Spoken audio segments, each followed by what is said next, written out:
Hi, I'm Masahiro Sakurai from Sora Limited. Today, I'd like to introduce you to the new Super Smash Bros. Game for the Nintendo Switch. As you may know, Super Smash Bros. Is an action game about smashing beloved game characters off the screen. Many fighters have appeared in this series. I'm sure you're all eager to find out who will be joining the roster this time.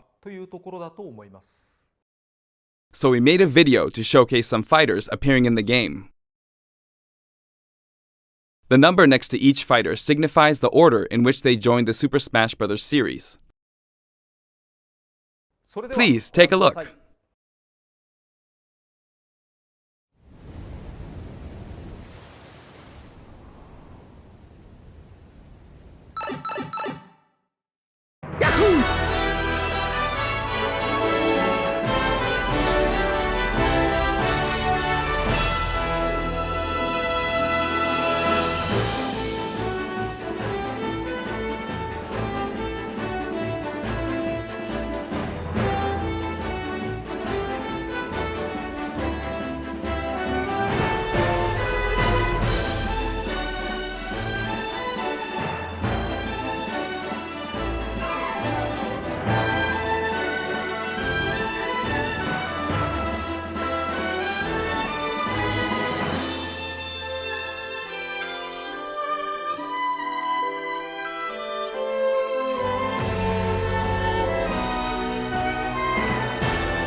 That's right, every fighter in Super Smash Bros. History is joining the battle.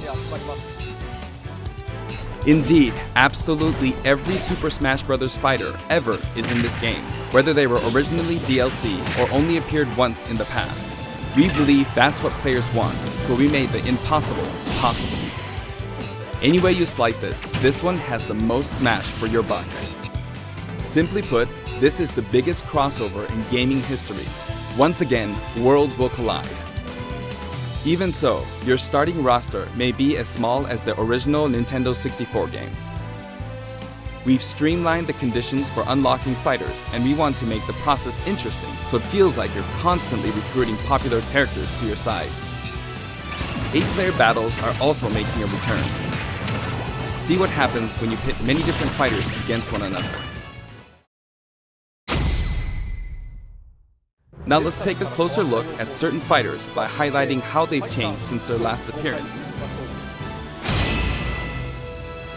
Mario's still easy to use, but we did add a little something or someone from his latest adventure.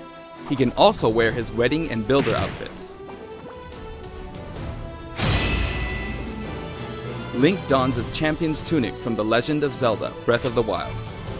His bombs are now remotely detonated, and his final smash unleashes ancient arrows. He can also wear Link's familiar Tunic of the Wild.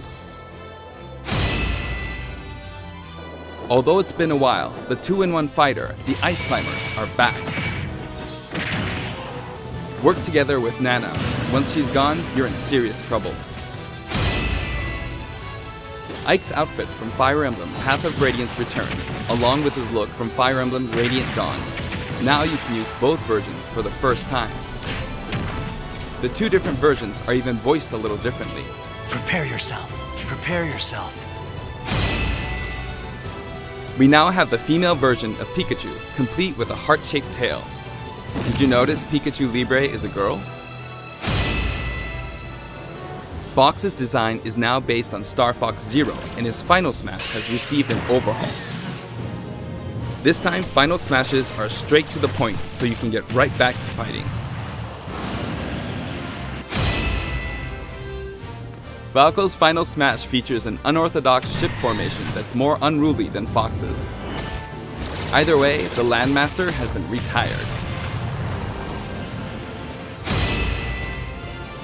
In one-on-one fights, Ryu will always face his opponents, just like in his original game appearances.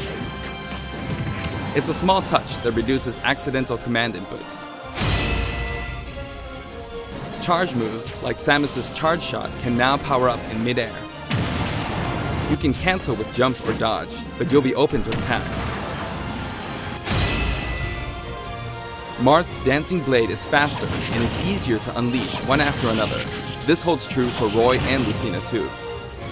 In addition, Marth is now fully voiced in English. Keep your eyes open!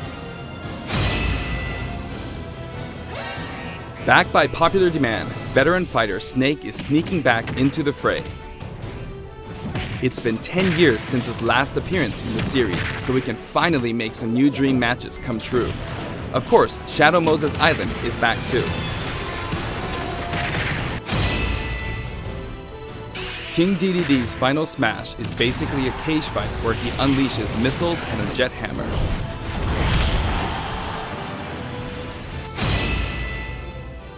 Pichu is also returning from Super Smash Bros. Melee. Its electric shock still damaged itself too, so be careful. In The Legend of Zelda: Breath of the Wild, Zelda is more into research than fighting, so her design is from The Legend of Zelda: A Link Between Worlds. Zelda is much more elegant and regal than our other fighters, but we made sure you wouldn't underestimate her energetic attacks. Her final smash is a ceiling move called Triforce of Wisdom.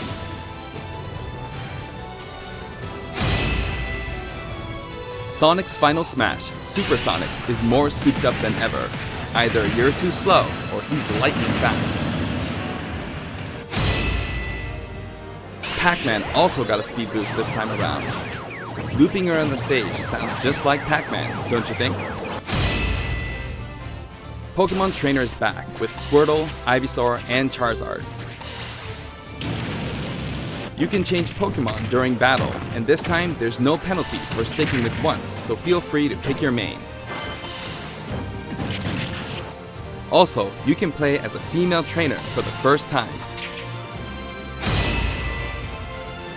Some fighters, like Captain Falcon, trigger a dramatic slow-mo effect on strong attacks in one-on-one fights. And of course, his hazardous Big Blue stage is making a return. Just like before, you can play as Cloud in his Final Fantasy VII costume or his Final Fantasy VII Advent Children costume. Now you can see his limit gauge near his damage percentage at all times. Special displays are available for certain other fighters too. For example, you can see how much longer Robin can use Levin Sword and Tomes. For Villager, we made it easier to see what you've pocketed. Between the male and female versions, there are 8 different villagers. Bowser's Final Smash, Giga Bowser, is even bigger and better. He's now as big as Bowser from the Yoshi's Island game. All of Mr. Game & Watch's moves are back, and he looks even more like he did in his original games. His transformations are more full of character than ever. Young Link from Super Smash Bros. Melee is making a comeback that makes 3 Links for the first time. Lon Milk, anyone? After 10 long years, Wolf makes his return. His design is based on Star Fox Zero, and each of his moves have received a significant upgrade.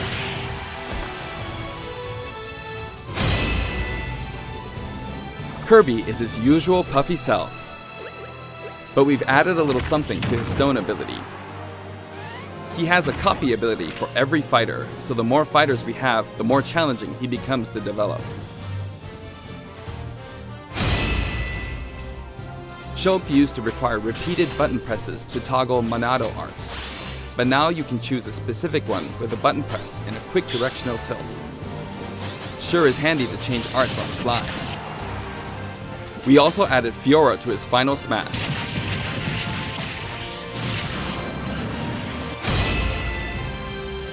Ganondorf rises again, returning to his popular design from The Legend of Zelda: Ocarina of Time. And for his Final Smash, he becomes Demon King Ganon. Mii Fighter's proportions have been tweaked a bit. There are 3 types: Brawler, Sword Fighter, and Gunner. The moveset for each type has also been enhanced, and you can now choose from 12 voice options. We're hoping to get this fighter ready for online play. Previously, Pit's Final Smash was 3 sacred treasures. This time, he'll be riding in style on the Lightning Chariot. In the last game, Zero Suit Samus's Final Smash called in her gunship. This time, she uses her power suit to fire a devastating laser. When Olimar gets damaged, you'll see a crack in his helmet. But don't worry, it'll get fixed up right away. Bayonetta's costumes from her first 2 games are both available. Listen closely and you'll hear differences in the sound effects. It seems we have a guest. Rodan appears as an assist trophy. Warrior's Final Smash, Wario Man has changed quite a bit. After transforming, he no longer uses individual attacks to get the job done. Donkey Kong's Final Smash is all rapid-fire punches like Donkey Kong Jungle Beat. You'll notice that he and other fighters have expressive new facial animations. Little Mac's Final Smash is now a rush of blows from Giga Mac. In fact, all Final Smash moves in the game get right to the punch. Ness's new Final Smash calls on Paula and Pooh. Of course, Jeff still shows up as an assist trophy. Likewise, Lucas's Final Smash features Kumatora and Boney. At first glance, Wii Fit Trainer seems the same, but her face has a new look. I wavered a bit on whether to change it, but it was a request from the Wii Fit developers. We've included all the hazards from both versions of Mega Man Stage from Super Smash Bros. For Wii U and Nintendo 3DS. And for his Final Smash, say hello to Proto Man and Bass. Palutena's special attacks have been streamlined this time around, and her down special is now both a counter and a deflector. Rob has a new gauge on his chassis, showing how much fuel he has left for hovering.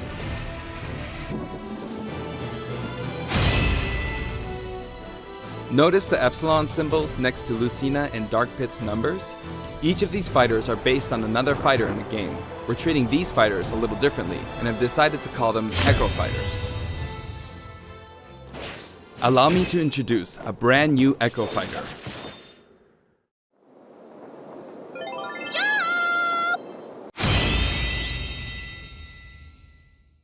Daisy joins the roster as Peach's Echo Fighter.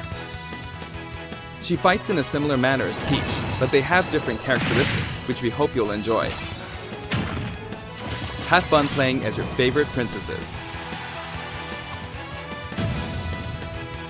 All in all, if you add up the changes we're making, there could be tens of thousands. I hope you're looking forward to some serious matchups. And here's a new fighter.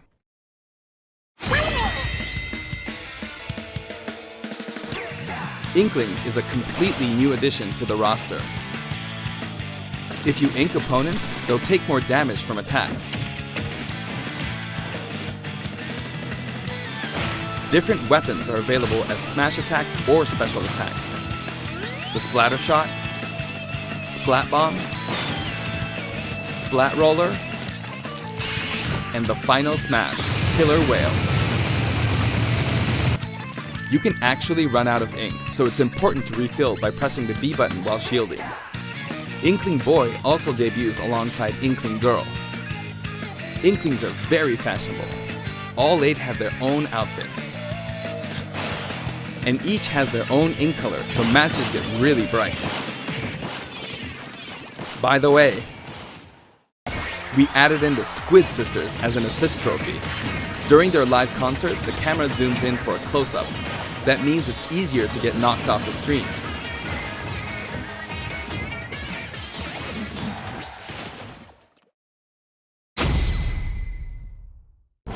While we're on the topic of assist trophies, let me share some additional information. As you may know, assist trophies lend helpful support in battles. You can KO assist trophies by inflicting damage, and now you get points for it too.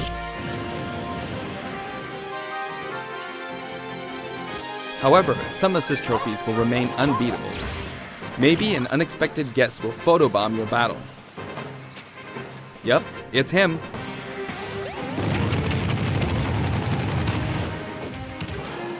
There's a wide variety, more than 50 of them appear in the game.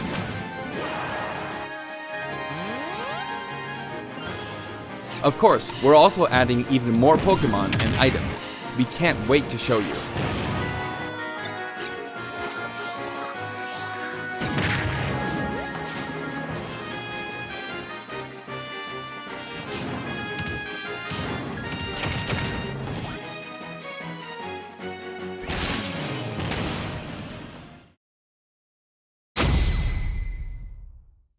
There are a variety of stages available in this game as well, including a massive list of returning stages. If you get a group together to play, it'll be a challenge to hit them all. The graphics have been improved as well. Let's get a look at some stages from various games.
All stages now have both Battlefield and Omega forms too.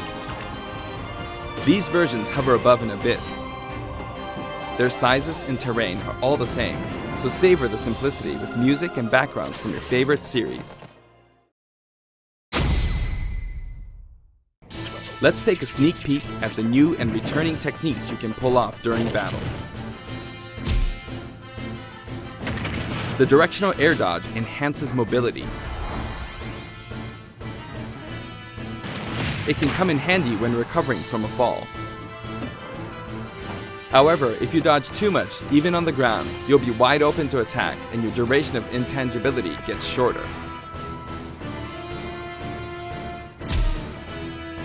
You can execute short hop attacks by pressing the A button and jump at any time.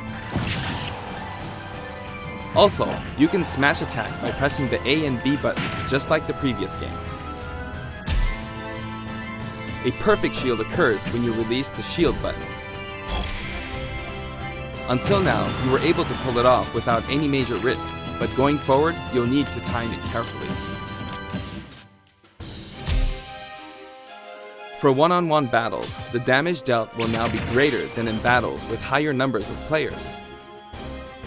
This should help ensure that the action is well-paced. In a timed battle, the fighter in the lead will sometimes flash with light.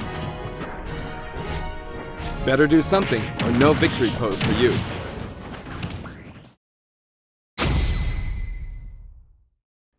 We've got something special for your playing pleasure in Super Smash Bros. Ultimate.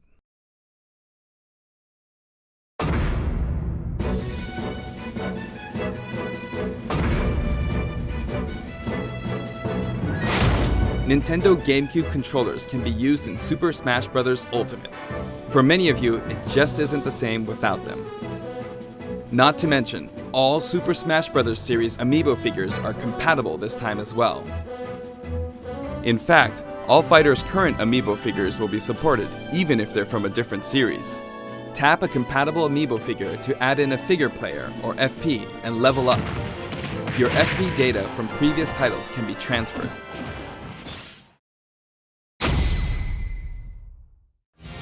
We hope you're as excited as we are. Our staff will continue working hard until the game releases. We really appreciate your support. We've made including every single fighter ever our #1 goal, so I'm kind of hoping you aren't expecting too many new challengers. However, we do have one more announcement. Please take a look.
Hello, I'm Masahiro Sakurai from Sora Limited.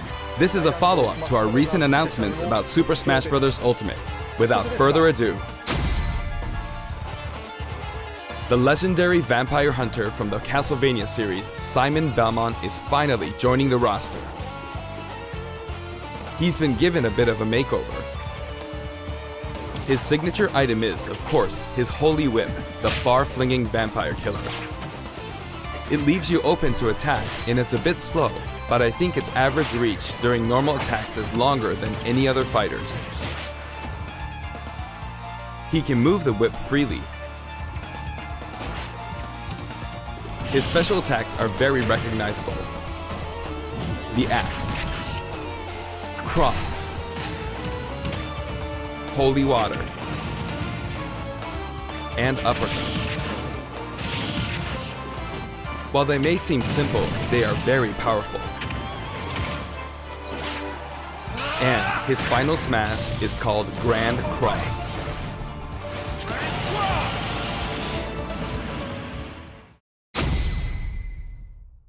Simon's stage is none other than Dracula's Castle. It's the darkest of stages in Super Smash Bros. Ultimate. When an attack hits one of the candlesticks, an item will appear. In this stage, bosses from across the Castlevania series will rear their ugly heads. They make Dracula's castle feel true to the world from whence they came.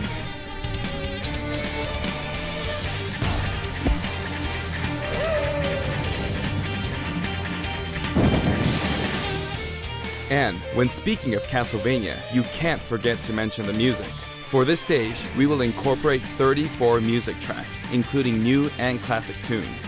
The Castlevania series is very popular among our music team, and they were excited to work on these arrangements.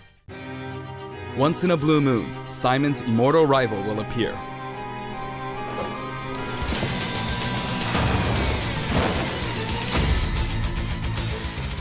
Dracula. Reborn every 100 years, he is eternally fated to wage war against descendants of the Belmont clan. Under what conditions will he appear? Time will tell. Now for a brand new assist trophy. Alucard, son of Dracula, will lend his steel in battle.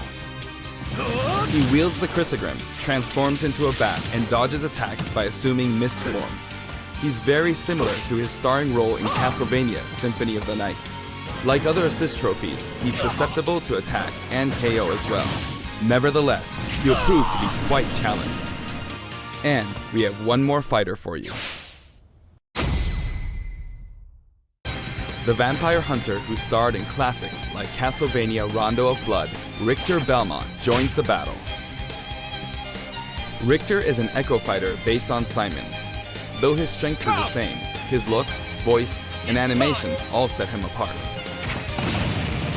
Besides, the Super Smash Bros. Ultimate version of Simon can perform moves derived from Richter in his original games, so it's hard to say who's really echoing who. I hope you'll enjoy them both. Farewell! I'd like to introduce two more Echo Fighters from completely different series while we're on the topic. Please take a look.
Chrom and Dark Samus join the battle. You may have seen this coming. Both fighters have been highly requested. They're each slightly different than the fighters they're based on, so pick whoever you enjoy most. As you can see, depending on your settings, you can either display all Echo fighters separately on the fighter select screen or stack them with the fighters they're based on. When stacked, you can switch between them with the press of a button. This time, we plan to reveal the design of every fighter before the game launches. We'll have a few more to announce later, so stay tuned. For stages, we're mainly including returning favorites. Allow me to introduce some of the stages we haven't shown before.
We put a lot of effort into enhancing the look of the stages and rebalancing them as well. That said, for stages that originally appeared in the Nintendo 64 game, we prioritized nostalgia, intentionally keeping the classic look. The stage total is turning out to be pretty impressive. Let's compare it to the totals in previous games.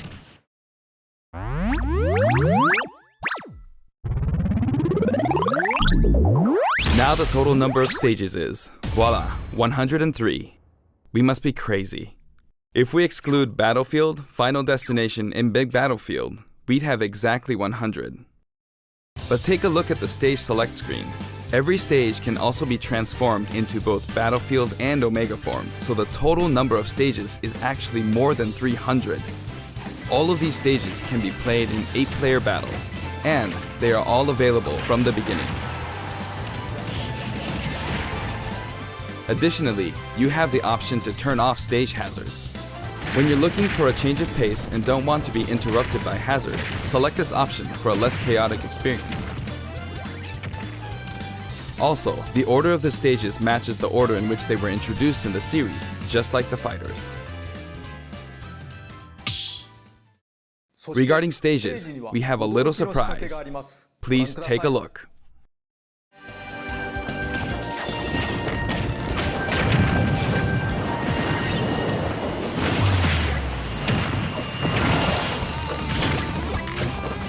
Check that out. While playing, the stage can transform around you. But first, you must select the stage morph option. Then, you can pick 2 stages on the stage select menu. Feel free to choose any stage that you like and have fun.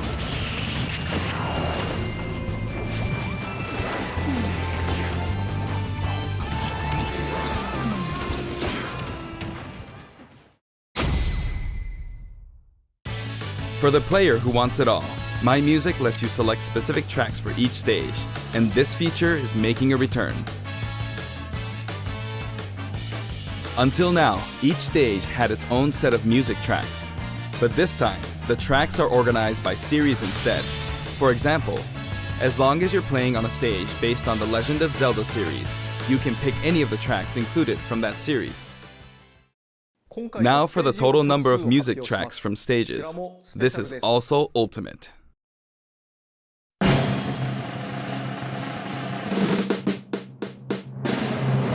Oh wow, more than 800 tracks.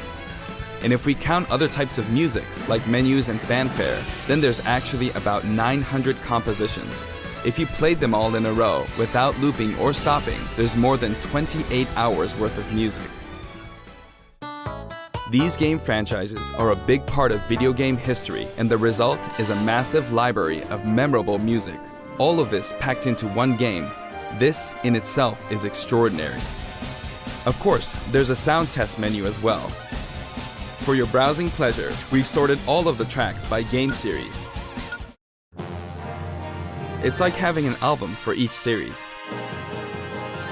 If a track has no corresponding fighter or stage, or if it's from one title rather than a series, it can be found in the Other section.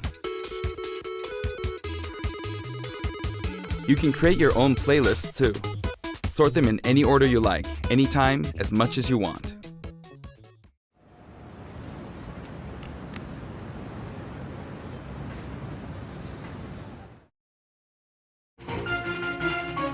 In handheld mode, you can play music while the screen is turned off. It's kinda like using your Nintendo Switch as a music player. A huge variety of music has been collected for the game, and you can sample some of these tracks on the official website. We're planning to add selections basically every week, so please stay tuned. Some of you may have experienced the game already, but I'd still like to show you some things about the multiplayer battle rules. Now the first thing you will select is the rules. If you create your own rule set, you can immediately begin playing with those rules at any time. In addition to time battle and stock battle, stamina battle is now treated as one of the standard Smash modes. There's a different feeling of intensity in these battles.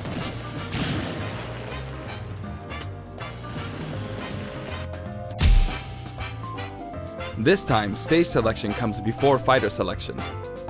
This way, you can pick a fighter based on how well suited they are for the stage. Or let the last battle's loser pick the next stage to even the odds. In sudden death, you not only start with 300% damage, but the camera will steadily zoom in. This creates a nice sense of urgency.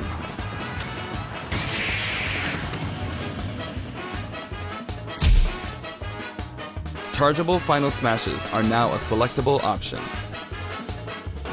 During a match, your final smash meter will fill, and then, once it's maxed out, you can use a weaker final smash. When you apply this option to a match, things can get really flashy.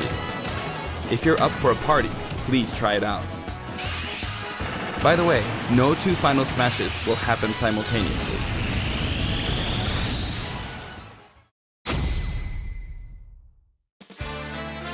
There are other additions to the battle modes too. We've added in Squad Strike. It's a 5-on-5 or 3-on-3 elimination style battle to decide the winner. Each player will use 5 consecutive fighters in one battle, but it might be fun for multiple players to take turns as well. We're also including tourney mode. Choose the number of players and CPU participants, and the game will automatically structure a tournament bracket. Up to 32 players can join the tournament, so it's great for parties too. We're adding a special Smash mode called Smashdown. After a battle in this mode, the previously selected fighters will no longer be available to use in the next battle, so each player must select a different fighter. It definitely pays off to be skilled with multiple fighters. You could also strategically pick a fighter your opponent is good with before they can. The new training mode will feature an exclusive stage. We've displayed a grid so it's easy to measure distance and more. You can also display launch distance. The red line predicts your trajectory at 0% damage, and the blue line is for 100% damage. The fighter's weight is factored in at the moment of impact.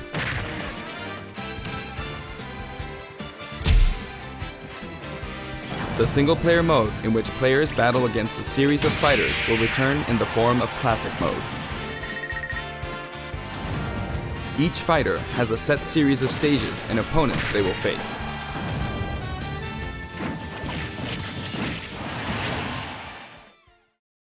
Now, let me introduce you to some new items, Pokemon, and assist trophies.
Back to base!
All of them can be considered special guests, and another powerful one has just arrived.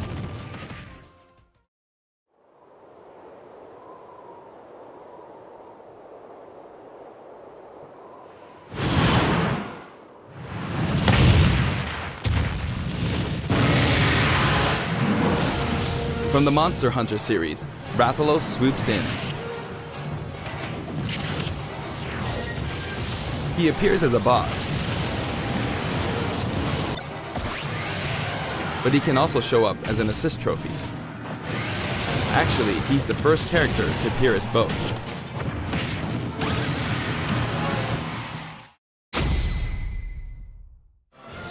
Before we go, I'd like us to take a quick look at the main menu.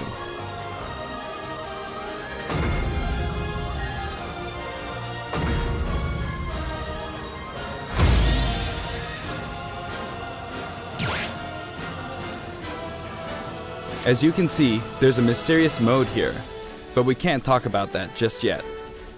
Also, there's a dashboard on the right side of the screen. This can be accessed at any time by pressing the ZR button. Options and control descriptions are listed here as well. That's all for today's announcement. The entire development team is putting all of their energy into finishing the game, so please be patient until launch day. Thank you so much for watching.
Hello, this is Masahiro Sakurai from Sora Limited, and this is the final Nintendo Direct before the launch of Super Smash Bros. Ultimate. So far, we've confirmed 72 fighters, 74 if you count Pokemon Trainer as 3. Our entire team has worked really hard. With this Nintendo Direct, we'll have revealed every fighter you can find in the game. Okay, let's do this.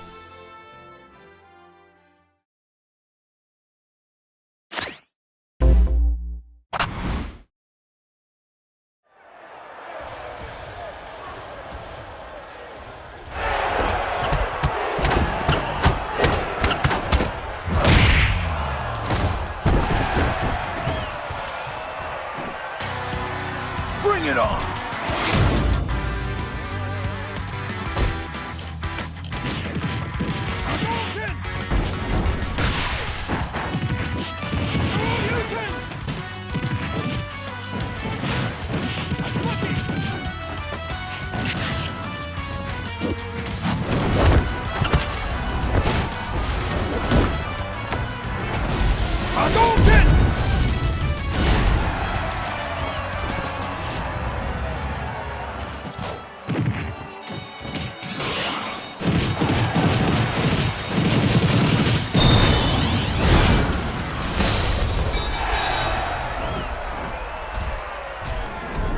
That's right! Yeah!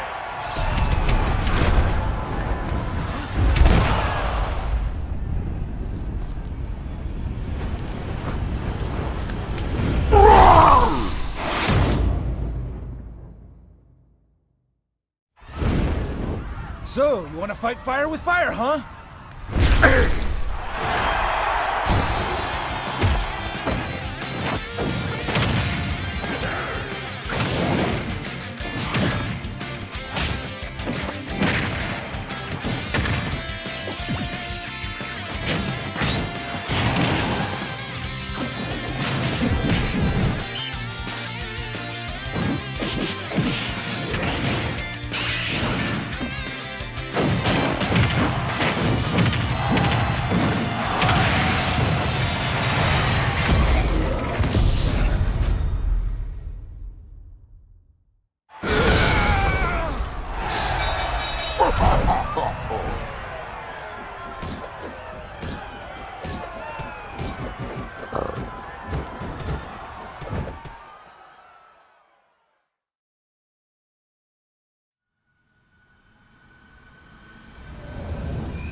Hailing from the Street Fighter series, Ryu's rival Ken joins as an Echo Fighter.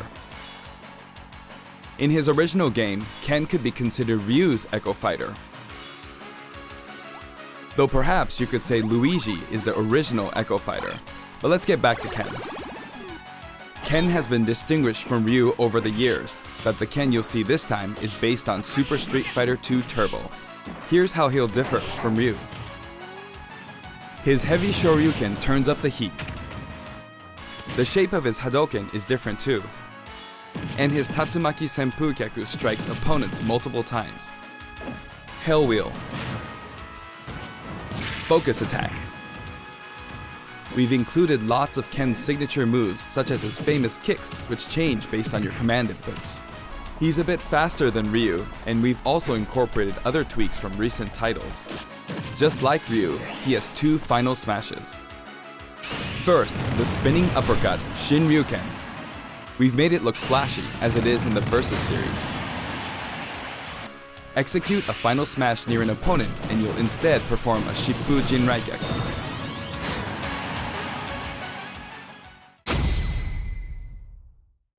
Now for our last new challenger, Incineroar. It may be a Pokemon, but it mainly uses pro wrestling moves, and as such, its throws are a bit more powerful. Like a true pro wrestler, when one of its attacks is successful, it'll pose for the audience. Luckily, you can cancel out of these poses at any time, so they won't open you up to additional enemy attacks. Its neutral special is called Darkest Lariat. It was Incineroar's signature move in the Pokemon Sun and Pokemon Moon games. Perhaps it's something of a red cyclone. Its up special is Cross Chop. You'll leap up and come rocketing back down. This attack can be very effective, but if you mess up, it's easy to self-destruct, so be careful. For its side special, Incineroar makes opponents run the ropes after a dashing grab. When they bounce back your way, press the button at just the right moment. If you're too early, you'll do a back body drop. Wait too long and you'll fail. Nail the timing and you'll pull off a powerful lariat. Its down special is Revenge. When damaged, Incineroar's burning passion comes to the surface, powering up its next attack. That's Incineroar's idea of a counterattack. And its final smash? Max Malicious Moonsault. It's even faster and fiercer than the Z move it's based on.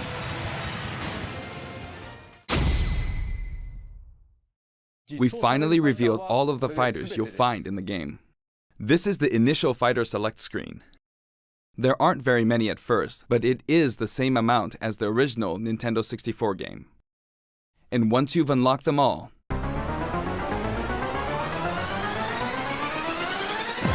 it'll look like this. It may seem hard to guess where each one's located, but they're sorted by number, in the order they joined the series. I hope you'll enjoy battling with all 74 fighters on the roster.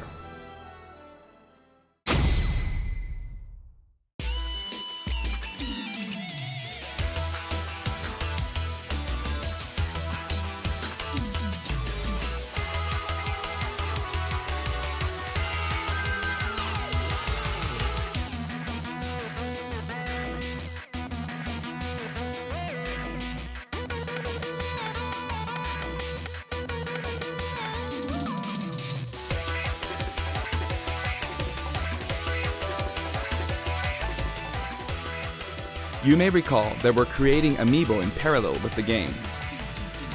Here's a look at the new amiibo figures.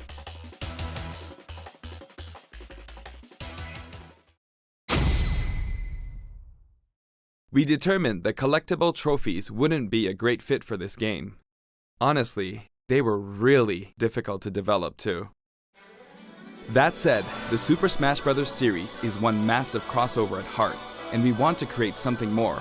A way to enjoy characters other than fighters, from a variety of video game worlds.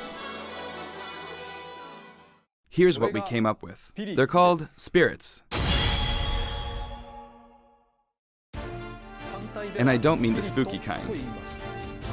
To put it simply, these spirit characters will lend a helping hand to your fighters, powering them up in battle.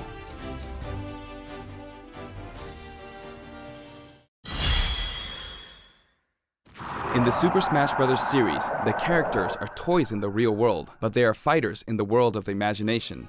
Returning to the real world is an ongoing theme. In the imagination, you can battle impossible combinations of characters. In this mysterious world, the unspeakable happens. Many beloved characters lose their physical forms. All of them, except the fighters, are turned into spirits, unable to return to the real world. This is a spirit.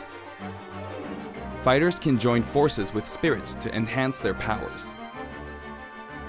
There's a massive amount of wildly different spirits. There are several classes of spirits. Standard spirits are dubbed novices. Stronger ones have the title advanced.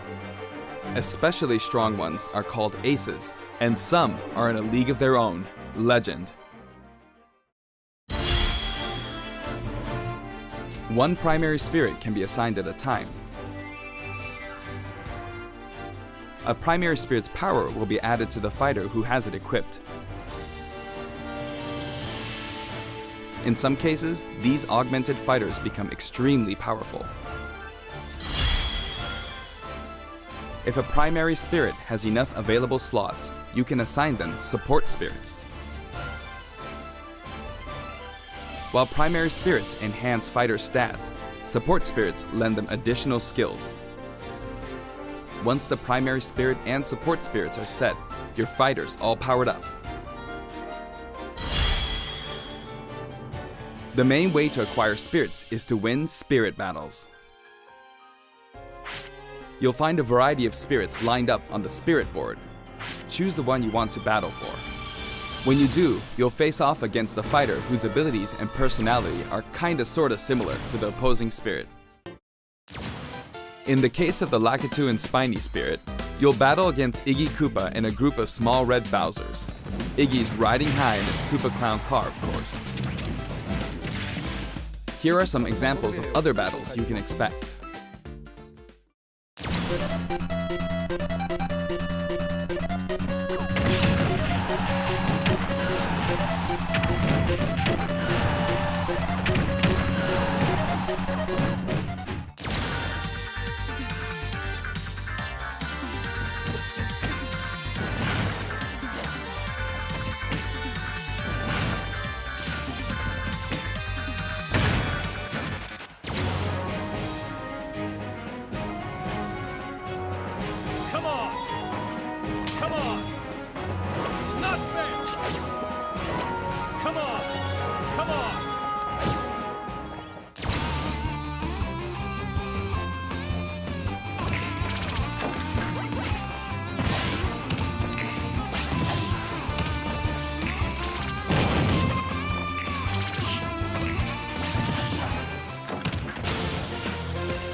Hit the Puppet Fighter to acquire the spirit within.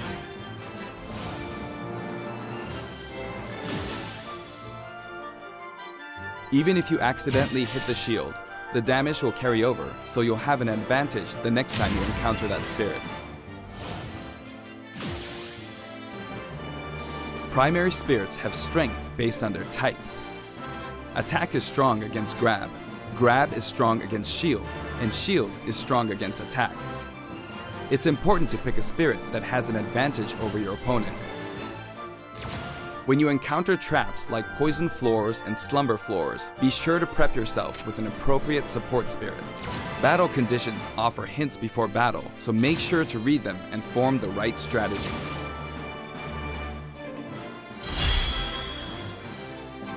With spirits on your side, there are all kinds of things you can do. When you fight with a primary spirit equipped, it'll level up after battle. Or you can feed it snacks.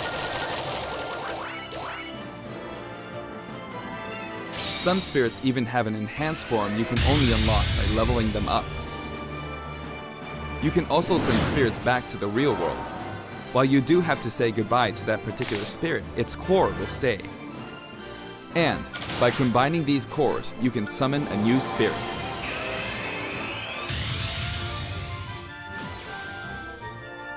You can also train spirits at dojos and the gym. Or send them off in search of treasure, which they'll bring back to you. These seem like unlikely teams of characters, but each team could be somebody's dream come true. Training and exploring continues to yield results, even while playing other modes, or after turning off the game. So if you send out your spirits, just let them do their thing. Certain spirits are known as masters. You can beat them to unlock facilities. Spirits can also be used to power up amiibo figure players. You must bid them farewell, but you can repeat the process multiple times. It's one great big collection of characters from many different series, but just how many would you guess there are? Whenever you fight against a spirit, the final smash meter is enabled. Some spirits even help you fill up your gauge at a faster rate.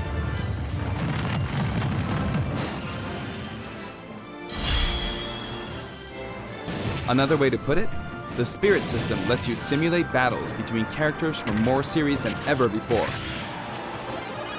You can enjoy many unbelievable combinations and situations.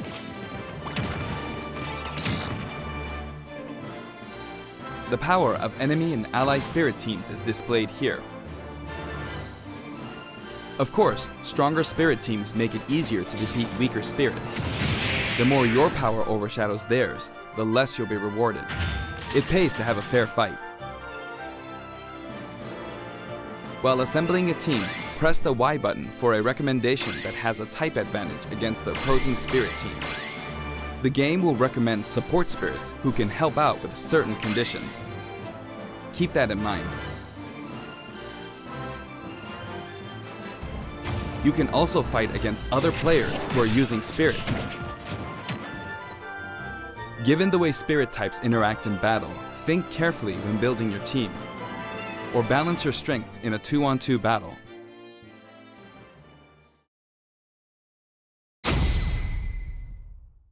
The game lets you battle together with friends via local wireless, or take the fight to the world with online play. To connect two Nintendo Switch consoles, press the ZR button to pull up the dashboard and select local wireless. There's no longer a need to separate the online modes into for fun and for glory. Instead, matchmaking is based on 3 factors. For online battles, you can set your preferred rules. These rules can be pre-registered so you can quickly select your favorite playstyle.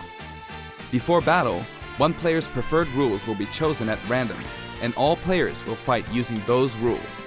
You can also choose not to set any preferred rules and let the others decide instead.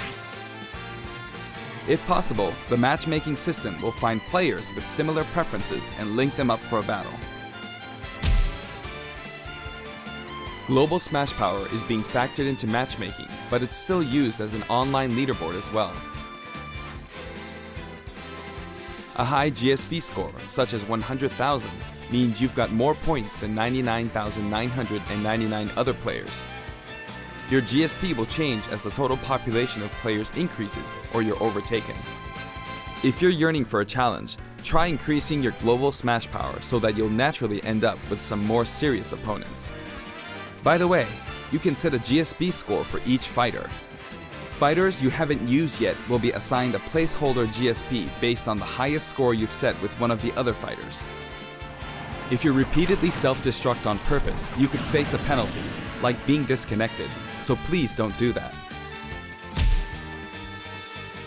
As with any multiplayer game, a stable connection is very important.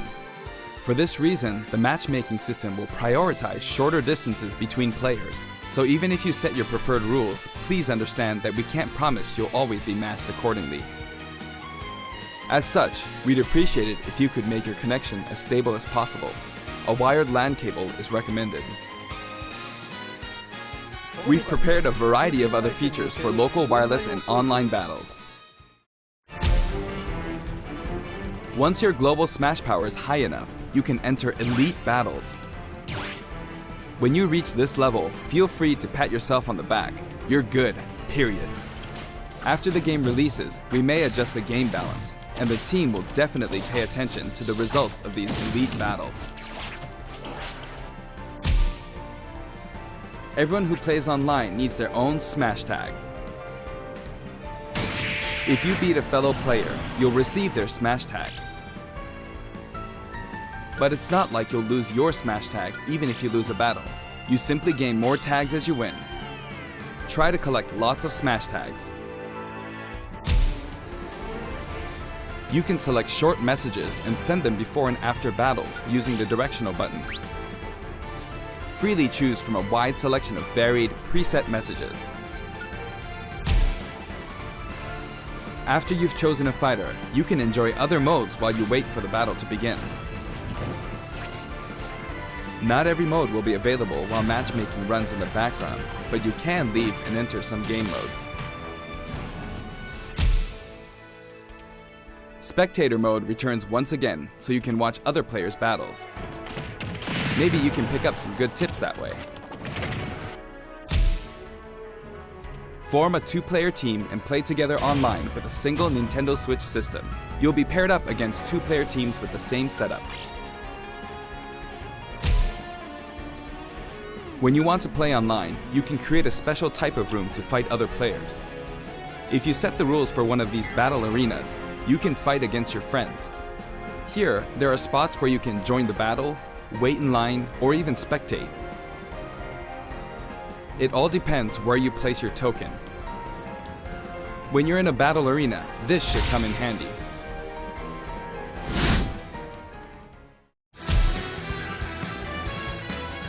With the Nintendo Switch Online app, you can voice chat with others in battle arenas.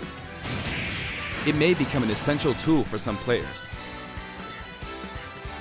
We are also developing a free service for Super Smash Bros. Ultimate, and we're naming it Smash World. Instead of focusing on stats like win-loss records, we're allowing players to post gameplay videos, watch them, and more. Once the service starts, we'll offer regular updates so you can post to your heart's content.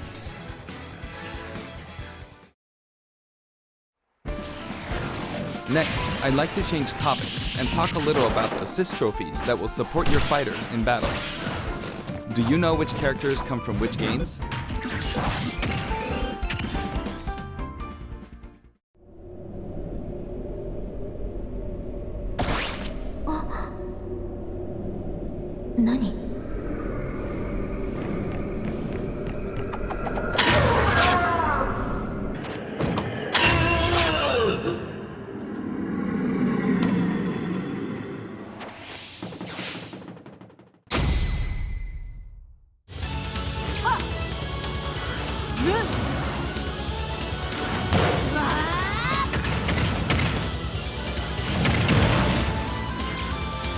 Here I go.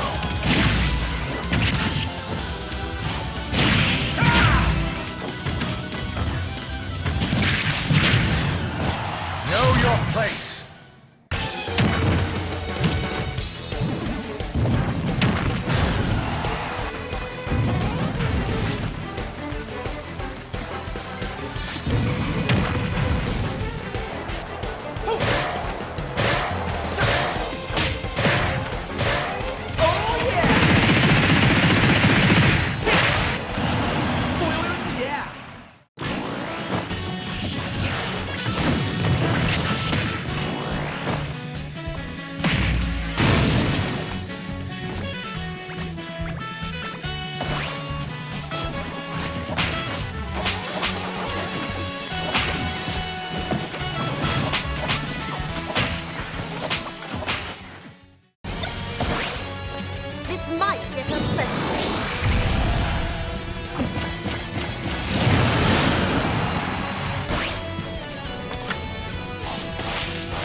That was nothing.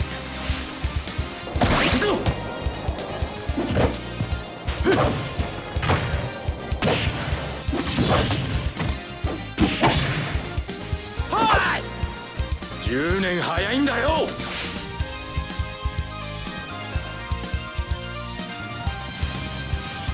The total number of assist trophies is now 59.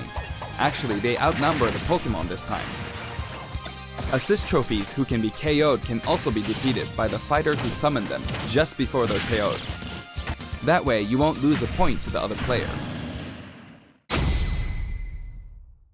Now, I'd like to cover a variety of other features in the game. If you want to review the controls or game modes, press the ZR button to open the dashboard and look in here. There are all kinds of helpful guides to check out.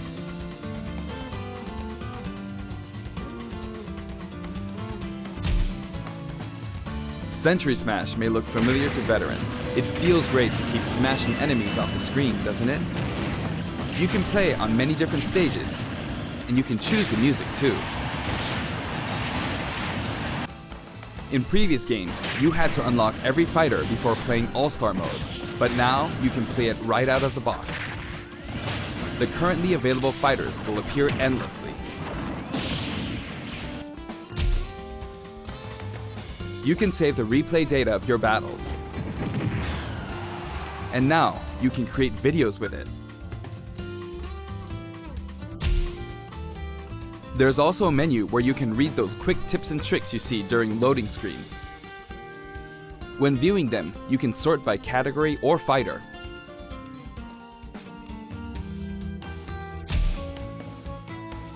Complete challenges to earn rewards.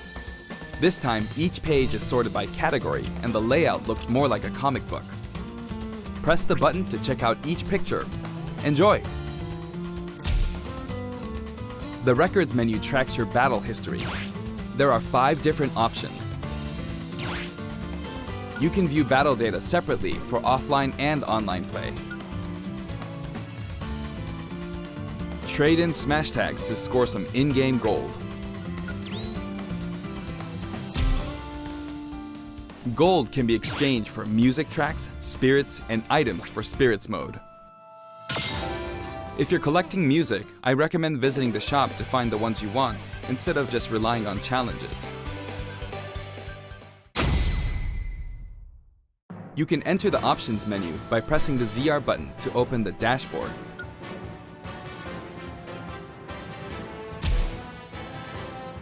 This one game supports 11 languages.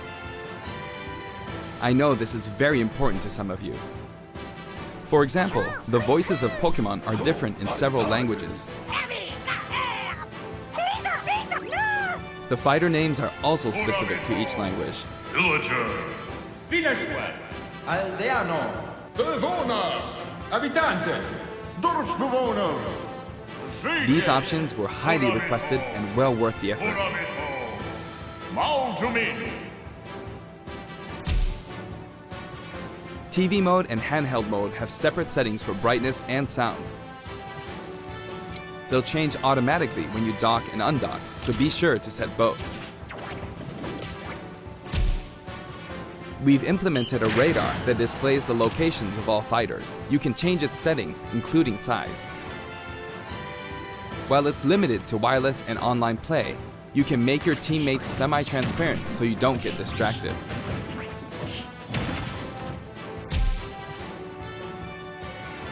If you're fighting against a friend on the same system, you can adjust the strength of your fighters.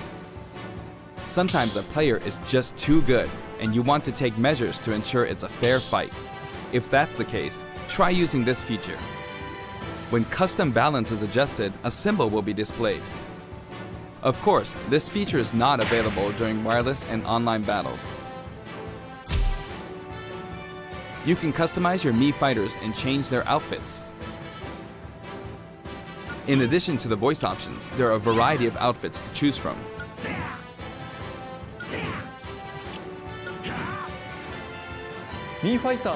Speaking of Mii fighters, let me introduce you to some new outfits we added in.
Anyway, there's something I should point out.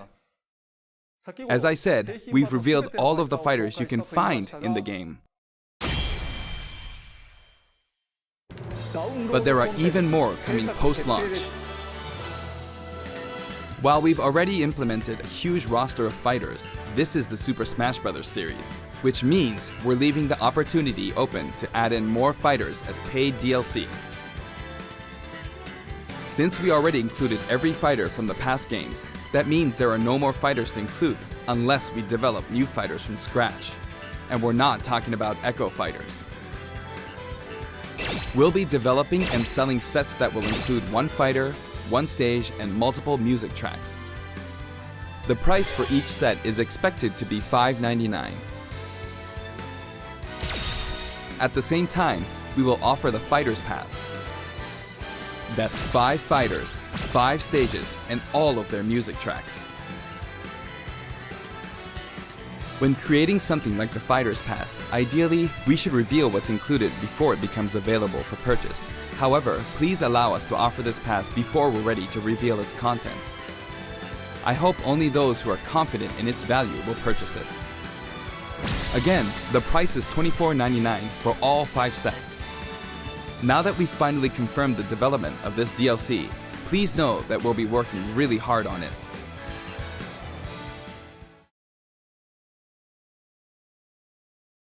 I wonder if I'll ever get to take a break. By the way, here's one purchase bonus you'll get with the Fighters Pass.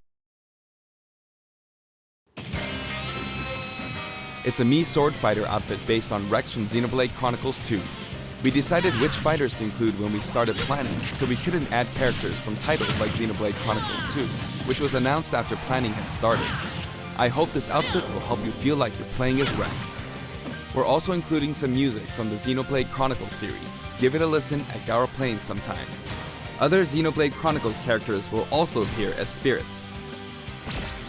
We've yet to create any of the paid DLC, and we haven't locked down any release dates. But we'll start working on them as soon as we're finished with the main game.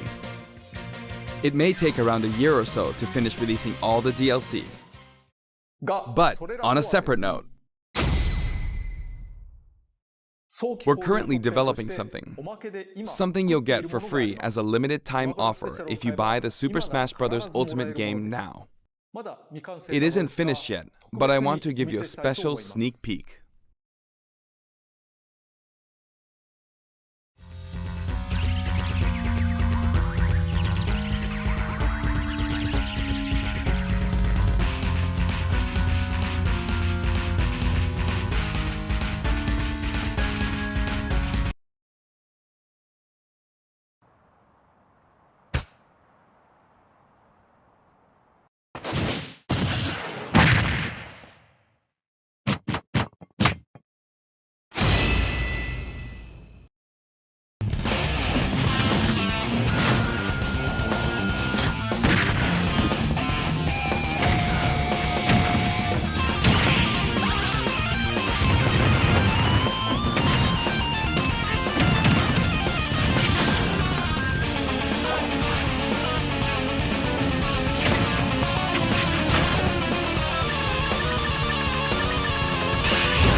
That's right, Piranha Plant will take root in Super Smash Bros. Ultimate, and not as an assist trophy, but as an actual fighter. It can spit poison, fire off spiky balls, and perform long-range attacks. This tricky character is full of surprises. Its final smash is PD Piranha. If you get caught in the cage, well, let's just say it won't end well for you. Piranha Plant is scheduled for completion after the launch of Super Smash Bros. Ultimate. We've gotten a little head start on it, but it probably won't be ready until a couple of months after launch. Please stay tuned. Remember, Piranha Plant is a free, limited-time offer. For the physical version of the game, you only need to go through the My Nintendo Gold Point registration process to receive it. I hope you'll consider pre-ordering. We're also creating an amiibo. It has a nice curved form to it.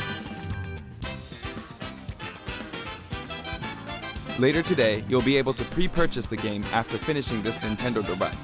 I hope you'll go to Nintendo eShop or Nintendo.com before you forget.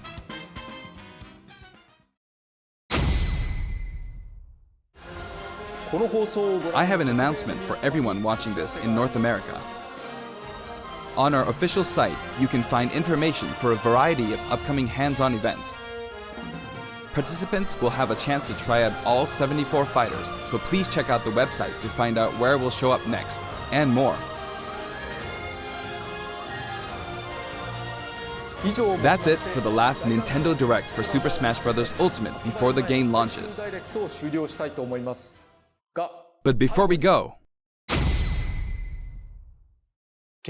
I should mention that the adventure mode in this game is nothing like what we came up with for the Subspace Emissary. That said, what exactly caused all these characters to lose their bodies and transform into spirits? I'll show you how it all begins, and leave the rest to your imagination. Okay then, please look forward to the game's release.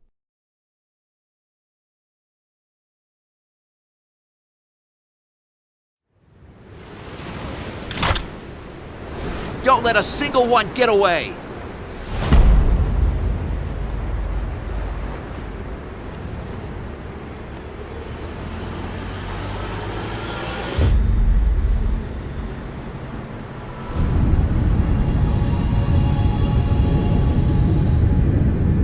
We'll each need to take down about 10. Stow your fear. It's now or never. We'll win this. I know we will.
change, they fan the flames, scattering ashes to the wind.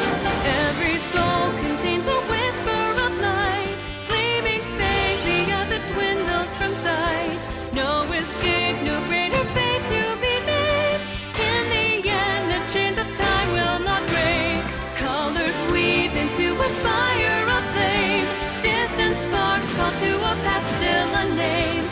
Bear this torch against the cold of the night. Search your soul and reawaken the undying light.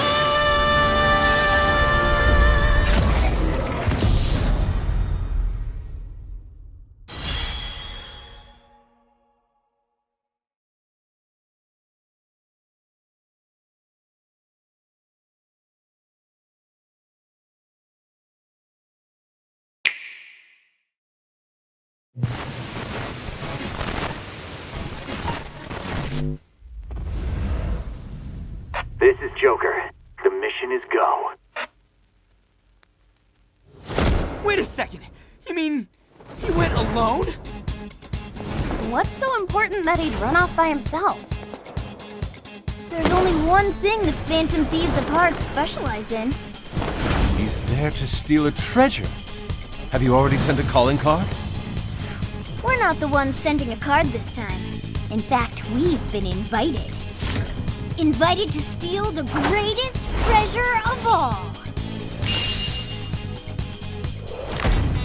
What? Smash Bros?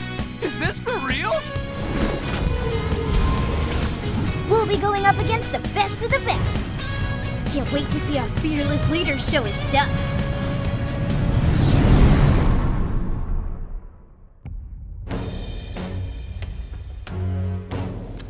Persona! I am thou. Thou art I. Show the strength of thy will and rage against all challengers.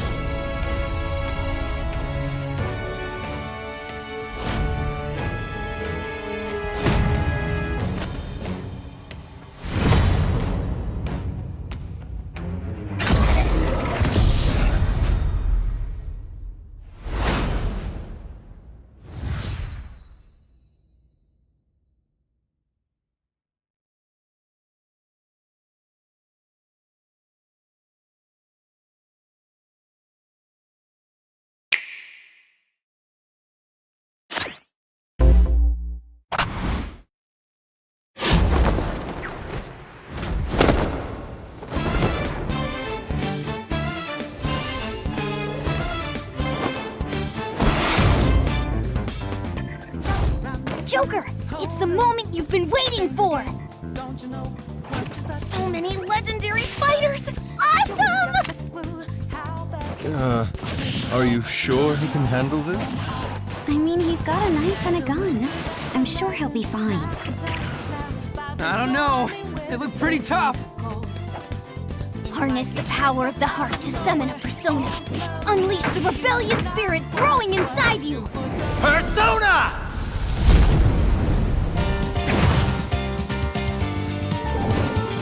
Oh, Arsene. Arsene? Can't he use a more powerful persona? What are you talking about? Arsene is awesome! It's Joker's main persona. As long as you hold on to your rebellious spirit, Arsene will give your attacks an extra punch. Wow, he can use wings instead of his grappling hook. If Joker is attacked while Arsene is around, he can counterattack with Tetrakarn and Makarakarn. A counter that's also a reflect? Is that even allowed?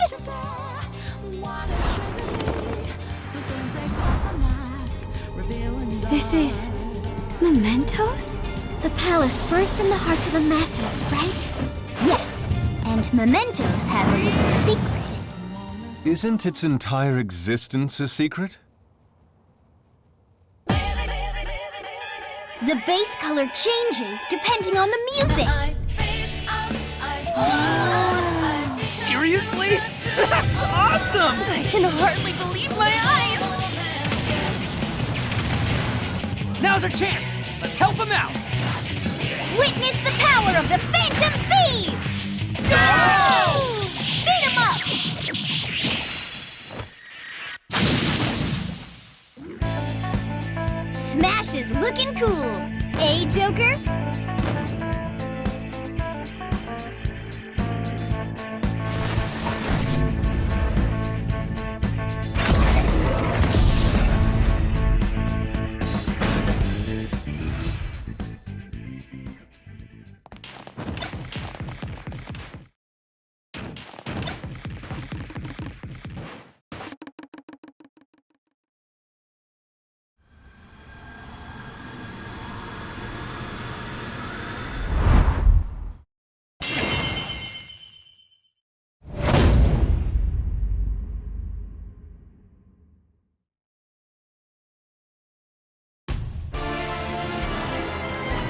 The version 3.0 update for the Super Smash Bros. Ultimate game is almost here. What are we adding, you ask? You're about to find out. But first...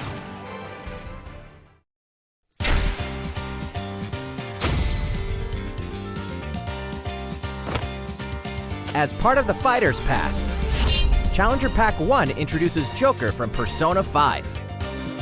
With his cunning moves and knack for knives, opponents will fall victim to Joker's masterful manipulation. For his neutral special, he wields a gun.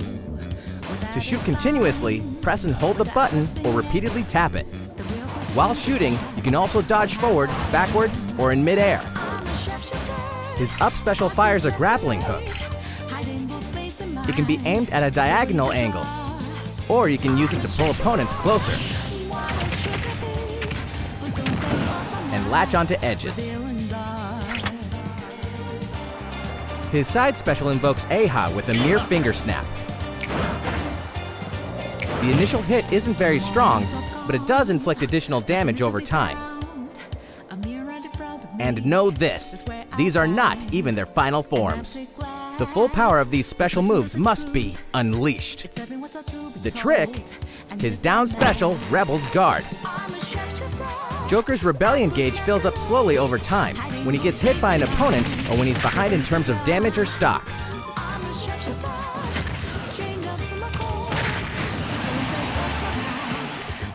And by using Rebel's Guard, he can fill the gauge faster while reducing any damage received by half. If you press and hold the button after the move is activated, you can even defend from combo attacks. When you release the button, the opponent will get knocked back. Once his Rebellion gauge is full, Persona, he'll unmask and summon a manifestation of his persona, Arsene. Until the gauge runs out, Arsene will assist Joker in a powerful way. Return! With his persona at his side, Joker can deal additional damage with each attack, and beyond that, his special moves will change. His neutral special upgrades to Gun Special. It handles the same as before, only now you'll fire 3 bullets per shot. His up special transforms into Wings of Rebellion. Using Arsene's wings, you'll swiftly rise up. While this move won't deal damage, it will make you invincible for a time, so have a safe flight. For his side special, Arsene invokes Aegeon. This large blast repeatedly hits opponents, inflicting them with longer-lasting additional damage. His down special performs 1 of 2 counterattacks, each triggering automatically. For melee attacks, you'll counter with Tetrakarn. And projectiles can be deflected with Makarakarn. Oh, by the way, Arsene is completely invincible. And then there's Joker's final smash, all-out attack. After cutting through foes, he'll launch a coordinated strike with the Phantom Thieves of Hearts.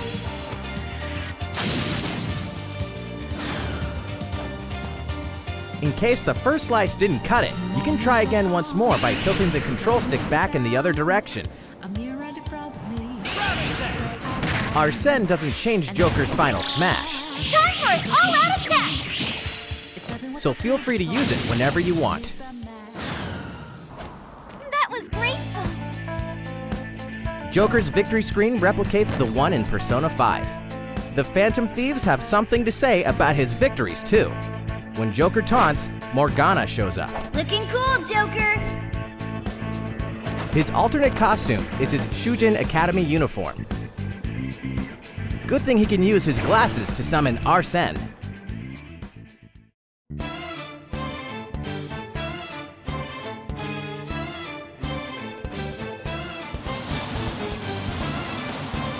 We're also adding in the new stage, Mementos. In this mysterious underground, many twists and turns will come your way during battle.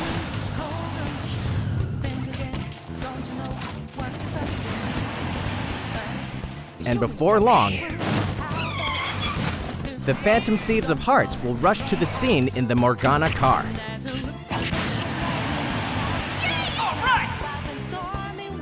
If you count the arrangements, 11 music tracks will be added in. They're not only from Persona 5, but also from Persona 4 and Persona 3.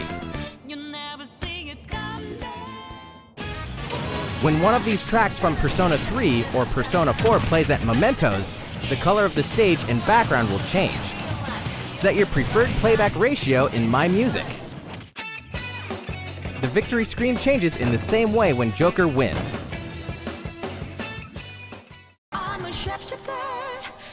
Challenger Pack 1 will include the new fighter Joker, his stage Mementos, and the Persona music tracks when it launches on April 17th.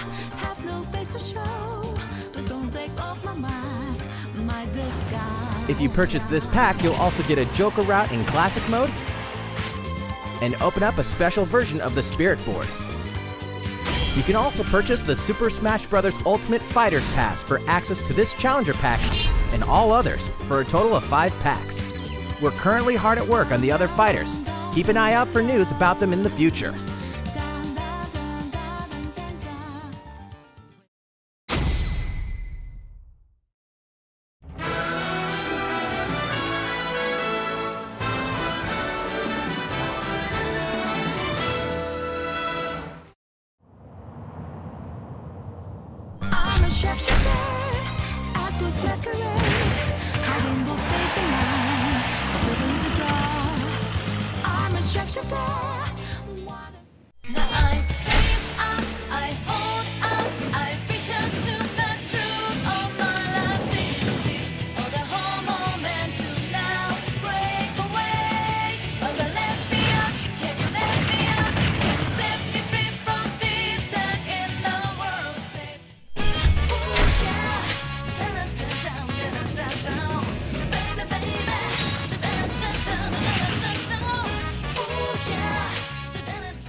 The new Mii Fighter costumes will be available for purchase April 17th, with more to come in the future.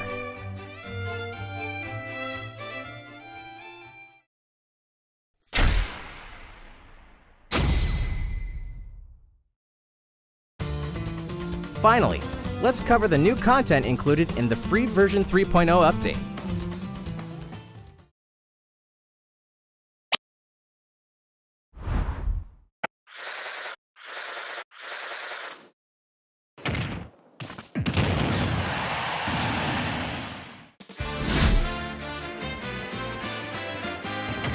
Make your own stages and try them out immediately with the new Stage Builder. In handheld mode, you can freely draw using the touchscreen.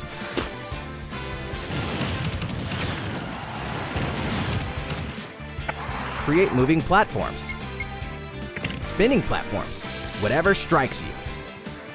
There are even new stage elements to choose from.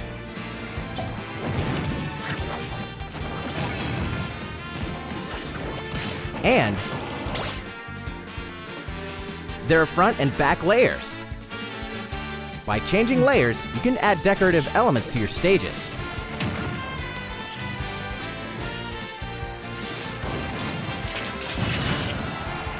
When you finish a stage, you can battle there by selecting it from this tab on the Stage Select screen.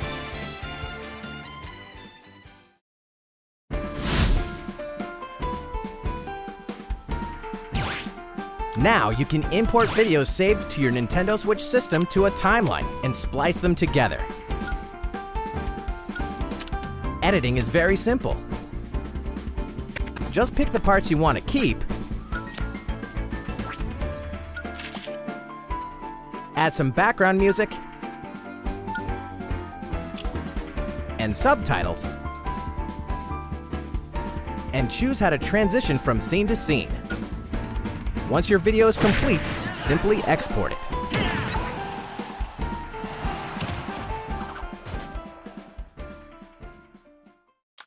You could keep it all to yourself, but creations are meant to be shared, aren't they?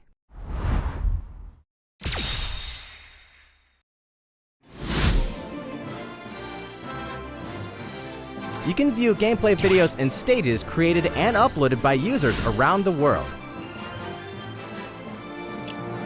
Beyond viewing players' videos and replays, you can also upload and download Mii Fighters and stages.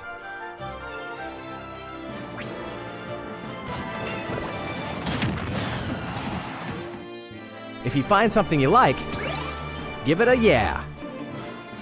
Or you can even follow the person who posted it.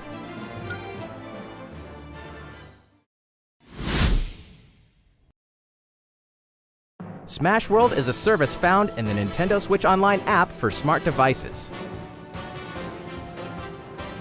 The app already supports voice chat, and now you'll be able to easily view recommended videos and stages in Smash World without starting up the game.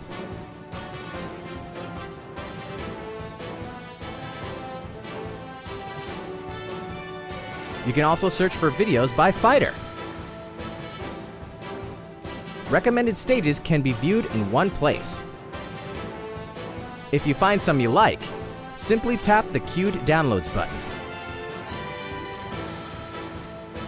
The next time you start up Super Smash Bros. Ultimate, you'll be able to download them to your system.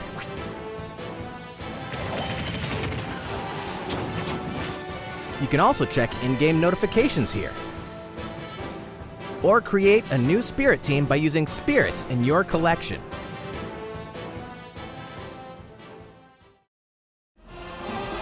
The version 3.0 update of Super Smash Bros. Ultimate will be released on April 17th.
Hello everyone, I'm Masahiro Sakurai, the director of the Super Smash Bros. Ultimate game from Sora Limited.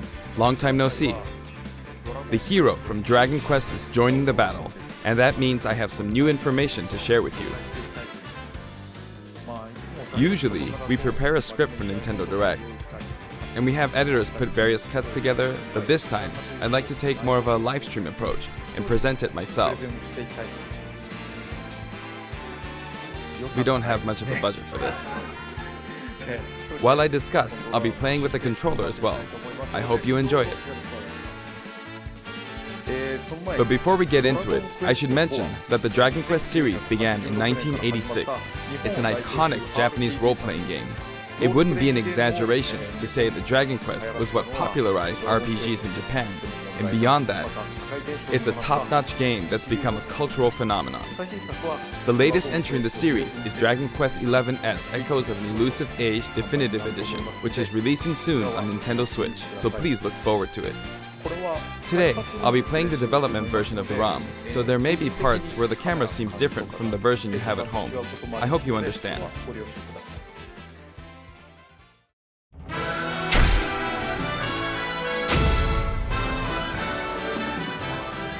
Here's a lineup of all 4 heroes.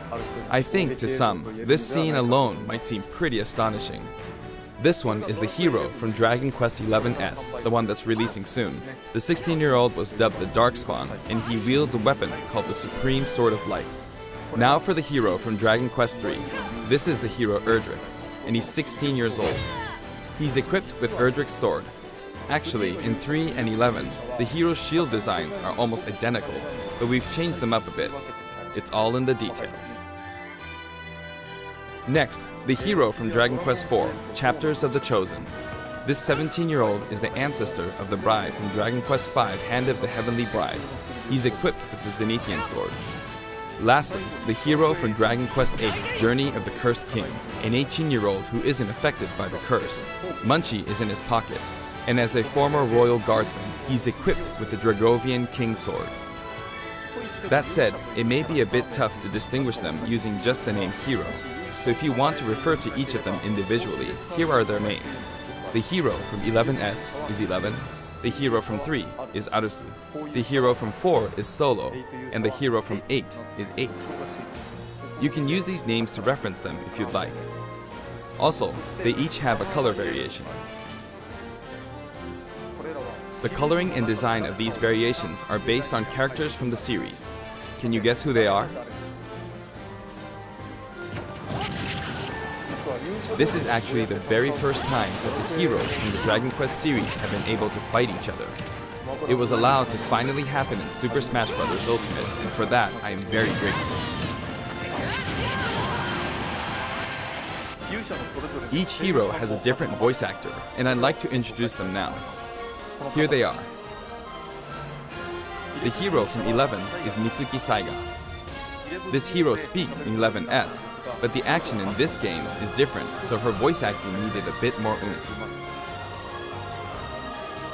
The hero from 3 is played by Nobuyuki Hiyama. You might say the King of Braves is playing the hero, but he voiced Link in the original Super Smash Bros. And Super Smash Bros. Melee games, so you could say he was already a hero. He's definitely a pro, and out of all the voice actors, his recording session went the fastest. The hero from 4 is voiced by Takeshi Kusao. He's a veteran voice actor, and asks for a lot of detail on the backstory of his character, and this has carried over into his performance.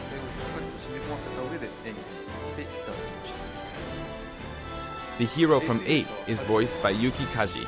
It was apparently a dream of his to do voice work for the Super Smash Bros. And the Dragon Quest series, so he was happy to have both dreams come true at once.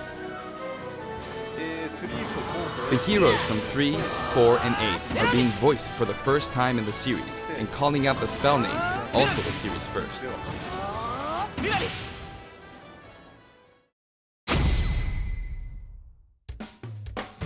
Now, let's get a look at these fighters in action. The animations are a bit more energetic than the standard sword users, since we aim to match the style of Akira Toriyama. Sometimes the hero's smash attacks result in a critical hit. It happens at random, but when it does, you'll perform an extra strong attack. These critical hits actually match the look of critical hits in various installments of the series. Note the subtle nuances. The hero is equipped with a shield, which can block various projectiles. His forward tilt is a shield bash attack that can also be used to block projectiles. His neutral special is the Frizz family of spells. Frizz, Frizzle, and Frizz. You can stop your charge in the middle by shielding, and then you can resume charging again.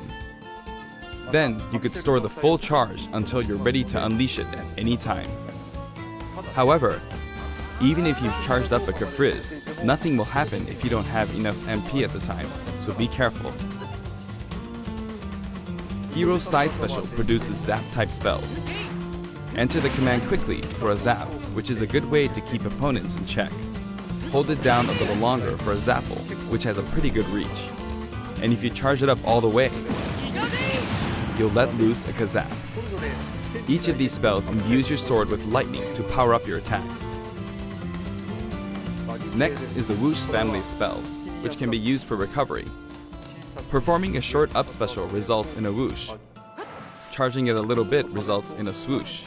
And charging it up all the way results in a Kaswoosh. You can only store charge with Frizz-type spells. A whoosh is fairly stunted, requiring only a little MP. A swoosh actually provides a bit more lateral movement. A Kaswoosh allows you to recover even if you fall pretty far. Also, whoosh-type spells can blow enemies into the air.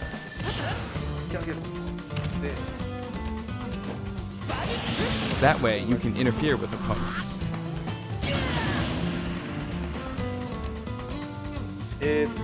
Next is Hero's down special, Command Selection. His down special pulls up a random list of commands. Doing so allows you to use a spell or other move. Oomph simply raises your attack power. With a fully charged smash attack, you can deal this much damage. Now for Psycho. It increases the power of your next attack.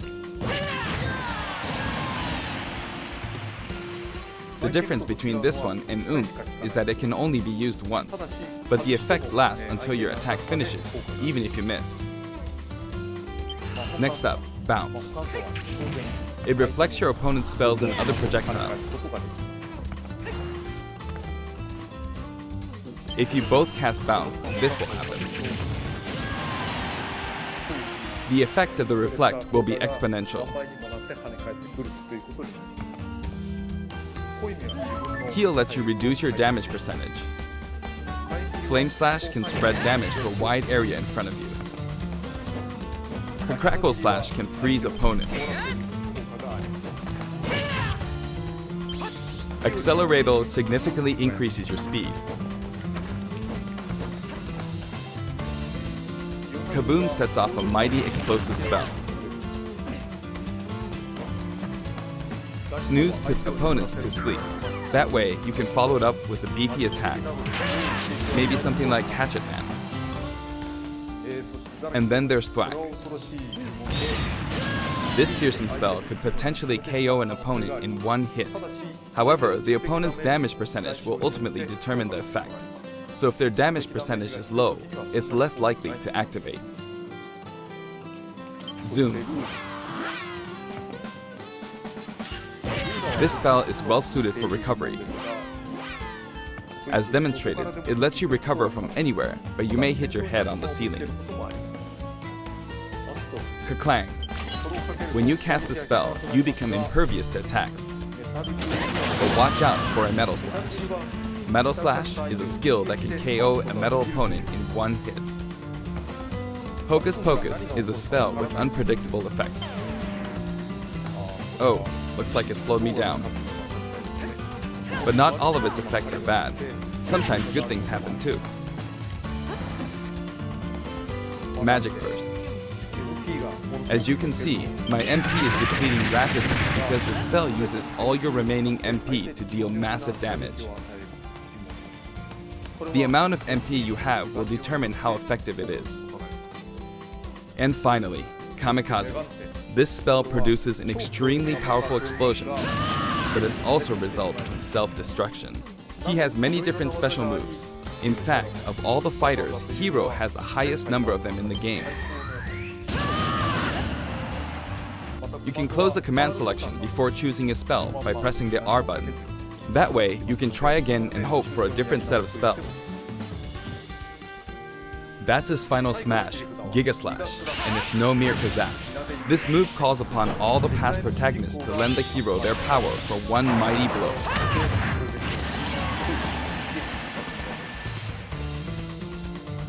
This attack has a high vertical range, and if it's within 4 in-game meters, it will connect.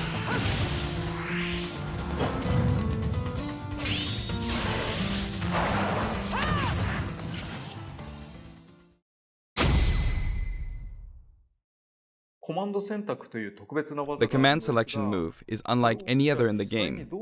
It may be a bit hard to imagine how it works, so I'll fight a CPU opponent for a while.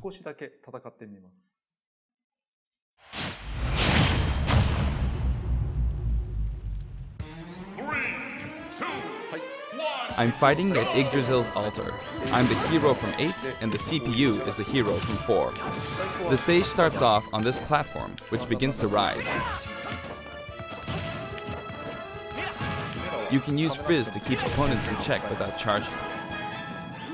I'll use Zappo from a distance.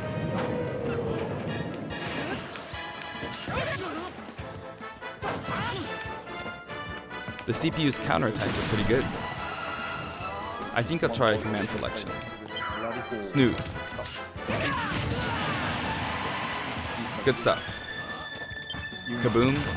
I'm a little low on MP, so I'm going to attack to refill it. But meanwhile, the CPU filled up their final smash meter.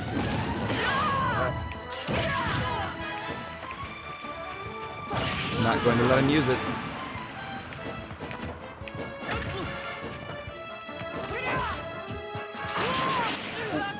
Oh, critical hit. Heal. I'll go ahead and use Accelerator. And the final smash.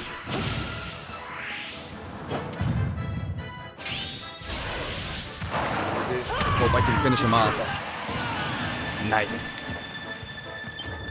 Oops, I used Hatchet Man, but ended up blocking a projectile with it. Oh. Platform. Is he going to do it? Ooh, he got me.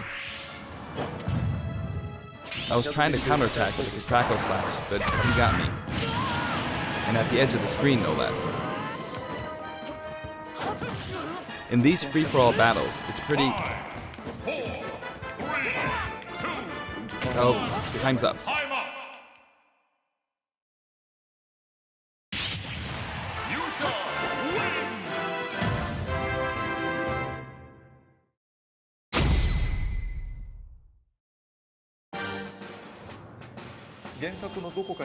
This stage is called Yggdrasil's Altar, and it's based on a location in Dragon Quest XI's. One difference is that the platform rises, which is very Super Smash Bros.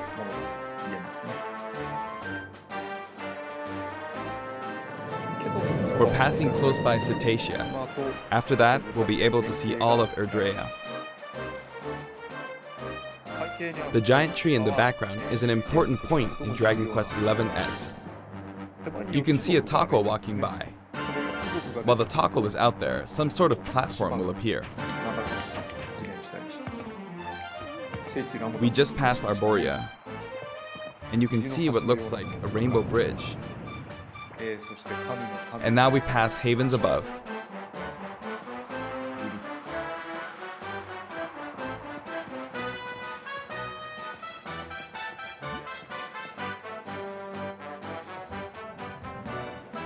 You'll see slimes appear in the background, but sometimes you'll see liquid metal slimes appear too. Those are really rare.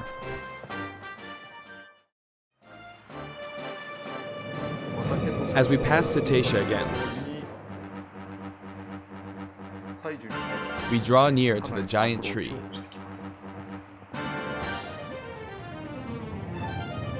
As we make our way up the tree,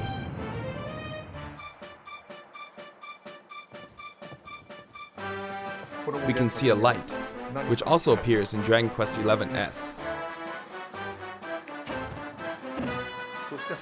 And then we finally make our way back around.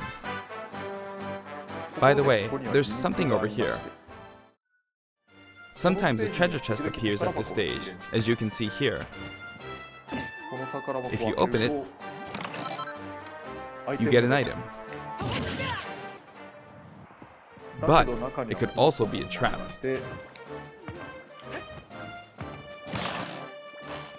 Ouch!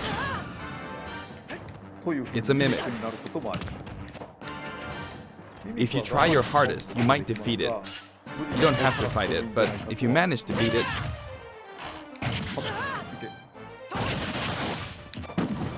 you'll get an item.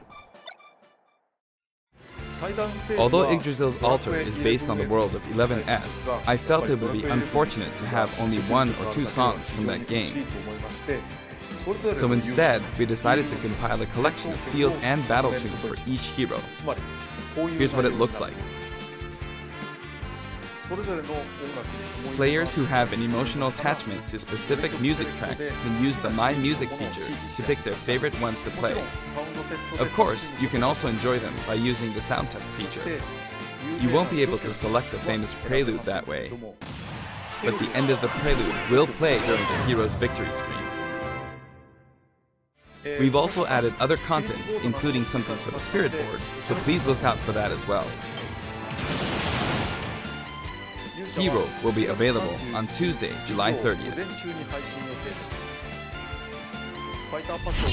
If you have the Fighter's Pass, you should be able to get him right away. We're also planning to make him available individually for $5.99.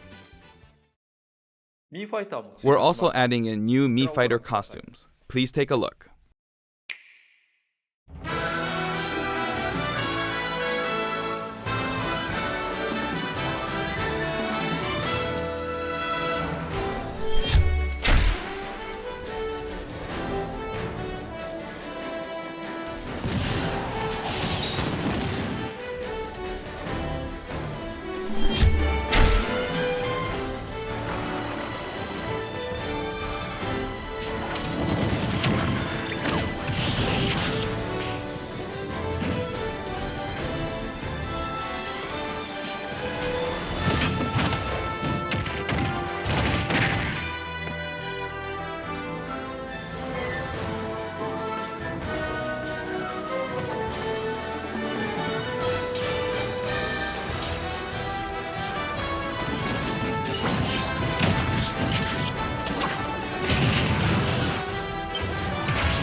Along with Hero, the version 4.0 update will also be available.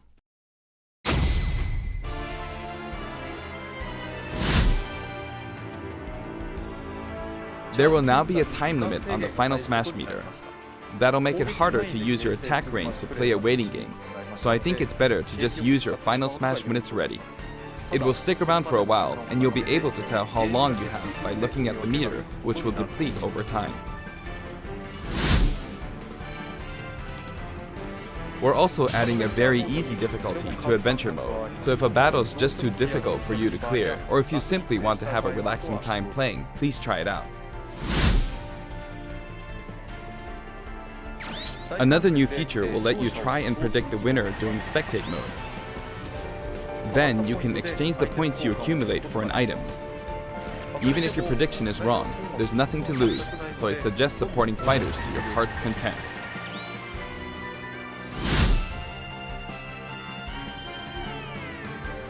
An online tourney mode will also be added in. To enter an in-game tourney, all you have to do is select the mode. The rules are preset, but they'll change periodically.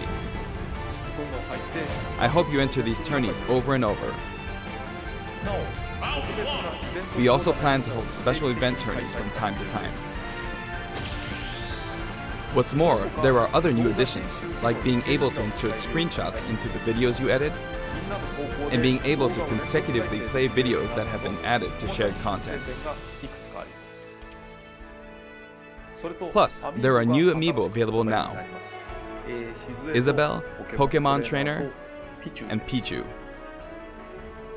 Each one will be available in a yellowish package, so keep an eye out for them.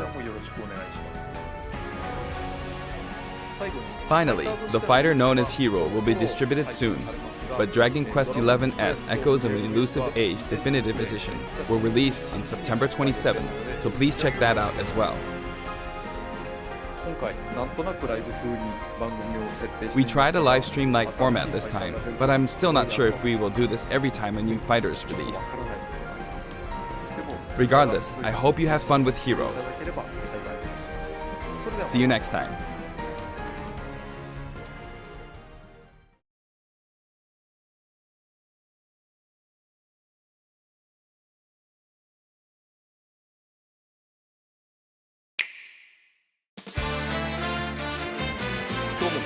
Hello everyone, I'm Masahiro Sakurai, director of the Super Smash Bros. Ultimate game.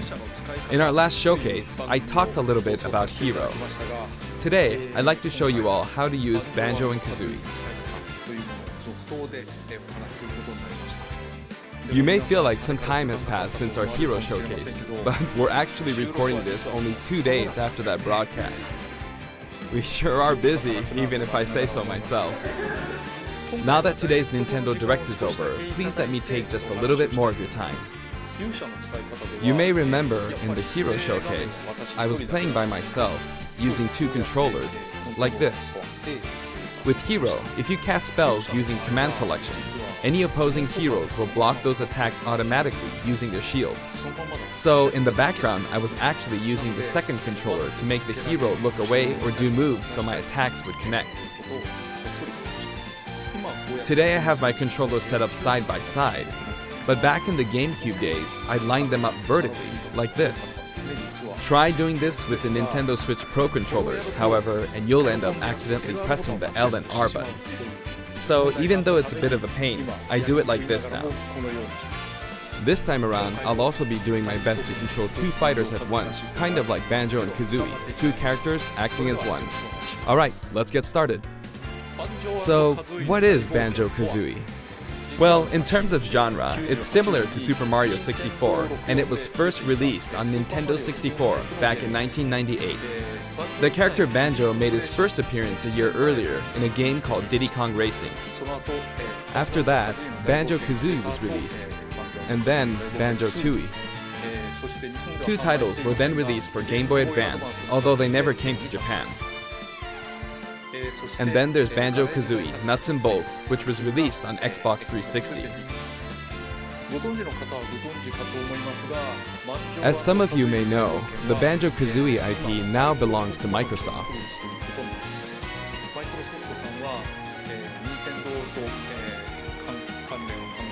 Technically, they're a rival platform holder. Even so, they were happy for Banjo and Kazooie to join the Super Smash Bros. Series. For that, I'm extremely grateful. Rare also welcomed us with open arms. So, if you want to play Banjo-Kazooie today, you can do so on Xbox. I know this is a Nintendo broadcast, but please, give the game a try on Xbox. Now let's talk about the music. The Banjo-Kazooie series music has a country feel to it. If we were to include this music in Super Smash Bros. Ultimate as is, it wouldn't really match the atmosphere of battle, so we put a lot of effort into arranging the music for the game. We'd like to play for you several of these arrangements during the showcase. Up here, yes, here, you'll see the track names. Okay, let's take a look at the fighter.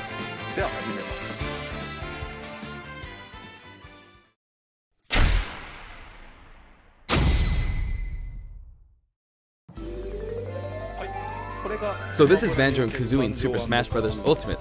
There's Kazooie. We're using a special ROM today, so the camera is a bit different from the production version. We've included lots of actions Banjo and Kazooie use in their original game. For example, the Talon Trot here is used for their dash. And their jumps are based on abilities like Flap Flip and Feathery Flap.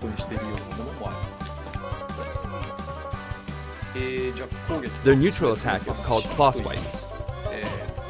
This ability looks similar to this in the original game, but we've built upon the original motion so it better fits the action of our game. Their flurry attack is a rat-a-tat-rat. Their dash attack is a forward roll, which is something Donkey Kong uses as well. This move is a pretty useful one. Their down tilt is Beak Barge. Their up smash is Bill Drill. It looks a bit different from their original games, but the animation reflects the fact that it's a consecutive attack. In Japanese, their side smash is called Harisen Kazooie. Harisen is a word that only exists in Japanese, so I was curious what this move would be called in the West. In English, it's called Regal Bash. I think Regal is the type of bird Kazooie is, so this basically means bird bash, which is pretty accurate. Their neutral air is Wing Whack. Their back air is an air rat-a-tat-rat, which hits 3 times. Their down air is Beak Buster, which they use to downstab as they drop.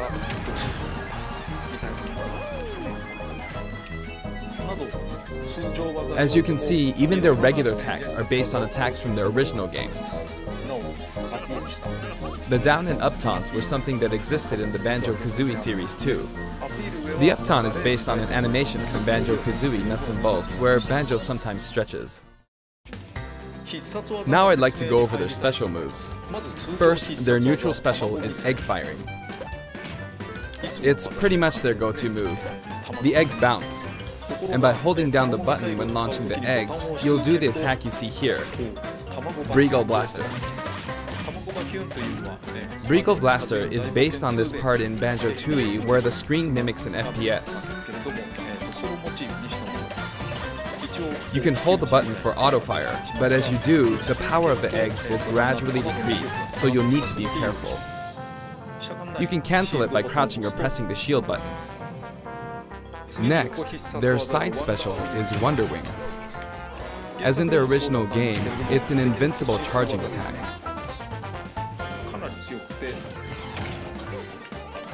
It's fairly powerful and will basically win against any other attack. However, you can see some feathers above Banjo's head. There are 5 of them in total, and I just use up all of them. After using them up, you won't be able to use the attack again until you lose a stock. Since the remaining uses of Wonder Wing only appear above their heads once activated, you'll really need to make sure you hammer the number of uses into your head.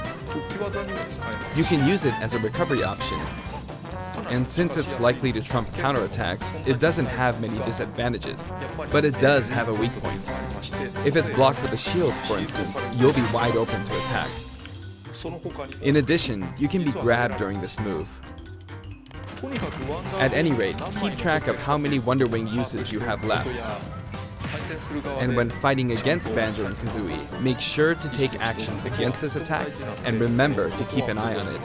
It's important to keep this in mind. Next is their up special, Shock Spring Jump. This move utilizes the Shock Spring pad from their original game. There are a few things to note. First, you can hit your opponents with the Shock Spring pad. It can be used to recover, and it's throwable too.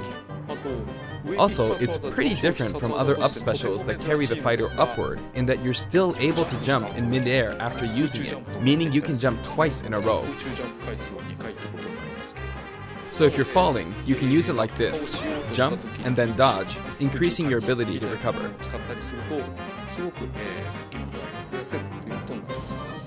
By the way, the height of a shock spring jump will change depending on how long you hold the button down.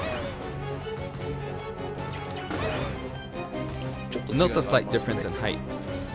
Next, for their down special, Rear Egg, they'll fire a grenade out of his backpack.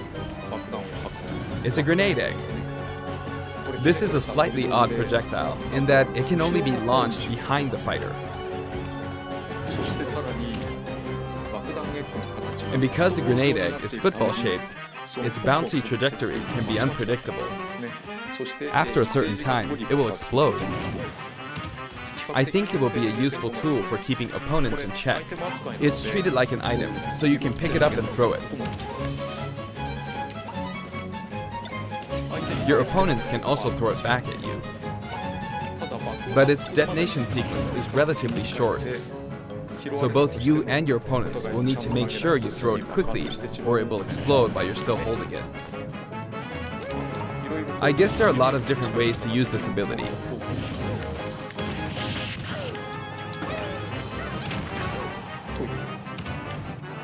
Lastly, their final smash is the Mighty Ginjinator. The Mighty Ginjinator is what delivered the final blow to Gruntilda in their original game. This move will send your opponents flying.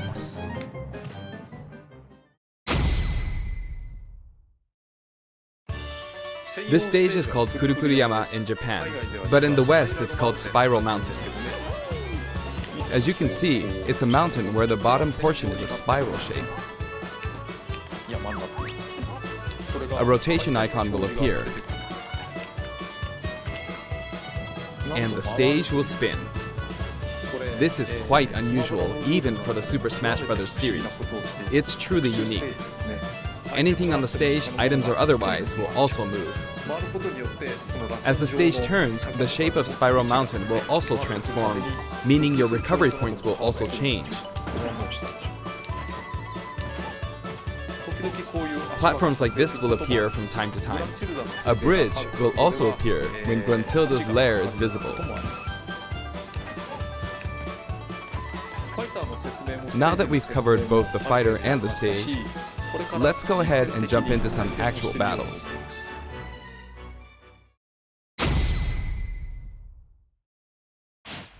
This time, I'll be taking on not just one, but two fighters in a team battle. Donkey Kong and Diddy Kong versus Banjo and Kazooie. Hang on, so there are actually two on my side too? So I should be fine, right? Probably not. In fact, definitely not. Looks like I'm gonna get beaten up pretty bad if I just stand around, so I'll play carefully. I should probably keep them in check. Your eggs, which can be fired forward or backward, are useful at times like this, and thanks to Kazooie, Banjo and Kazooie can use moves with a relatively wide range of attack. We'll make good use of these as we take them on. Note we're playing with items on. I think we're doing pretty good so far. I have two opponents, and since items are on, they'll have twice as many opportunities to pick up items. And since the final smash meter is on, the opponent can use it twice. I'm at quite a disadvantage, but I'm going to try my hardest. I can use Wonder Wing 2 more times.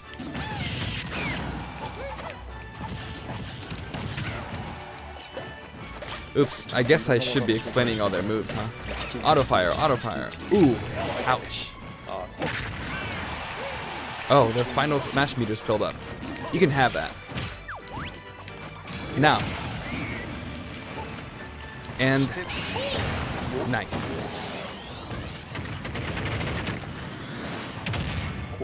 Now that there's one less opponent, this should be easier.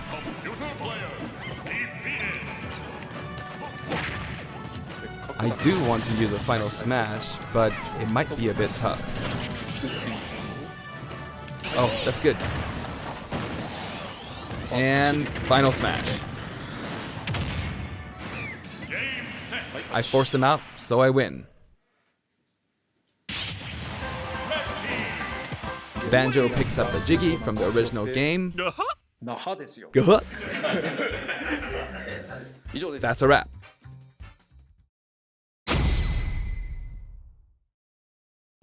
I'd also like to talk about some of the cameos that liven up the stage. First, we have the witch Gruntilda. In Banjo-Kazooie, this poor soul gets sealed underground by a boulder. Anyway, she's very cruel, and you can hear all about her from her sister, Gruntilda. This is Bottles, a mole, and another poor soul. His fate is sealed in the beginning of Banjo-Tooie. He's a friend of Banjo and Kazooie. Next is Mumbo Jumbo. This poor soul had all of his Mumbo tokens stolen by Gruntilda. He helps you out in many ways throughout the game. And we have Tootie. Can you spot her? She's running at the bottom. She's tiny and you can barely even make her out. But by zooming in, you can see all the detail, even at her size. You could probably make an action game just using this. She's raising havoc on the vegetable patch for some reason. And after that, she strikes an enigmatic taunt. Now she's heading back home. She looks all calm when you look at her this way, but this soul is actually the saddest of all the souls. You'd understand how miserable she really is if you saw the game over scene in Banjo-Kazooie. Oh, maybe she's not going home? And here come the Jinjos. We saw some of these a short while ago when the mighty Jinjonator appeared. They come in many different colors and were hidden throughout the world by Gruntilda in the original game, so you could say they're also sad souls. And now we see something floating around in the background. These are our basic enemy characters called Buzz Bombs, but since they can float around, they're lucky enough to have made the cut in Super Smash Bros. Ultimate. This is what they look like close up. It's basically a dragonfly, right? We put a lot of thought into the guest characters as well, and we put a lot of effort into these hard-to-see areas, so I hope you enjoy it.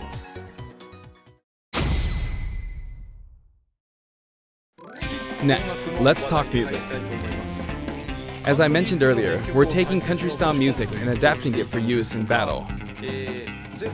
We're including a total of 10 music tracks. Of these, 7 are entirely new arrangements. I've always thought that getting all this for $5.99 is a fantastic deal. So, I hope you enjoy it. The music for Spiral Mountain was arranged by Grant Kirkhope. He created the original Banjo-Kazooie's music.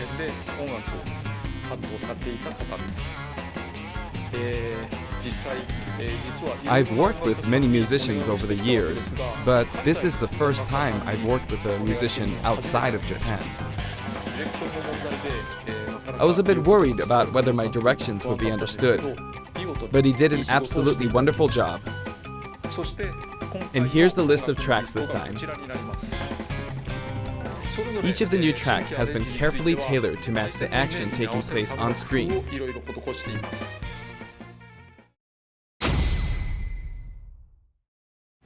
Alongside the launch of Banjo and Kazooie, there will also be a software update.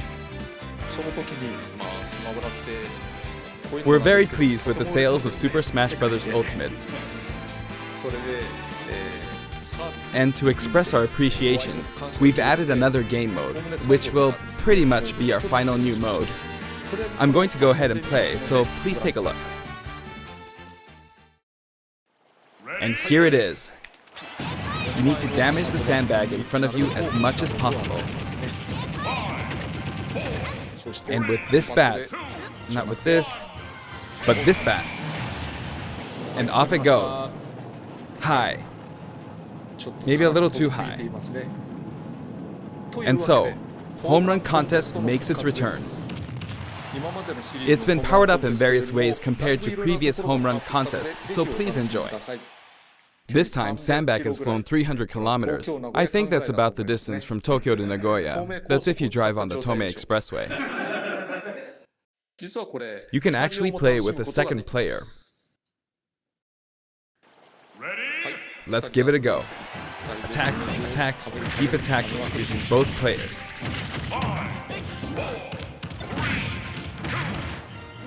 Time to strike. Here we go. No. This isn't how you're supposed to play the game. When I say 2 players can take part, I mean friends can play together, and not one person playing as 2 fighters. I hope you play this with your friends.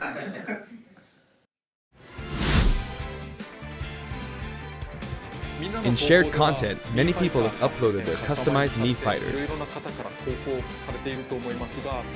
Up until now, it may have been a little difficult to use since you were not able to customize their special moves. But moving forward, you will be able to freely customize their special moves. If you find a Mii fighter that you like the look of, you can freely download them and set the special moves however you want and play as them. However, this will not be applied to Mii fighters created before this software update, and only applies to Mii fighters created after the update, so I hope you re-upload your Mii fighters. Please enjoy many different varieties of Mii fighters. We will add in some Mii fighter costumes as well. Please take a look.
We've added a costume for Sans from Undertale, who was a popular request. And this Sans outfit also comes with a music track. This will be listed in the other category, so you can check it out there. The arrangement was made by none other than the creator of Undertale himself, Toby Fox. Toby has actually visited my house, and we played Super Smash Bros. Ultimate together. He was actually really good. Of all the guests, he was probably the strongest. When we both chose random and played, the win ratio was about half and half. Or I may have been losing. Next, I'd like to talk about a new set of amiibo that will soon be available. Squirtle, Ivysaur,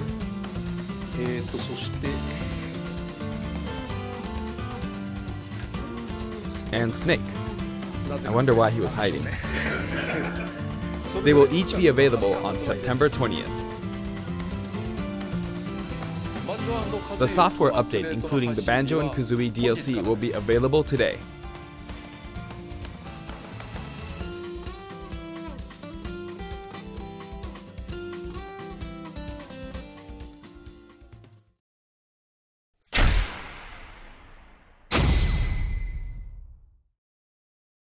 As mentioned in Nintendo Direct, Terry Bogard will be joining Super Smash Bros. Ultimate. Although we showed the reveal trailer, there was hardly any in-game footage. Some of you may wonder where the in-game footage is. Well, it's shaping up nicely. But we weren't quite ready to include it in the reveal. That SNK Neo Geo opening was fun, wasn't it? I'd like to show you just a little bit of in-game footage of Terry. Here you go.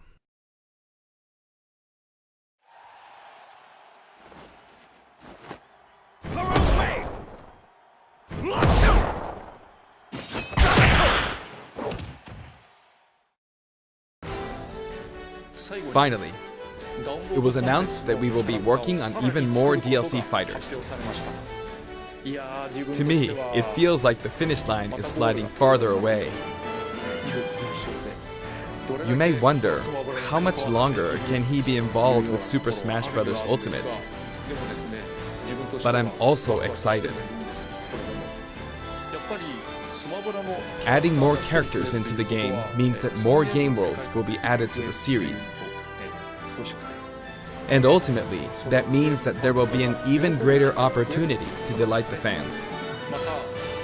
At the same time, I feel that Super Smash Bros. Ultimate is now representing so many characters in game worlds that it's become an enormous game. Even if the Super Smash Bros. Series continues moving forward, I doubt there will ever be an opportunity to bring this many characters together again. And so I want to keep improving on this record as much as possible. And I will continue to work hard at developing the game. I appreciate your support. That's it for today. Thank you very much.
Hey, cover!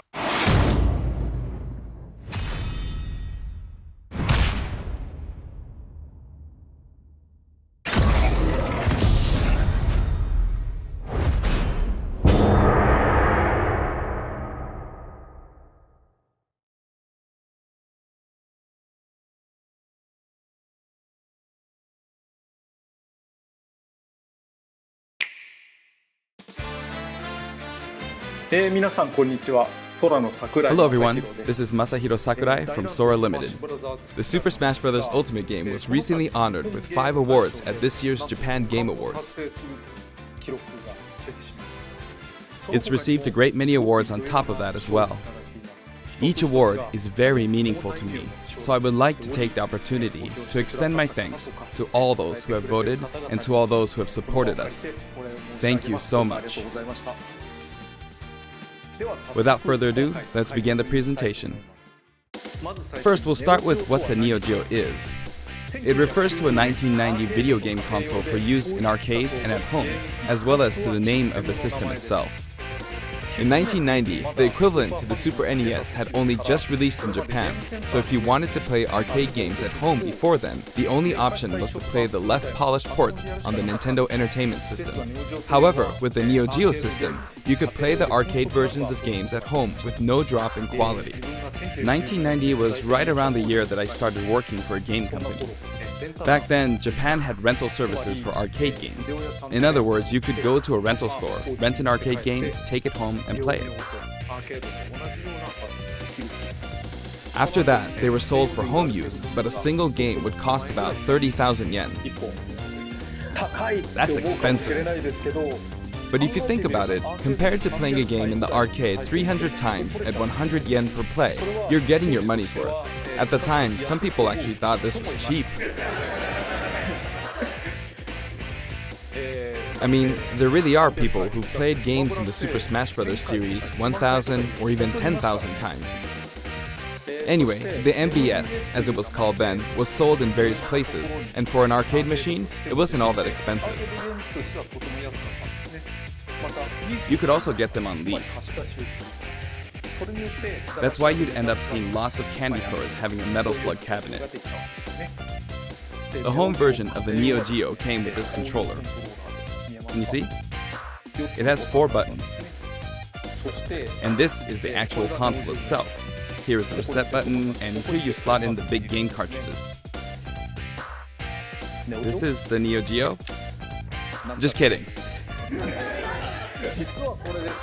Actually, this is the Neo Geo X, the portable version that was released afterward. You could also insert it into this docking station and play it as a home console. Beat Nintendo Switch to it. A portable, multi-purpose console. Updated iterations of past systems are emblematic of the Neo Geo. Next, let's talk about what Fatal Fury is. It released in 1991, the same year as Street Fighter II, but this one came later. It launched after Street Fighter II. Like many of the other fighters, Fatal Fury was often regarded as a title that was developed to capitalize on the popularity of Street Fighter II, but that's not really the case. Actually, both Street Fighter II and Fatal Fury were developed using the original Street Fighter as a foundation. In fact, the development of Fatal Fury was started by one of the planners of Street Fighter. Did I just hear you say, wow? This one is also a multiplayer-focused fighting game. In this story, someone named Jeff Bogard is killed by Geese Howard. Geese Howard starts up a fighting tournament in Southtown, which he runs.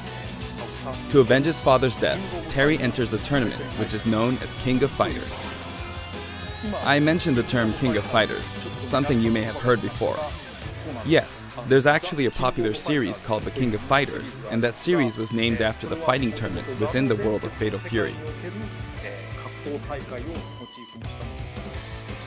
And Terry Bogard, who is the protagonist of Fatal Fury, also appears in all the games in the King of Fighters series as one of the main characters. If you want to play a game from either of the Fatal Fury series or the King of Fighters series, many of them are available now on Nintendo Switch as part of the Arcade Archive series. You may not know which one to play first, but my recommendations from the Fatal Fury series would be Fatal Fury Special. From the King of Fighters series, my recommendation would be the King of Fighters 95. But if you want to play a fighting game with all sorts of strategic elements, then I recommend the King of Fighters 98. Next, I'll give you some insight on Terry Bogard. Actually, this video was recorded about 1 month prior to its release. That's because we need to translate and edit videos like this one, and that takes time. The game footage you see here is not from the final production ROM, so please understand that there may be some elements that differ from the final game. Since we have the opportunity, I want to talk about Terry using a lot of SNK lingo, meaning in this discussion the younger generations may feel a little out of the loop. But there's nothing to worry about. When we released the original Nintendo 64 version of Super Smash Bros., I was often asked, who is Samus? Whether or not the character is fun to play as is more important than whether the character is new or old, or whether the character is recognizable to everyone. I want to make sure I present Terry to you in such a way that you can fully understand his appeal. So thank you. Okay, let's begin.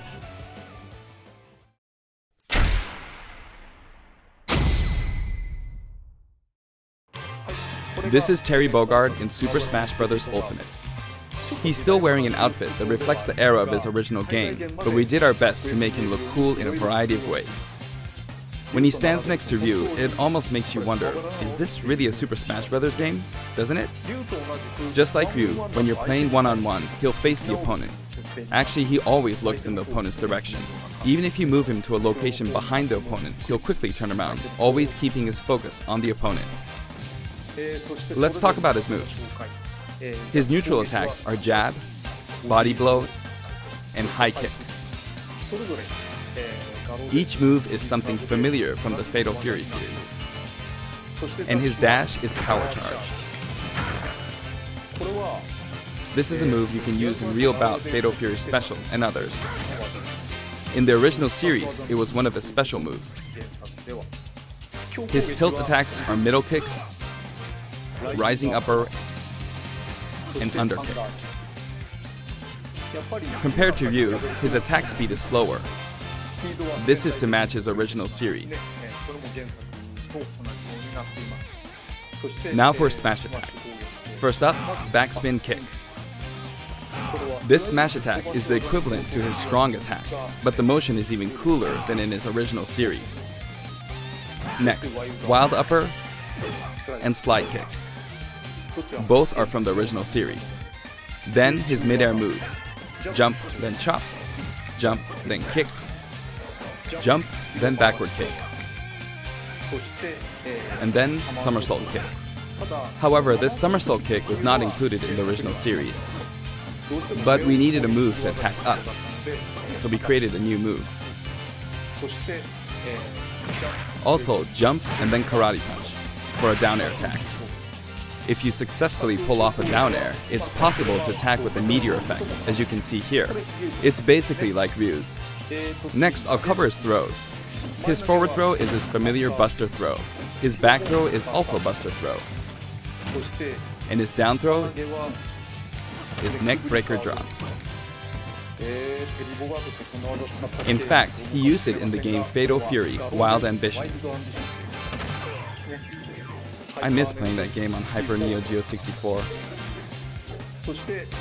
And then, his up throw is grasping upper. This sort of dodge attack can be performed after a spot dodge. I mentioned dodge attack, and this actually does exist. During a spot dodge, immediately press the button to counterattack. During a dodge attack, your upper body becomes invincible, so this kind of move gives you the advantage when you counterattack. Now for his special attacks. His neutral special, with just the B button, is Power Wave. Depending on how long you press the button, you'll use one of two types of special attacks, weak and strong. This one is weak and kinda slow, and this one is strong. Fast, isn't it? For Ryu, in his original game, you used 3 buttons, so there were weak, medium, and strong attacks. For Terry Bogard, you could use 4 buttons in his original game, but there were only 2 buttons for punch, so that's why he only has 2 attack levels, weak and strong. This rule applies to all of his special attacks, so please keep that in mind. By the way, the attack Power Wave is a move that shoots energy along the ground, but how does it look in the air? In his original game, you couldn't use this move in the air. This is how it looks now. As of the King of Fighters 96, the Power Wave ability had a shorter range, so we've recreated that version of the move. It's a useful move in midair and helps keep opponents in check. Next, we have a special performed while holding in the direction of your opponent, Burning Knuckle. This move also has a weak and strong version, as well as a command input. Like the Hadouken command input from Street Fighter II, you perform this command using the directional input, down to the side in the direction of your opponent, and then press the button. Doing so makes the move a bit stronger. This means that Burning Knuckle has 4 variations: weak without command input, and strong without command input, weak with command input, and strong with command input. The strong version using the command input is of course the most powerful. You'll hear a noise when you input the command.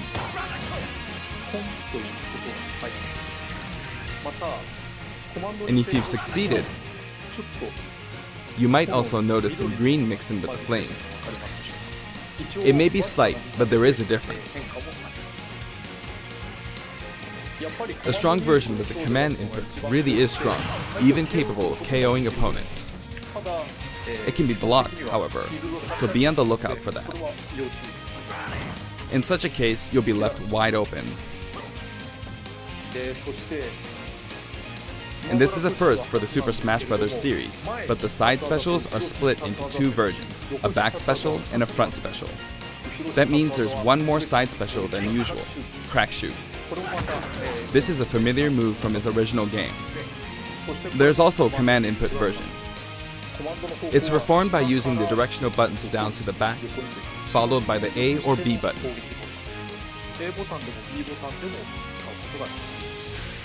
The command version can launch your opponent quite a bit further.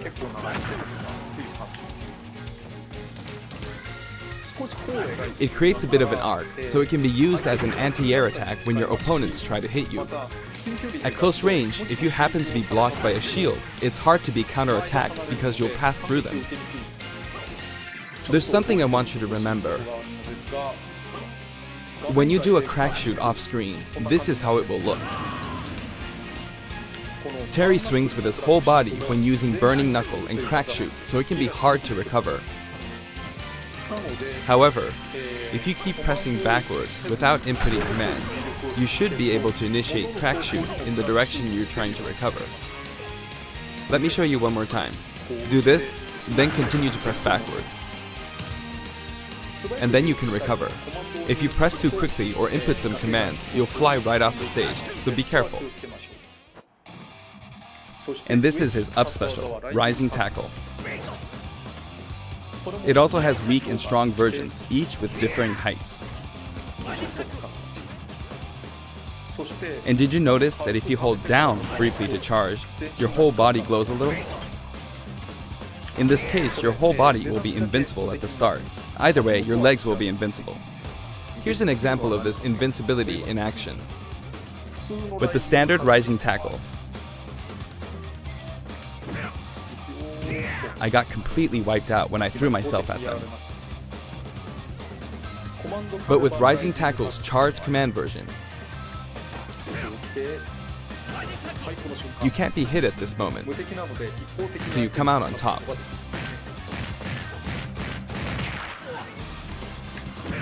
You can of course use Rising Tackle as a recovery as well. Even after using Burning Knuckle or Crack Shoot, you can still use Rising Tackle. This is also very helpful when you're trying to recover, so please keep that in mind. His down special is Power Down, an attack that rises and descends.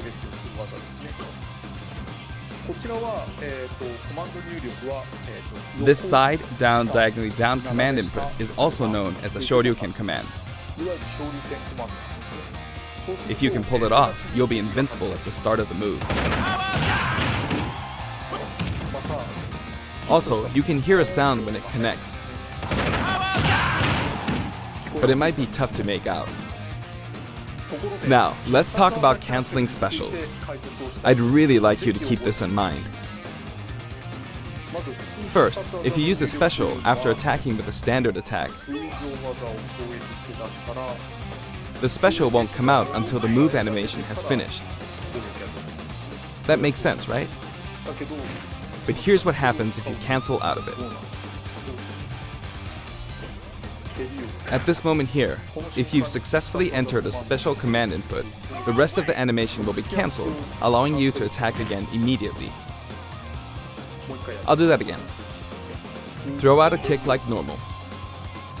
And once your leg extends, you'll perform the move.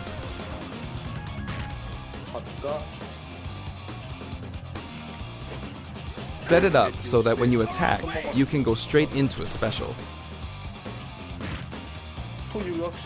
This will increase your offensive options. Please try this out. For example, neutral attack 1, 2, and power down. This is a bread and butter combo. Aside from that, you can also get Terry to fly out and attack in an M shape. In his original game, you could only cancel attacks on the ground, but in Super Smash Bros. Ultimate, it's possible to cancel aerial moves. The types of aerial attacks that you can cancel are limited to things like neutral air attacks or down air attacks. But I think it would be wise to use these combos to expand your offensive options. And at last, the final smash. His final smash begins with triple geyser. Terry will shoot 3 geysers straight forward. However, if you think that's all, you're very mistaken.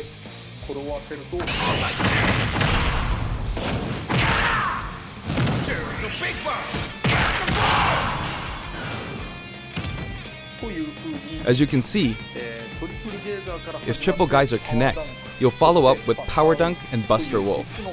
It's 3 moves in 1. It's a visually striking combo. You may be wondering what happened to his original super special moves. Yes, they're here too. With the usual rules, when Terry's damage meter rises up to 100% or higher, and in stamina mode, when his overall HP drops to 30% or less, you'll see this Go icon at the bottom of the screen. At this point, if you enter this specific command, you can initiate the power geyser you see here. The command input is, if I borrow the way it's said in the original game, down, angle down, side, angle down, forward. Well, it's a bit complicated. Downward, then backward, then forward. You see? It is an action game after all, so you get to control the direction of your punch, be it right or left. In that case, no matter which direction you're going for, just swap the right input and left input. It's like this: downward, then backward, then forward. Or down, and then the opposite direction if that's forward. And then there's his other super special move. Buster Wolf. You can initiate this one by repeating the Hadouken command input twice. Down to side, then down to side again.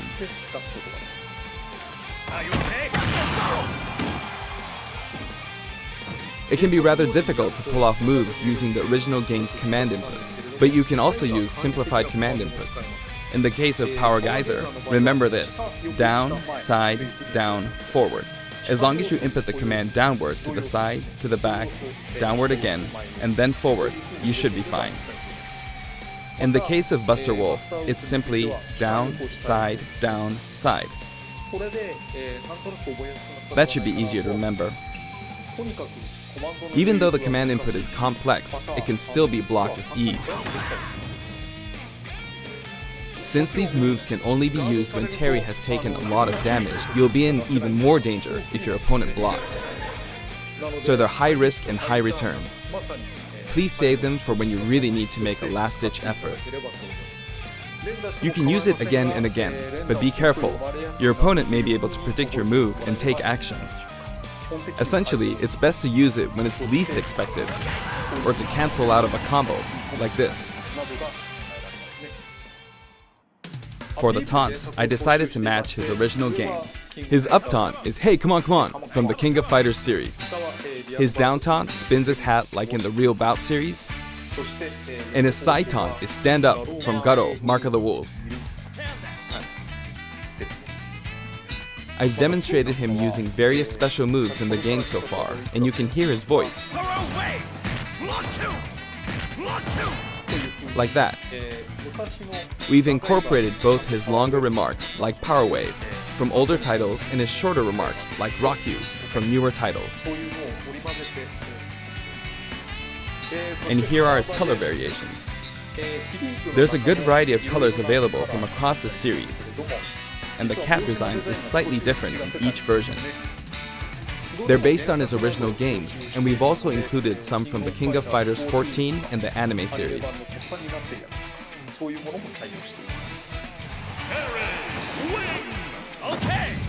He sometimes takes off his cap too. For example, it happens during his victory pose. His cap also blows away when he is defeated in stamina mode.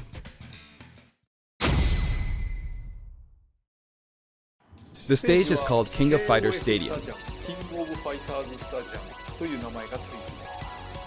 It looks like one hardcore fighting coliseum. The text above the Jumbotron reads, King of Fighters, without the. When we talk about a game title, we need the up front, but the name of the tournament in the game's story is just King of Fighters. This is a very unique stage, and it follows some rules that haven't existed in Super Smash Bros. Ultimate before. First, the edge is walled off. In the Super Smash Bros. Series, you need to launch opponents off the stage. Here, however, the more damage a fighter has accumulated, the more the wall will visually react when they're launched into it. Can you see? Eventually, fighters will break right through the wall. There are fireworks in the background. Basically, this special feature allows you to KO an opponent only after they've accumulated enough damage. That way, you can enjoy the battle more like you would in a traditional fighting game. When you're close to the wall, it's possible to be KO'd even when your damage is low. It's just like in regular stages. In the Real Bout Fatal Fury series, there was a feature in which the walls could be destroyed and players could suffer a ring out when they hit the wall. This isn't exactly the same, but we made it kind of similar to that. We hope you'll enjoy playing at this stage with all its special rules. Are you okay? By the way, there are guest characters in the background, right? Since we have the opportunity, I'd like to introduce them to you.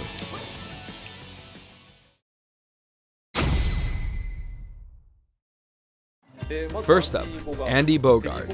He's the adoptive brother of Terry Bogard. Both of them were adopted from an orphanage and raised by Jeff Bogard. However, while Terry's teacher was Jeff Bogard, Andy studied under Mai Shiranui's father. He uses the Koppoken fighting style. Joe Higashi. He's one of the three main characters from earlier games in the Fatal Fury series. He's the only one that doesn't have any connection to Geese Howard. He's a Muay Thai champion. Kung Fu Roo. He's the master of the Holy Fist of 8 Ways, and he also trained Jeff Bogard. He can enlarge his body as well. Billy Kane. He's been in many Fatal Fury games since the first one, and he's the right-hand man of Geese Howard. While he appears in the first game, his costume is based on his appearances in King of Fighters 97 onwards. You can't really see his back, but the no smoking symbol is definitely there. Geese Howard. He's the big boss of Southtown, and he's the rival of Terry Bogard. Falling off of buildings is his thing. Rock Howard. His first appearance was Garo, Mark of the Wolves. He's the son of Geese Howard, and Terry actually raised him. That means his appearance in this game at this age with that look doesn't really jive with the timeline, but Smash is kind of like that to begin with, right? Kim Kapwan. He uses Taekwondo and considers himself a fighter for justice. His Ho'okyaku is very famous. Ryuji Yamazaki. His first appearance was in Fatal Fury 3, and he's a criminal known as Dark Broker. He's very selfish and sadistic. Blue Mary. Her first appearance was in Fatal Fury 3 too. She uses Combat Sambo, and she's a good drinking buddy of Terry's. Those were the characters from the Fatal Fury series, but from here on, let me introduce characters from other series. Athena Asamiya. She's a Psycho Soldier. Psycho Soldier is a memorable game released around 1986, and it was the first title to feature a fully voiced theme song within the game. This epic song was also remixed for Super Smash Bros. Ultimate, and it was recorded in both Japanese and English. Music start. Kyo Kusanagi. He's the protagonist of the King of Fighters series, and he uses the ancient martial arts Kusanagi-ryu. Speaking of the protagonist, there are differences depending on which version you're talking about, like Orochi and Nest. Anyway, he is forever a school kid. Iori Yagami.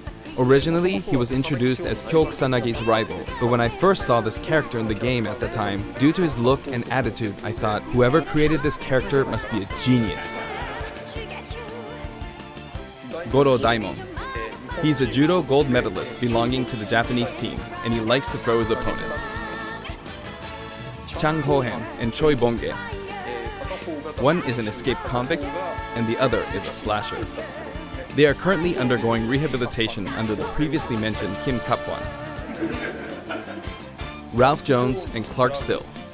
Originally, they were main characters in the Ikari Warriors series before Neo Geo. They appeared as guests in the Metal Slug series too. Ryo Sakazaki, the protagonist of Art of Fighting. The original Art of Fighting was released just before Fatal Fury 2. That means it was the first game to implement a true super special move. How could I not include him? King. Her first appearance was in Art of Fighting, and she's a bouncer and bodyguard. She is a beautiful woman with an androgynous sense of style. Next, Yuri Sakazaki. She was kidnapped in the first Art of Fighting game, but after that, she trained hard and mastered Kyokugen Karate in just 1 year. In other words, she's a genius. So, as you can see, we've included many characters, a total of 20 characters. You know, it's very cumbersome. I mean, it takes a lot of time. But so many people love each and every one of these characters, even outside the confines of their individual series, so we simply had to do our best by them. By the way, you may have noticed that a very important character from the Fatal Fury series was not included. Yes, Mai Shiranui.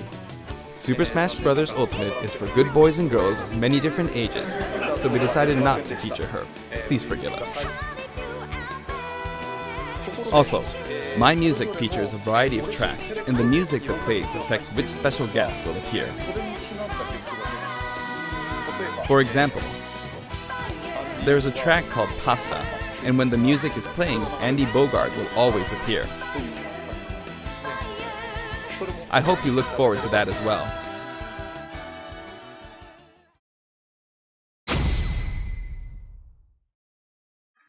Okay, I'm done providing information, so now let's jump into some actual battles. This time, I'm going to play the Terry route of Classic mode. On top of that, I want to try and hit the highest intensity level. Let's see if I can get all the way up to intensity 9.9. Honestly, playing the game in extreme difficulty while doing commentary is extremely hard. One or the other is doable, but doing both at once forces me to divide my attention. But that means I should do my best at both. I'll do my best. First, this route is named the King of Smash. 3 characters who have some sort of connection will appear as a set, a challenge that looks somehow familiar. Okay, the first intensity level is 5.0, so I should be fine. All battles in Terry's route are stamina battles. This stage's special KO rule that I talked about earlier isn't the best match for stamina rules, but oh well. On his route, a lot of stages feel like they're from a traditional fighting game.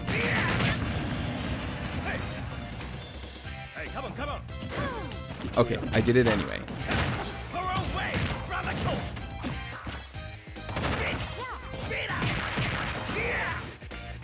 Of course, even in this mode, it's not impossible for me to try for a KO, but normally it'll be over before that.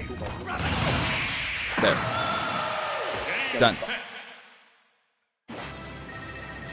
Looks like he's saying, "Gimme something." Next, round 2. It's the Legend of Zelda team. Just because characters are in a team because of their similarities, that doesn't mean that they have to be from the same game. This is Let's Go to Seoul, Kim Kapwan's theme. And I've got it set up so that we don't move from the bottom of Prison Tower. It would be easiest to simply knock him off the screen, but I'm not going to do that, because it's not as fun to watch. Oops, I knocked him off. Over here.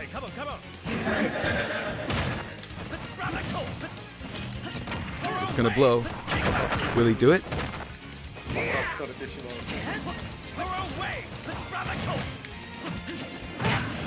Alright. The boomerang's not coming back. And I can't go to the edge. Oh no! The tables have turned.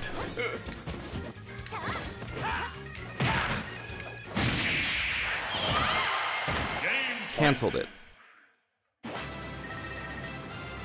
He wears his cap backward when he does a power dunk. Now you could call this the giant stage. All the giants are lined up. Of course, the music track is Taku and Stepi. Of course, he says. You might wonder who Taku and Stepi are. But it seems like it means Tanaka and Kitamura. This track is from Fatal Fury 2. There's a giant wrestler named Big Bear, and this is his track. Regardless of the track name, it's a really famous hard rock song, so please give it a listen.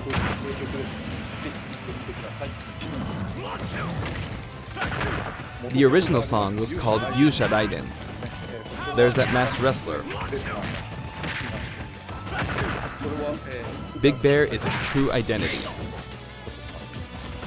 He's called Raiden.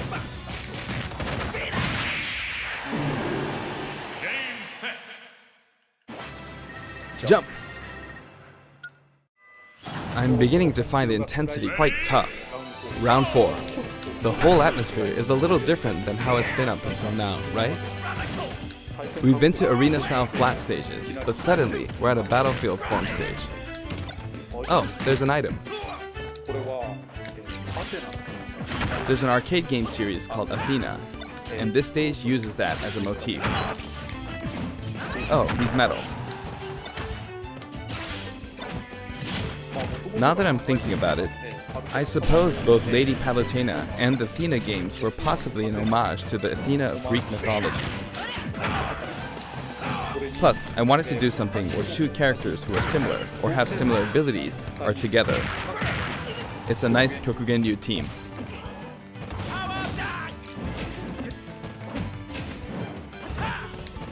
If I let my guard down, I'll easily be defeated, so I need to pay attention.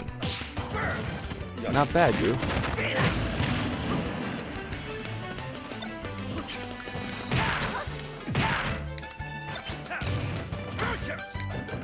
By the way, you can use moves like Crack Shoot to aim for overhead platforms, so they have some utility to them. I kept her in check. Phew, that was close. Looks like that fire bar didn't work out for her.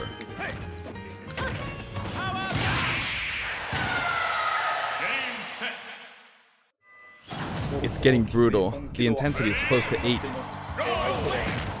You could say the opposing team is comprised of heroes from different companies. Sonic and Terry are on the stage. Actually, Sonic and Terry were both created in '91, so they're the same age. And the next year, in '92, Kirby was born. Everyone's getting old. But they're still on active duty.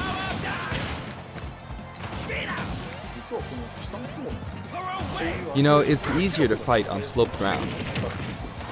When using Crack Shoot, it's especially easy going uphill. Yikes.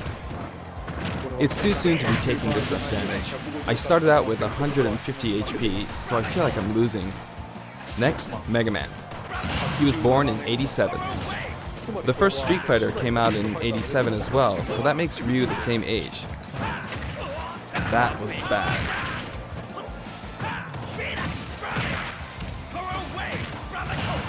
Don't go off screen. He went off. I'm sorry.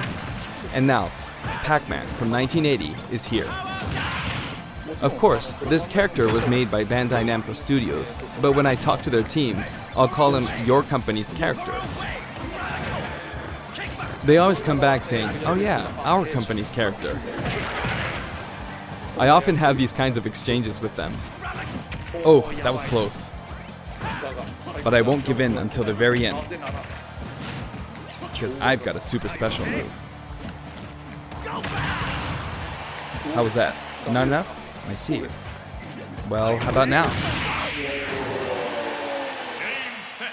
It's bad to keep using the same move, seriously.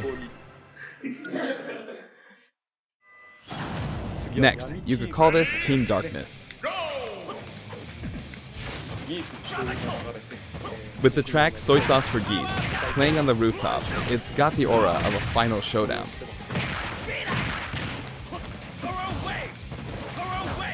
Oh, not good. Up next is Ganondorf. I don't want to get hit by him, not even once. He's huge. Yikes. You can't take things lightly in moments like this one.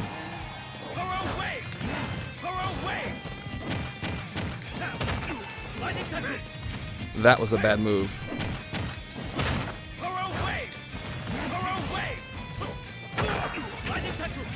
Alright, can I do this without getting hit?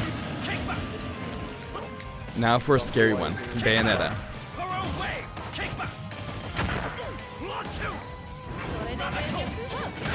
Yep, I'm giving this everything I've got. Oh, that was just dangerous. Pulling off that mid-air jump was risky.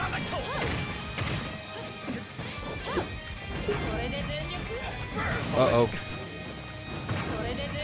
She's so good. That was a beautiful move. But she couldn't take advantage of that opportunity. That will cost her a lot.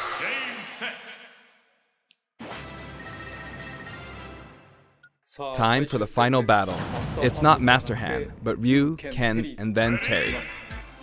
Art of Fighting version 230000000.0 is playing. In other words, it's kind of a themed fight. He's super strong, so I have to work hard.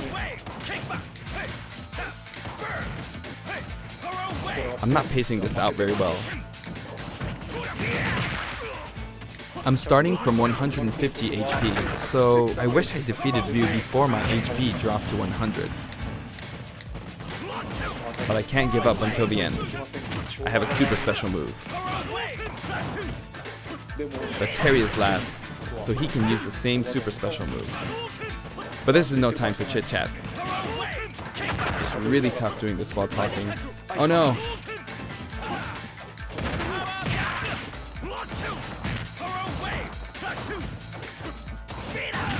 This is no good. Got it!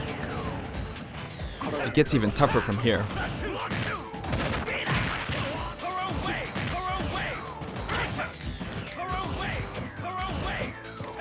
I messed up a perfect shield.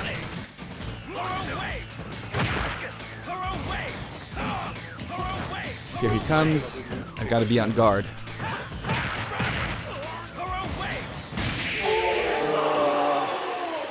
Yeah, but with a power wave? If I could have pulled off a super special move, that would have been awesome. But, alright, did I make it to intensity 9.9? Yes, I did. That was hard work.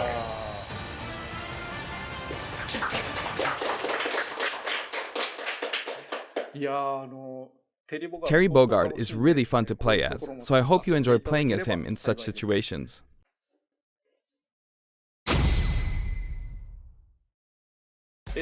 Next, let's talk about the music.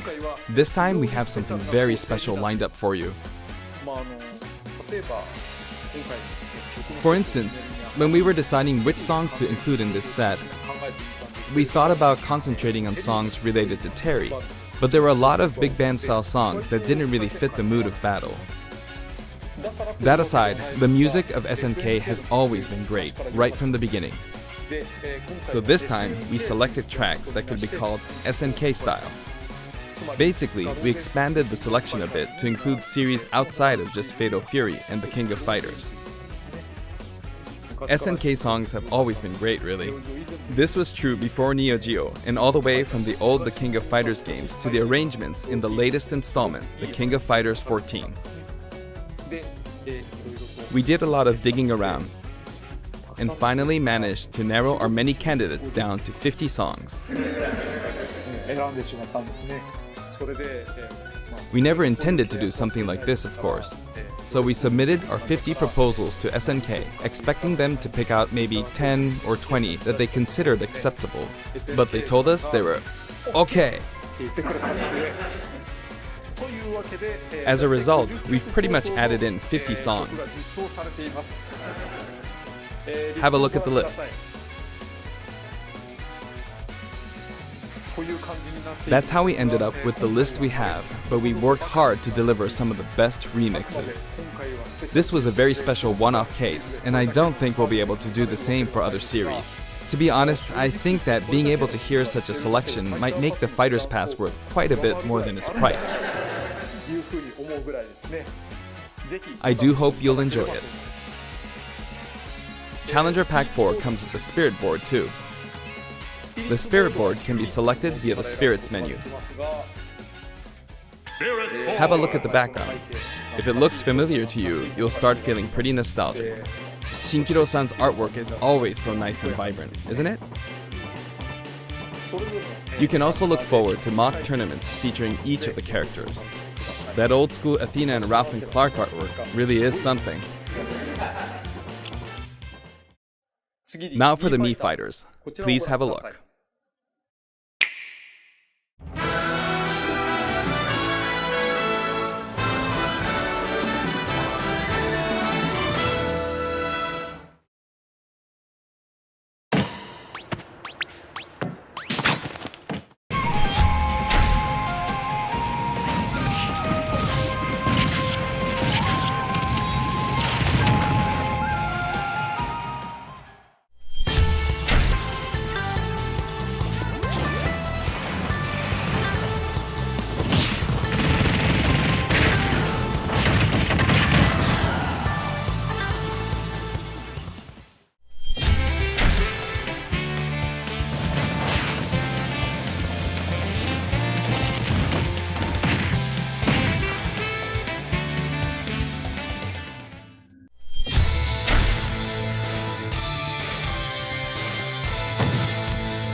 SNK was also involved with the Mii Fighter set this time, so it has a strong fighting game influence. It borrows a lot from the series Nakoruru comes from, like her wind slash attack, so I hope you'll enjoy those little details.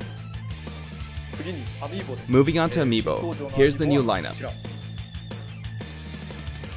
Simon, Chrom, and Incineroar. Each of these will be released on Friday, November 15th.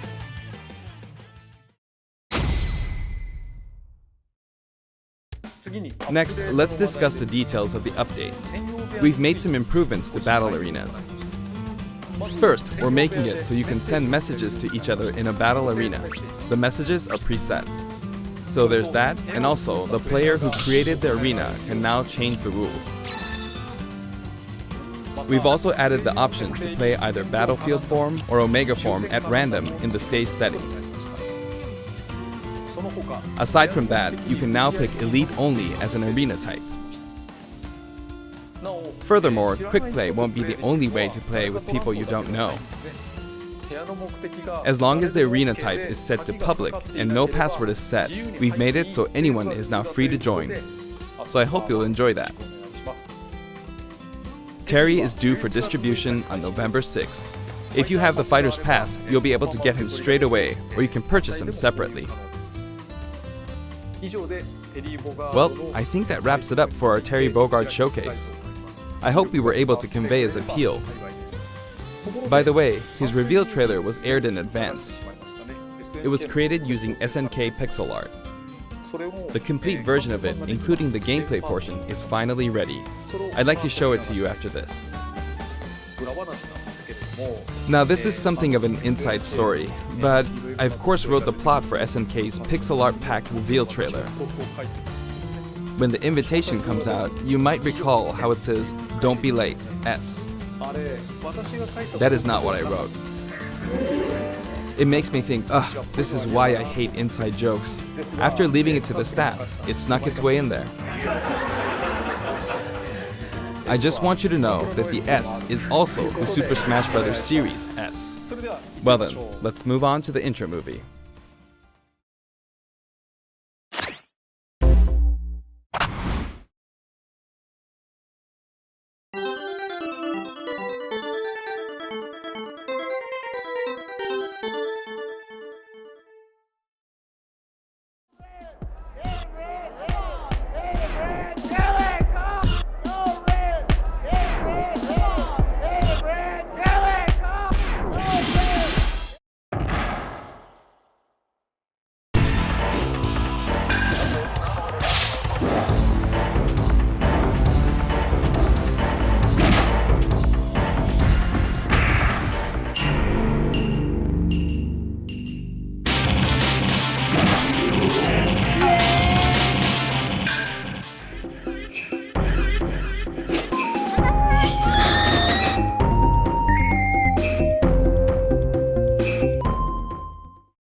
Hey, cover!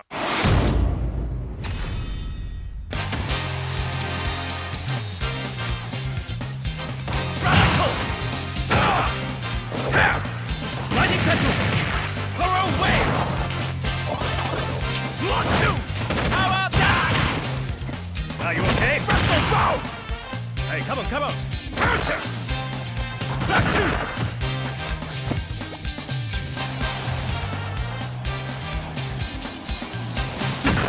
Lock 2!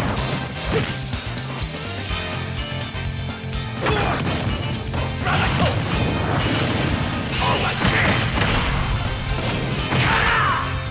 Here's the big one! Cast the ball! Terry, win! Okay!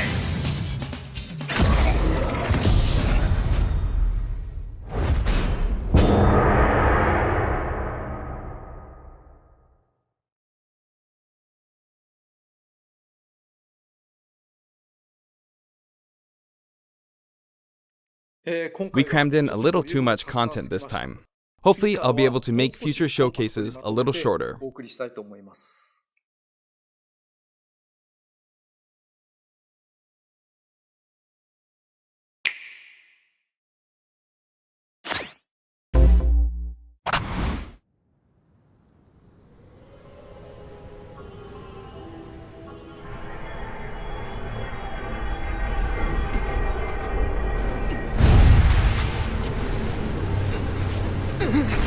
The time has finally come to unleash the forbidden spell of Zaharas upon our enemies!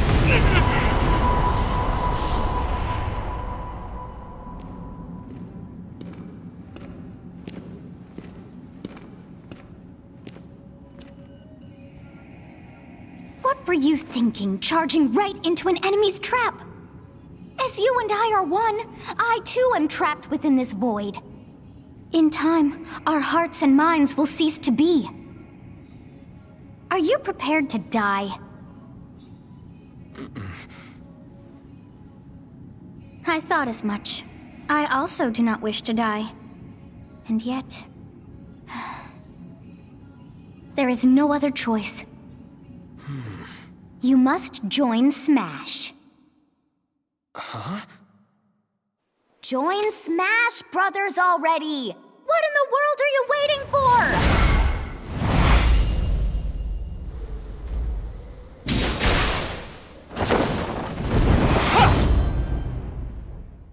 So joining Smash consumes even the darkness itself!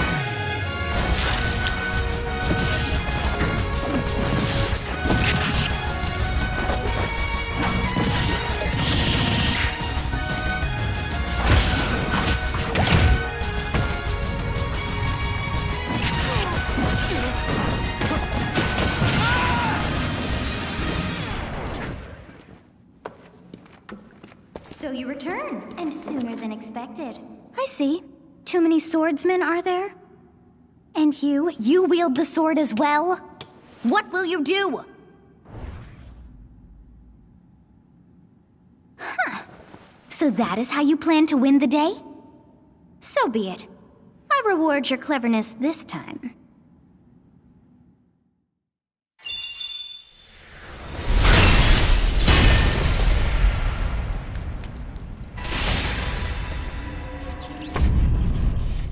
How is this?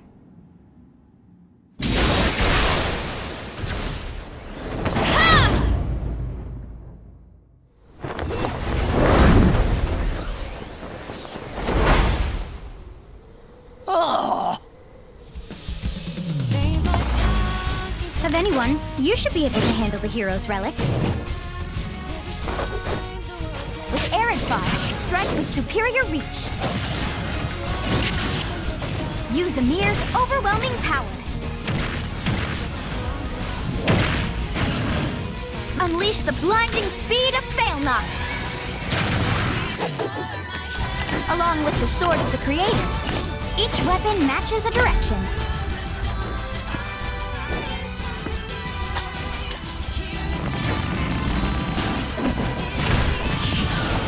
Your will and mine be now as one!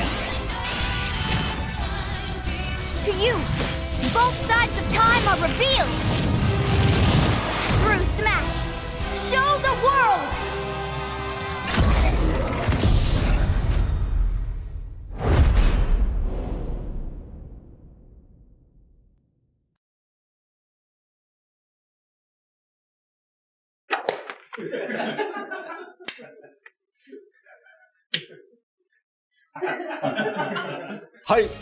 Yes, there you have it. Byleth from Fire Emblem Three Houses is joining the battle. Fire Emblem Three Houses was released just last summer, so it's still very new. Even so, you'll soon be able to play as them in Super Smash Bros. Ultimate. This release is planned for January 28th. You'll have instant access if you have the Super Smash Bros. Ultimate Fighters Pass, and it will also be available for purchase individually. In case you're not familiar with Fire Emblem or Three Houses, I'll explain a few things, so don't worry. First off, what is Fire Emblem? It's really hard to pronounce in Japanese. The producer said it's okay if I just say Fire Emblem. But when writing it, if you don't write Fire Emblem, the Fire Emblem police will come and get you, so please be careful. The series' first entry launched in Japan on the Famicom in 1990. You could say it was a pioneer in the genre of tactical role-playing games. You might be wondering what makes it particularly tactical. Well, it's tactical in that it simulates combat. You can think of it as moving pieces in a board game, or in other words, a game in which you advance units across a grid and battle. When we talk about tactical games of that era, there were lots of ones in which you command tanks, aircrafts, and so on. But Fire Emblem was unique because each unit was a specific character, sort of like in role-playing games. Plus, something made it stand out from other Nintendo products. Characters could permanently die. That's pretty direct language though, so perhaps we should just say they're sleeping with the fishes. But really, if a character fell in battle, you'd lose that unit. They'd be gone and you couldn't use them again. Recent entries in the series maintain this concept of permadeath to some degree in classic mode and what have you, but a lot of games now allow strategic withdrawals, so to speak. In the older games, your units would really be gone, never to be mentioned again. Scary. The game's stories are told like chronicles of war, with increasingly distinct characters and engrossing scenarios. Several characters also appear in the Super Smash Bros. Series, and 6 of the 7 can use a counterattack. It's their down special. There's actually a reason for this. When I was considering how to incorporate Fire Emblem fighters into Super Smash Bros. Melee, I thought it might be interesting to reflect the turn-based nature of the original game. First comes your opponent's turn. They attack and you counter. Next comes your turn.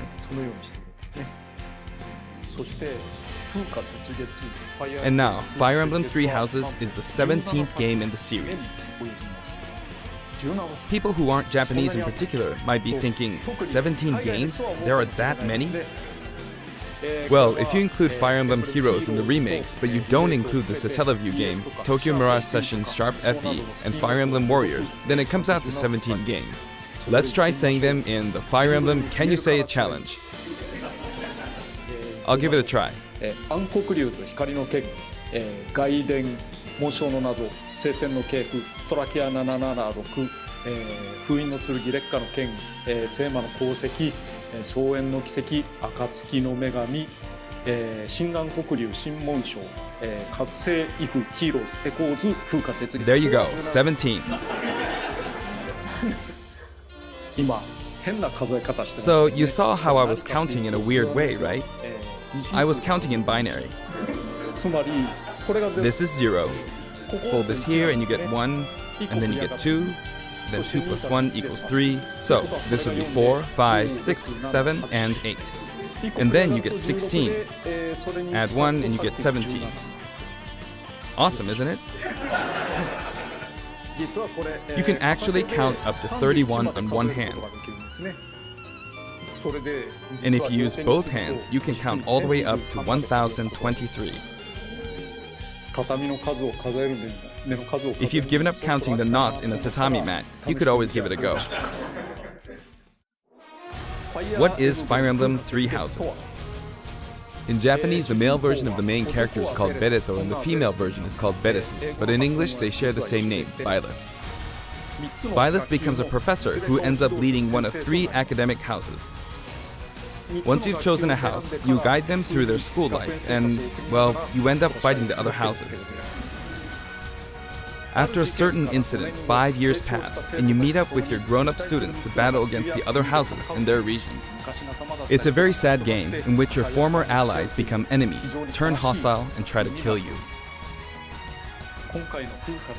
To understand the concept of Fire Emblem Three Houses, I played an early version of the game before its release.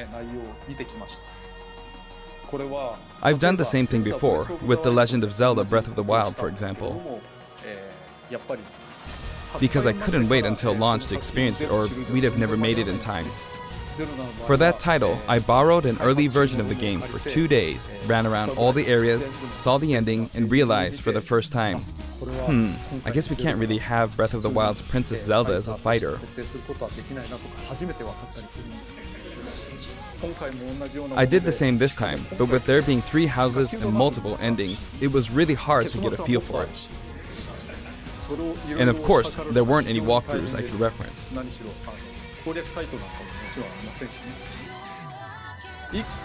The game has multiple routes and the outcome of each is very different.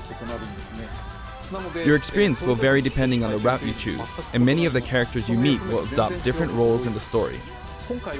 I'll try to avoid spoilers when I'm talking about the fighter. I hope you'll understand. Before my demonstration, I should point out that when I did the Terry Bogard showcase video, I mentioned that it was recorded a month in advance.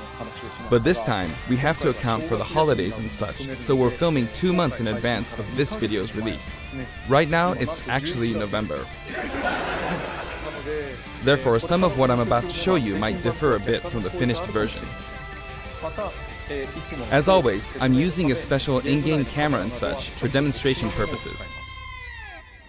Here I go.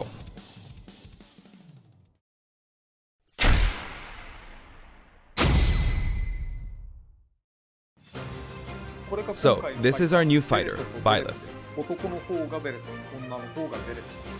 Sadly, they're lacking in mobility. It's maybe a bit better than Robin's, but that's about all you can say for them. Throws are not their strong point either. Their grab lacks range. But actually, you could say that they're distance demon. The hero's relic they use changes depending on the direction you input with the stick. Each of the hero's relics is a weapon that appears in Fire Emblem Three Houses. They look like bones, and there's a reason for that. First, let's talk about the weapon Byleth uses for upward inputs, the Sword of the Creator. The Sword of the Creator here is Byleth's default weapon. They use it for flurry attacks and tilt attacks, such as down tilt attacks, where it takes the form of a whip. They also use the sword for dash attacks and other moves. For their up smash attack, they'll whip the sword upward to launch enemies in the air. For their up air attack, they'll wave the whip sword overhead. The hit detection for this attack lasts for a relatively long time. The up special move is really something. The sword extends like this, allowing you to do things like this. It was pretty terrifying how I knocked him into the air with that attack. And in addition, you can do awful things like this. That said, you'll launch opponents upward until their damage reaches a certain percentage.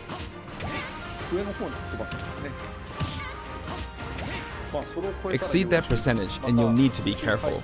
You may find it helpful to mid-air dodge. I've already shown this, but you can also use it to latch onto edges. So that's the up special. Now for the sideways inputs. This is Erdvar, the same name as the weapon from Celtic mythology. First, we'll go through the forward and back air attacks. As you can see, they have a long reach, like so. Marth's air attack keeps opponents in check too, right? If Byleth does the same thing, you'd win out, so you should be able to beat it. Next, the side smash attack. This also has a long range. It'll connect even from here.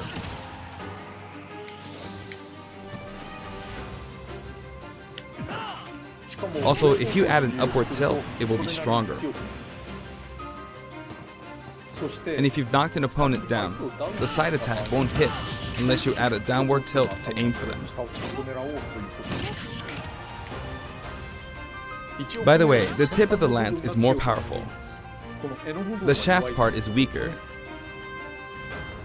so it's not suited to close combat. It won't deal much damage, and it won't launch opponents far. That's why, as a rule, you want to hit with the blade part aimed upward, or downward in this case. Next, the side special move. Byleth will simply swing the lance like this, but again, it has excellent reach. For example, even when your opponent is at this distance, it'll still hit.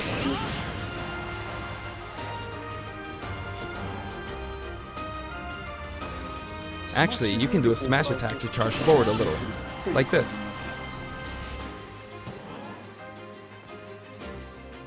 But as you'd expect, it can be easily shielded, so be careful.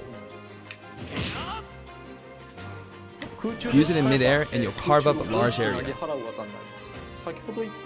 Returning to the side air attacks from earlier, they have great horizontal reach, but they lack verticality. So this complements it well, although you'll be vulnerable when you land. Now, for the downward inputs. For these, Byleth will use an axe called Emir. It's named after a weapon that appears in Ugaritic myth. First, the down air attack. It really is strong. You can try for a meteor effect with this attack. Next is the down smash attack. A heavy swing of the axe back and forth. As you can see, it has a great deal of launch power. And for the down special, Byleth channels all their energy into a devastating strike.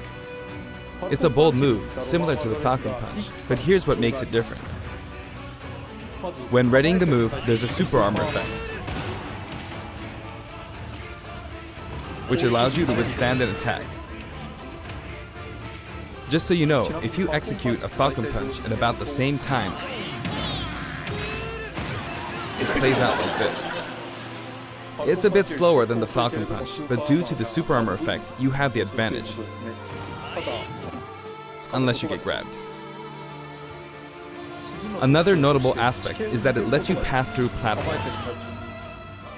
While you're charging up, you can breeze past platforms like this to reach a lower area. It won't let you jump, but you could use it as a surprise attack. Also, you can turn around during the move. The swing takes a while, so if an opponent runs behind you during the move, you can quickly change direction. Even though it can be hard to land a hit with this move, it can be really effective when used against a group of opponents. Plus, even if you fail to land a direct hit, any opponents on the ground nearby will still be launched a little. It's as if the quaking of the ground launches them. By the way, earlier I talked a little bit about the other Fire Emblem characters' moves. I don't recommend using this down special against fighters from the Fire Emblem series, because you'll just get loads of counters. It hits with that much power in a single attack. Counters can actually multiply the power of blocked attacks, and using easily anticipated attacks like this could just get you hit by counter after counter. Next, we have the neutral moves. The bow you use is called Fail Not, which shares its name with the bow from the Knights of the Round Table. It only appears in a few neutral moves. You've got the neutral air attack. This attack is similar to a move of Pit's and other fighters like him. It lets you spin the weapon around. It's also easy to create certain combos with it. And with the neutral special, you'll let loose an arrow. It seems pretty straightforward, right? But there are a few noteworthy aspects to this bow. First, the biggest difference between this bow and Link's is that once you enter the command, you can keep charging until it's ready. You can't release it partway through the charge, so when it does fire, the arrow travels at high speed. It's also very powerful. That said, you can still cancel out of the stance using the shield button. You can also change direction while in the stance.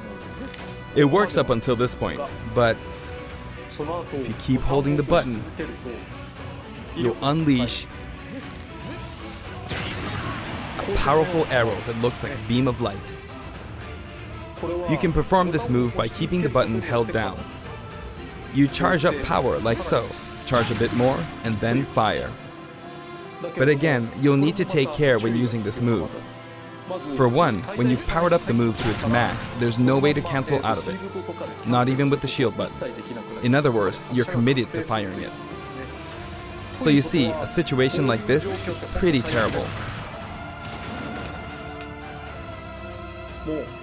Once you've entered the stance, you won't be able to do anything. Which means it's quite the risky attack to use against fighters who have a move with a reflector effect. But you could always just aim into the fray, as it is, after all, a long-range move, letting you deal a sudden blow to opponents. So you need to think carefully when using this projectile weapon. Byleth's final smash is called Progenitor God Ruptured Heaven. In the original game, there's a move called Ruptured Heaven. This is an enhanced version.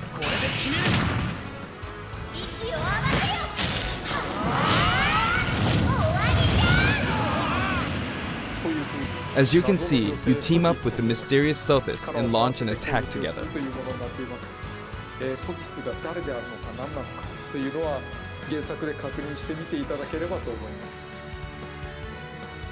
Now, let's talk about the color variations. It's set up so that the default and odd-numbered color variations are male, while the even-numbered ones are female. However, the third, fourth, and fifth colors are, as you can see, reminiscent of the house leaders. Those of you who've played the original game will of course understand what I'm referring to. The sixth color is based on Sophis, who you just saw earlier. And the seventh and eighth variations have a different hair color, which is based on something that occurs in the course of the original game's story. Didn't we see this variation in the final smash?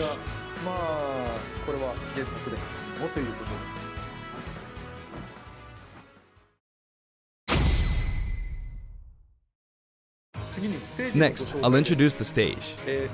For this one, we of course tried to recreate the place where you spend most of the game, Garreg Mach Monastery. This is how Garreg Mach Monastery is laid out in the original game. From these, we chose to have it cycle through the marketplace, reception hall, bridge, and cathedral all in one stage. It's the type of stage that rotates through different areas, such as these four. Let me introduce each of the guests that appear in these four areas. The first area is the marketplace. I think this is where a lot of people come to do their shopping. The guests that appear here are students of the Blue Lion's house, Dimitri, Dedu, and Ingrid. Not Dimitri, Dudu, or Ingrid. Their names are a bit difficult to say. They're largely from the Holy Kingdom of Fargus. Since it's a kingdom, that means they have a monarchy. For that reason, I guess you could say Dimitri's the future king. He had quite a difficult life and may or may not end up with just one eye. He's an unfortunate one, that one. There are vendors on either side. In the original game, these are important booths where you buy all sorts of things, but here you can break them, you see. If you do break them, the stage will expand to the left and right. I wonder where people will buy their supplies now. And in the background, you can see the gatekeeper. You often pass through this area in Fire Emblem 3 houses, and you end up talking to him a lot. Moving through these areas is possible thanks to this mysterious platform. Just when it seems like you've come to a stop, you'll come crashing back down. You've broken through the ceiling and slammed into the building. And the guests in the reception hall are Edelgard, Dorothea, and Petra of the Black Eagles. Take note, it's not spelled Edelgard. They're from the Adressian Empire. And as such, they embrace their military might. Edelgard is one of the characters who is central to the conflict. Depending on the path you take, she'll go through some terrible ordeals. You'll notice there are prominent chandeliers above the stage. It's possible to knock them down. However, Byleth can't actually reach it, even though it's their stage. You can reach it with other fighters, though. So, it's nice if you can work your way up there by getting lucky and being launched up, or perhaps by using another fighter as a stepping stone. There we go, I made it. And you can knock it down. Also, you can break this table. Like so. Just like the sign that reads Furin Kazan in the Suzaku Castle stage, it can break if you launch the opponent into it at close range. Next up, the bridge. The camera rotates 90 degrees, creating this long area. It's very wide indeed.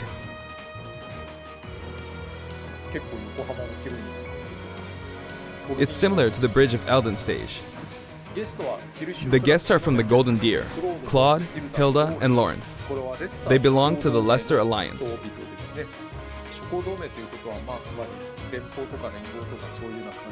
Because it's an alliance of many noble families, you could say that they have a wide assortment of members. And Claude is the sharpest of the bunch. Incidentally, both Claude and Hilda are the names of characters that appear in Genealogy of the Holy War, the 4th title in the Fire Emblem series. I guess once you've reached the 17th game and are creating 40 characters for each new entry, you're bound to get a bit of name overlap. The naming process must be tough. Hey, it looks like the Pegasus Knight is busy training. As for the bridge's design, it's just a long pathway, plain and simple. You can expect plenty of blows to be exchanged at the edges of the screen. You could also say it's a place where the fail knot really shines, and in this sense, I think it suits the Golden Deer perfectly.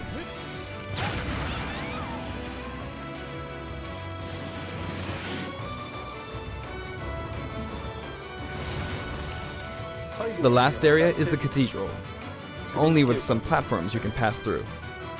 The guests appearing in the cathedral are Sephiroth, Flayn, and Rhea. There's Sephiroth, who appears to have an extremely strong bond with his sister, Flayn. She seems to be under the protection of him and Rhea, who you can see fighting during the opening of Fire Emblem Three Houses. All three have character quirks related to their true identities. I feel that Flame might be saying shush at this point, so I'll leave it at that. This is a simple area of the stage. All it has are these platforms. Being the last area, it may be a place where some intense battles will be waged. It'll cycle through each location in about 2.5 minutes.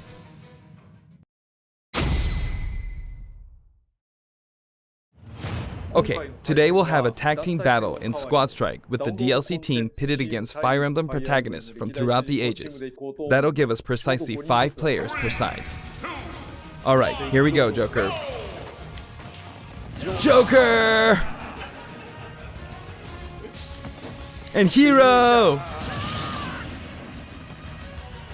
Gee, we really made a lot, huh? Banjo! By now, I think you know what I'm doing.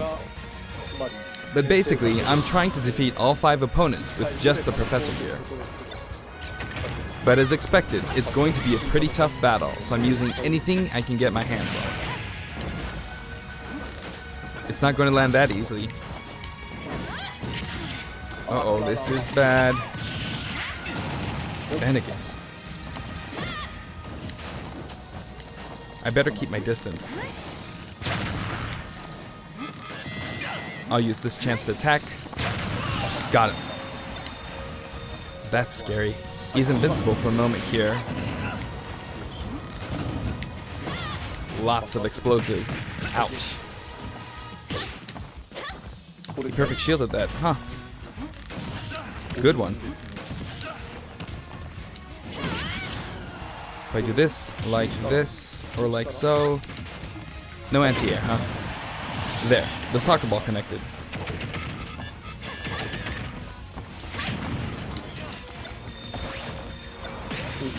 Good, there's Mom. You're in a good spot, Mom.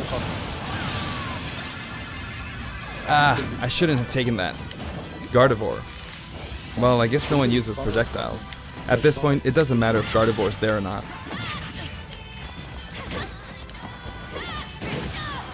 I feel like the enemy might get this Smash Ball. See? They got it. But I mustn't give up. I can't waste this chance. There's another Smash Ball. Yes, got it. Now! What are you charging up for?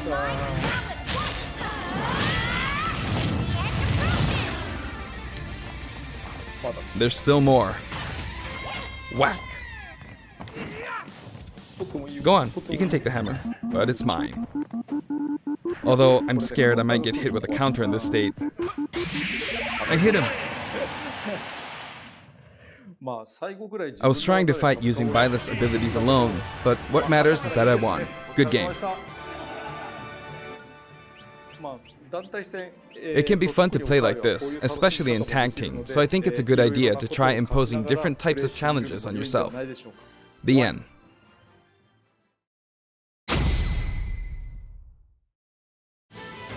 Now, about the additional music.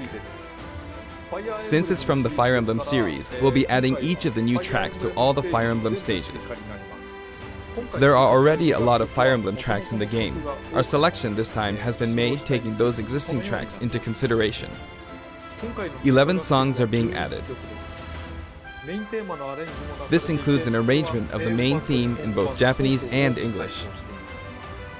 I hope you'll enjoy these as well. We're also adding in a new spirit board. It includes the house leaders among some of the other popular characters. Sothis is Legend class.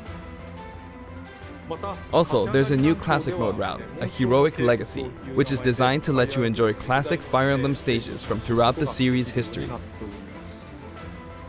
The final battle is against Master Hand and Crazy Hand, but you'll find that something pretty amusing happens, so look forward to that. Now for the Mii Fighter costumes. Please take a look.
This time, we're releasing a Cuphead costume.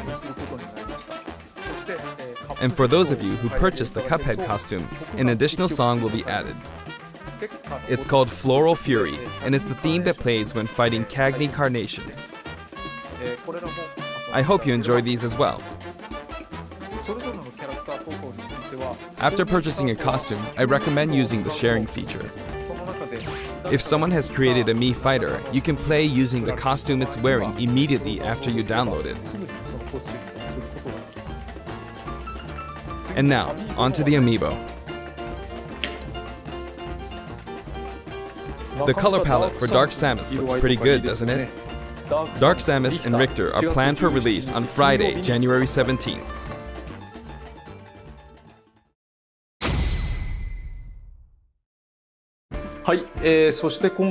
And now, with the addition of Byleth, the Fighter's Pass is finally complete. The lineup was Joker, Hero, Banjo and Kazooie, Terry Bogard, and Byleth. From more than 70 fighters, only 5 have been added. But I must say, this game has always been an exceptional experience. And since the roster was already so large to begin with, right from the start, we intended to make the most out of the new gameplay mechanics and so on. There really were a lot of new mechanics, weren't there? When we add a new fighter, we don't simply make their attacks or their movements a little different. Instead, we try to offer you a whole new style of play.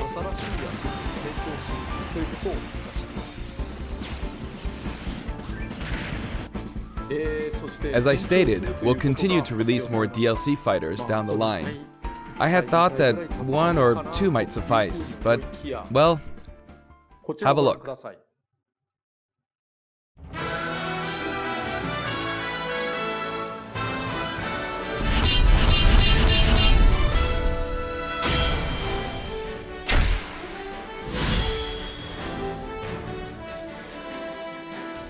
Looks like there will be 1 more fighter than last time. For this reason, we will be releasing the Super Smash Bros. Ultimate Fighters Pass Volume 2. It will be available for pre-purchase on the date shown, so please keep an eye out. And now that it's official, we intend to move ahead with development. Of course, like last time, the contents will remain unknown for now, and I'm personally very sorry that we have to release Fighters Pass Volume 2 when the details have yet to be revealed. Like last time, I'd be very grateful if, despite that, you would understand why and purchase it. Furthermore, the new additions have already been decided. Even if I receive many requests regarding potential candidates on Twitter, I'm afraid it would be very hard to consider them. But I still hope you'll look forward to it. We're also including a bonus with Fighters Pass Volume 2. Last time, it was a Rex costume. But this time, here's what we have.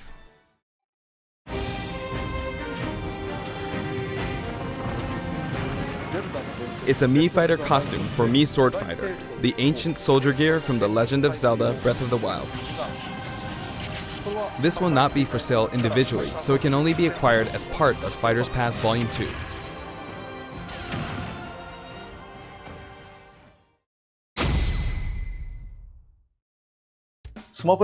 It's been reported that Super Smash Bros. Ultimate is the highest-selling fighting game in the world. Personally, I don't know if it counts as simply a fighting game, but I guess it's seen as a fighting game around the world. Seems like Street Fighter 2 was in the lead for a while, but now Super Smash Bros. Ultimate has surpassed it in total sales. However, I'm not sure if this is accurate.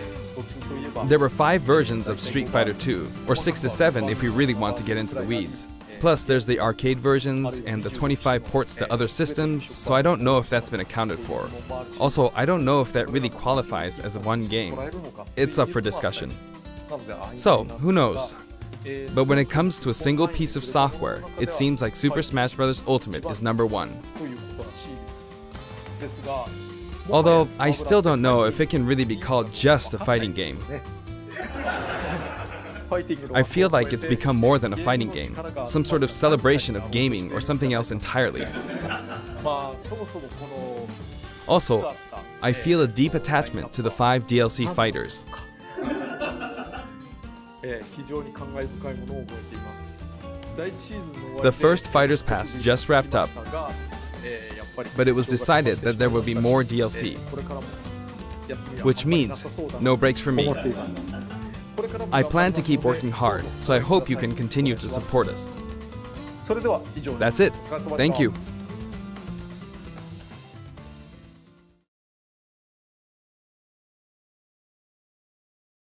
Super Smash Bros. Ultimate news approaches. The fighter included in Wave 6 of the paid Super Smash Bros. Ultimate DLC will be...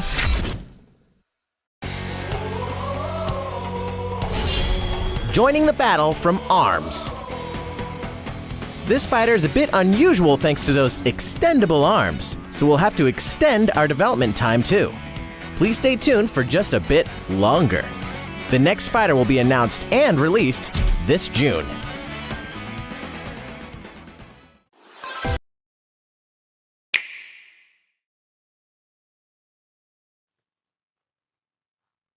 Hi, おはようございます。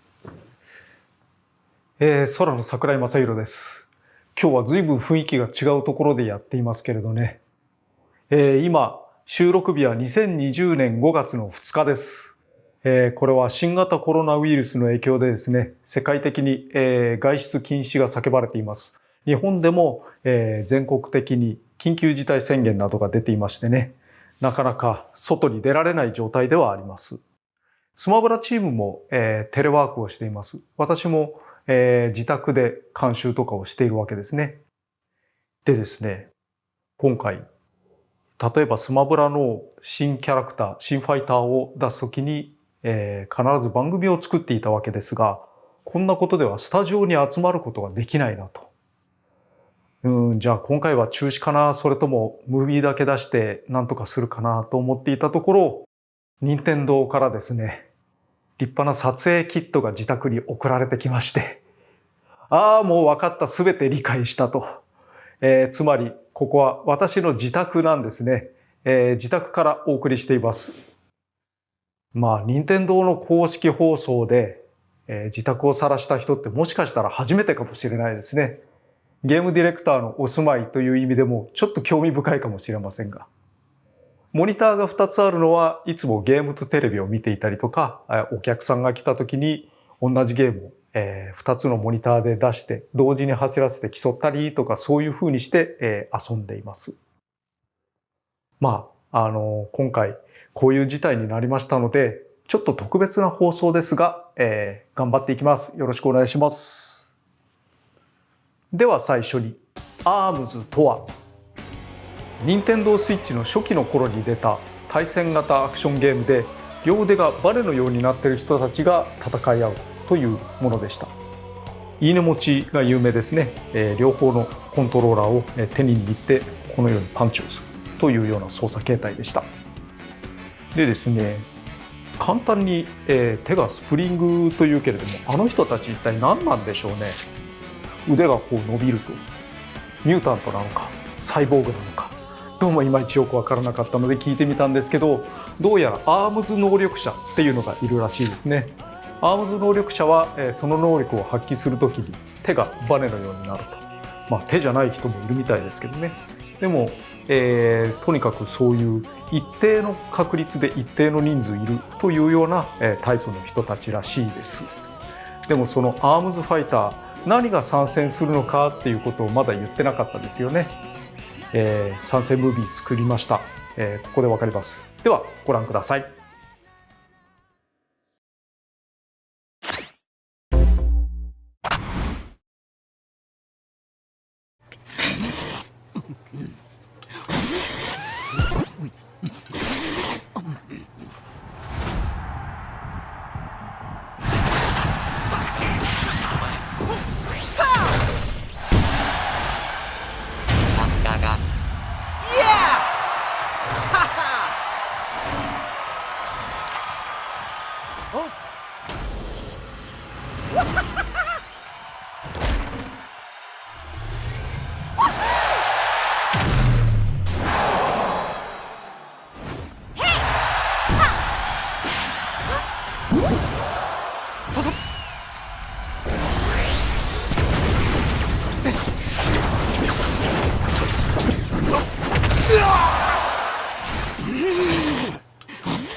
というわけでアームズから新ファイターミェンメンの参戦です。ラーメン大好き少女、麺店飯食堂の看板娘18歳です。なぜアームズのファイターの中からミェンメンかというと、ぶっちゃけて言うとアームズの矢吹さんがミェンメンがいいと言ったからなんですけど、まあ私もミェンメンか忍者らかなと思っていました。スプリングマンが主役じゃないのかというような見え方もあると思うんですけれども、どうやらそうではないです。みんな主役ということをおっしゃっていました。まあスプリングマンで画像検索をしても何らかの悪魔超人の絵ばっかり出てくるんですよね。これから、ゲームの説明を行いますが、全て開発中であることをご了承ください。アームズをスマブラに落とし込むってとっても難しいことです。そして、結果的にかなり変わった戦法を持つファイターになりました。得意不得意がはっきりとしていてですね、主に重量級なんかは得意なんですけれども、軽量級空中戦が得意な人みたいなものは比較的苦手な部類になりますね。では説明してまいります。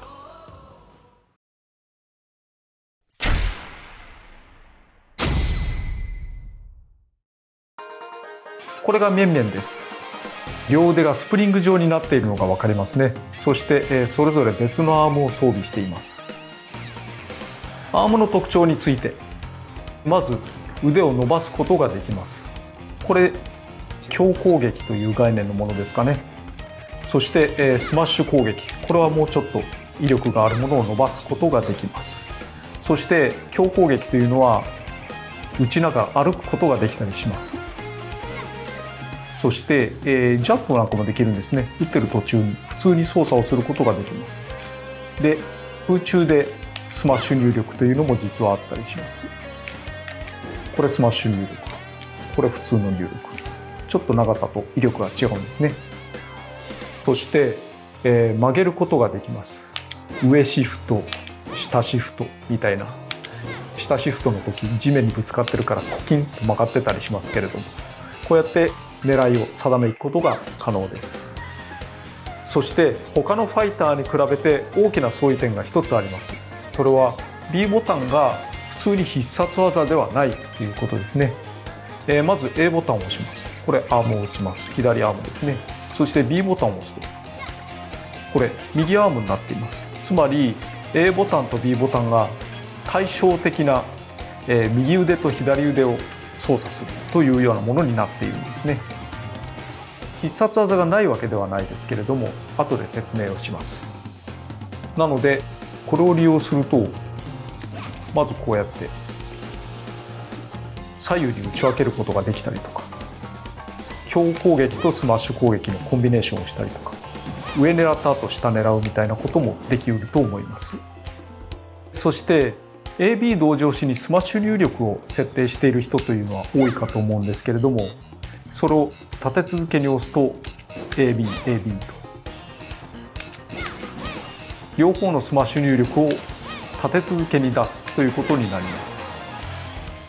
これは必ず A ボタンの入力、つまり左腕から先に出ることになります。思えば2人操作がソファーの上だとできないので、サイドテーブルを用意してきました。直接攻撃とはいえども有利なところはもちろんありまして、例えばカウンターなんかは全然食らわなかったりしますね。全然平気です。ただ弱点めいたものもありまして、接近戦にはやっぱり弱いです。例えば結構簡単に避けられるんですね。空中にちょっと飛んでるだけで当たらなくなってしまう。もちろんこの後の隙はすごく大きいですから、簡単に反撃を受けてしまうというようなことになると。だからこそ上シフトとかを使って対空をしていかなきゃいけないんですけれども、そうそう自由に曲がるものでもないです。つまりメンメンを使うような場合には、敵が上から飛んでくるみたいなシチュエーションは比較的苦手ということになります。空中で攻撃をすることももちろん可能なんですが、そうそう当たるものでもないというか、当たりにくいものなので気をつけていきたいですね。基本的には間合いを分けるということで、逆にメンメンを相手にする場合はどんどん接近していくことを第一に考えるべきですね。なおシールドされても比較較的大きな隙ができます。通常必殺技や横必殺技はアームの操作に使うわけですが、上必殺技と下必殺技はあります。といってもちょっと特殊なんですが、下必殺技はアームチェンジになります。この右腕のアームだけを切り替えることができるんですね。これどんな時にでも操作が可能な状態だったらパッパッパッパッと切り替えることが可能です。まずこのリング状になっているのがホットリング。牽制に向いているアームだと思ってください。比較的素早く動くのと、攻撃をするとここでリングをパチンと切り離すんですね。この切り離したものも最初の方には当たり判定があります。なので、比較的広い範囲を迎撃するためのもの。ただし威力は低いです。上に下に動かす範囲も結構広めですね。復帰阻止にも割と有効です。次にメガボルト。これは威力が抜群のアームだと思えば良いと思います。はっきり言って、スピードは遅いです。全体的にリーチも短いですね。なので見切られやすいです。曲がることも本当に不自由だけども、これが一発当たれば結構痛いです。しっかり溜めたメガボルトならこのくらいからでも撃墜できるかもしれないですね。という多人数戦に向いていると思います。多人数戦でとにかくどさくさに紛れて撃墜数を稼ぐとか、そういうものには向いてますね。逆に 1on1 とかではちょっと当てにくいかもしれないです。次にドラゴン。もうすでに左腕にくっついているものですが、両腕をドラゴンにすることができます。牽制向きのホットリングや撃墜向きのメガボルトに対して割と素直というかスタンダードな性能ということになります。右と左で打てるわけですが、この時にボタンを押し続けるとレーザーを出すことができるんですね。ドラゴンレーザーでしょうか。これを利用して例えば別々のところにビームを放ったりとか、そういうふうにしてより長い距離を牽制することが可能です。またこれももちろん左右に打ち分けることはできますから、両方でビームを打ってみたりとか、その際ちょっと角度を変えたりとか、横に対しては広範囲の攻撃範囲を持て得ることができるというものですね。そしてもう一つ特徴があります。想像に硬くないと思うんですけれども、つかみは両腕を伸ばしてつかみかかります。これ原作と同じですね。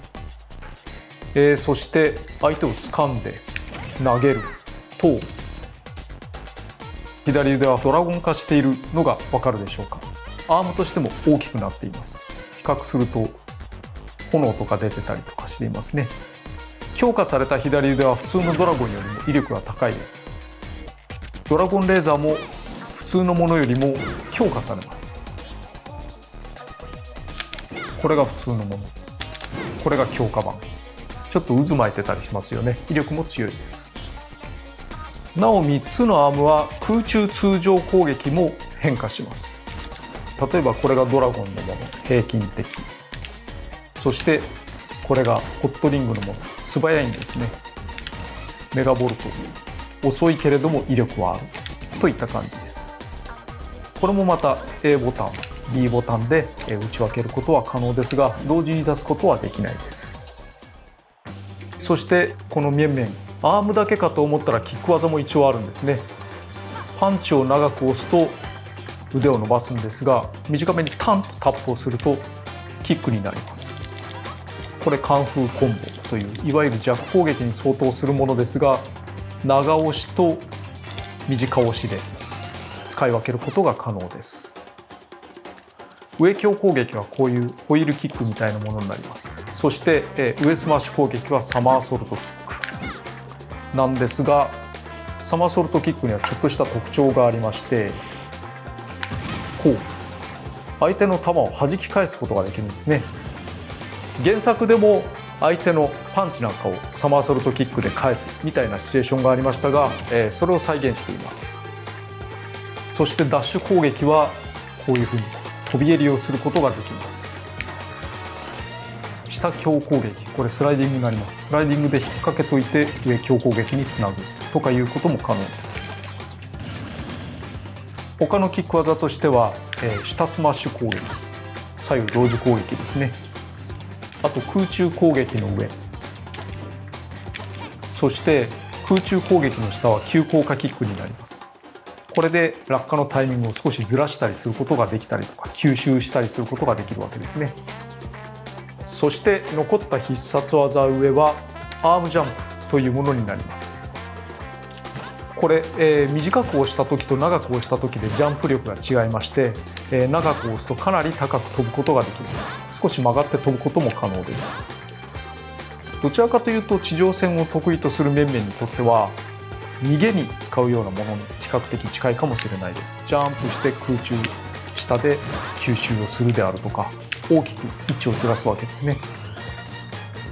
また上昇時は少し無敵が生じるので、ある程度当たってもまあ大丈夫です。少し遅れていてもかわすことはできますから、いざという時諦めずに距離を取ることを頑張るということができたりします。必殺技上を地上で使うとアームジャンプなんですが、空中で使うとアームフックという技になります。見ての通りこう腕を伸ばしていますけどね、これを攻撃に使えることはさほどないと思います。どちらかというと復帰に使う技ですね。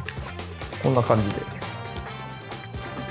いわゆるワイヤー復帰みたいなことができるというものです。ドラゴンで食ってるような感じになっていますけど。そして最後の切り札はアームズラッシュです。これはアシストフィギュアのスプリングマンなんかも使っていましたが、原作にあるパンチをいっぱい出す技ですね。これですが、そこは最後の切り札なのでもっとスペシャルに演出をしています。アームズファイターが勢ぞろいして無数のパンチを繰り出すというものですね。最後はドラでフィニッシュ。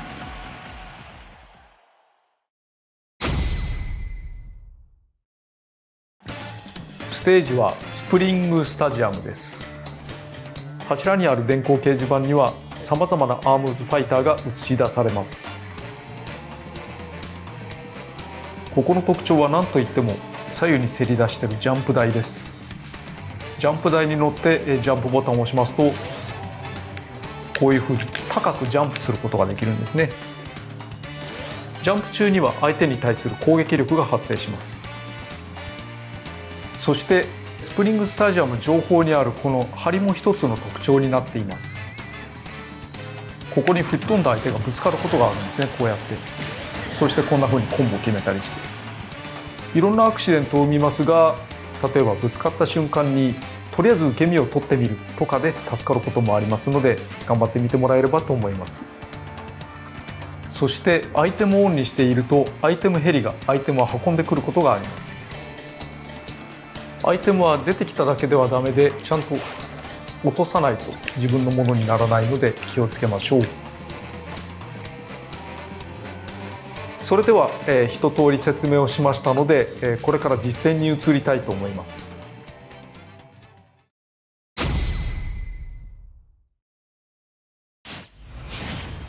はい、今回は参戦ムービーに出ていた2人のチームと、戦ってみます。2対1です。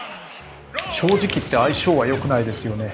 特に飛行タイプというのは、地上戦を得意とする面々にはちょっと苦手な相手だけども、得意前でいきたいと思います。密です。ソーシャルディスタンスというやつですね。そろそろメガボルトでいきたい。うまく当てればいけるかな。いいよ。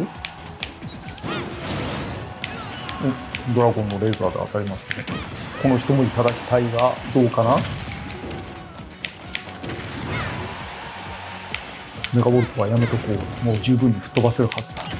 ダブルドラゴンでいきますよ。さすが CP レベル8。ドラゴンじゃちょっとダメですね。ホットリングにするべきでしたね、今のはね。切り札を2回使えるっていうのがポイントです。2人でいるっていうのは。お、やった。コピー能力。やっちゃった。使ってもらえばよかったですね。なんかさあ来い、来るんだ、来たいだろう。でも嫌な位置で当たっちゃいますね。これはやられたかな。ファルコンズメガボット、ああ届かない。いや届いてはいるんだけど、確実に当たる位置で期待でしょ。よし今だ。これはもらったですよね。まあ残り1人になったとはいえ安心はできないな。何しろ切り札があるし。ああやっちゃった。うかつに腕を伸ばしてると、でも全然大丈夫。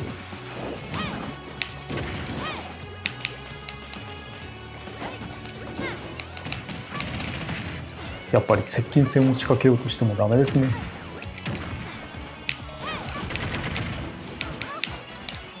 前を離していきましょう。そっか。人には割とわざと当てないっていう方法が使えるんですけどね。ジャンプ台どうですか。はい、というわけで無事に勝てました。やっぱり、噛み合わせが大事だと思います。ダメな時にはとことんダメなこともあるんですけれども、うまくいけば間合いを保ったまんま相手を封殺することもできるという、ちょっと変わったキャラクターになっていますね。楽しんでいただければと思います。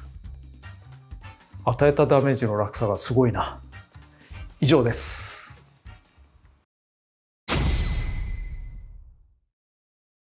次はサウンドについて。今回実装したサウンドは以下のようになっています。全18曲うち2曲が原作作曲の朝日さんによるアレンジです。アームズはもともと対戦格闘ゲームみたいなところがありましたから、あんまりアレンジの必要性はありませんでした。たった600いくらのダウンロードコンテンツにもかかわらず、ほぼ全てのスタジアムの音楽を内包しているというこの豪華さ、お楽しみいただければと思います。面々スプリングスタジアムと楽曲のセットは6月30日に配信予定です。ファイターパスボリューム2があればそのまんま受け取り可能、単体でも購入はできます。ファイターパス2まだ1人しか発表していないんですね。残りまだ5人もいるのかと思っていますが、鋭意制作中です。しばらくお待ちください。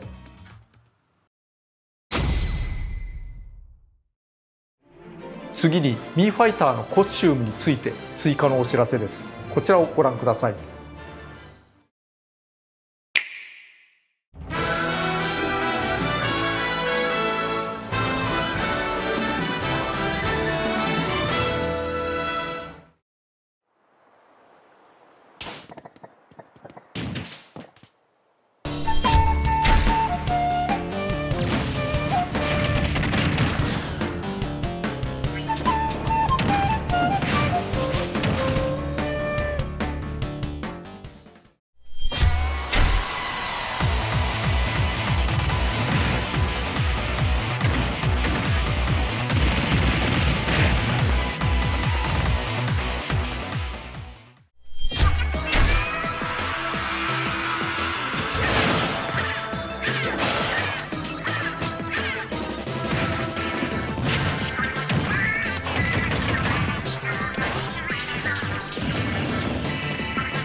ボルトボーイが参戦することになりました。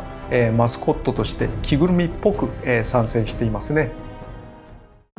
そして、小ネタなんですが、ミーファイターのコスチュームを購入しますと少しだけスピリットのお題が変わっているものがあります。例をご紹介します。これはカップヘッドの画面なんですが、通常はロックマンが相手として戦います。しかしミーコスチュームを購入しているとお題がカップヘッドのものになるんですね。こういったお題はこれからのアップデートで少しずつ増やしていくかもしれない予定ですので、もしもお題が変わっていたら、あ、そういうものなんだなと思ってもらえればと思います。そして、この度スピリッツに新たな機能を加えようと考えています。それは再戦機能です。スピリッツの手持ち名鑑、スピリッツ名鑑に今まで戦ったり集めたことのあるスピリットが並んでると思いますが、なんか変なマークついていますよね。ハイスコアとかついていますけれど、普通に名鑑を見るとこのようになっています。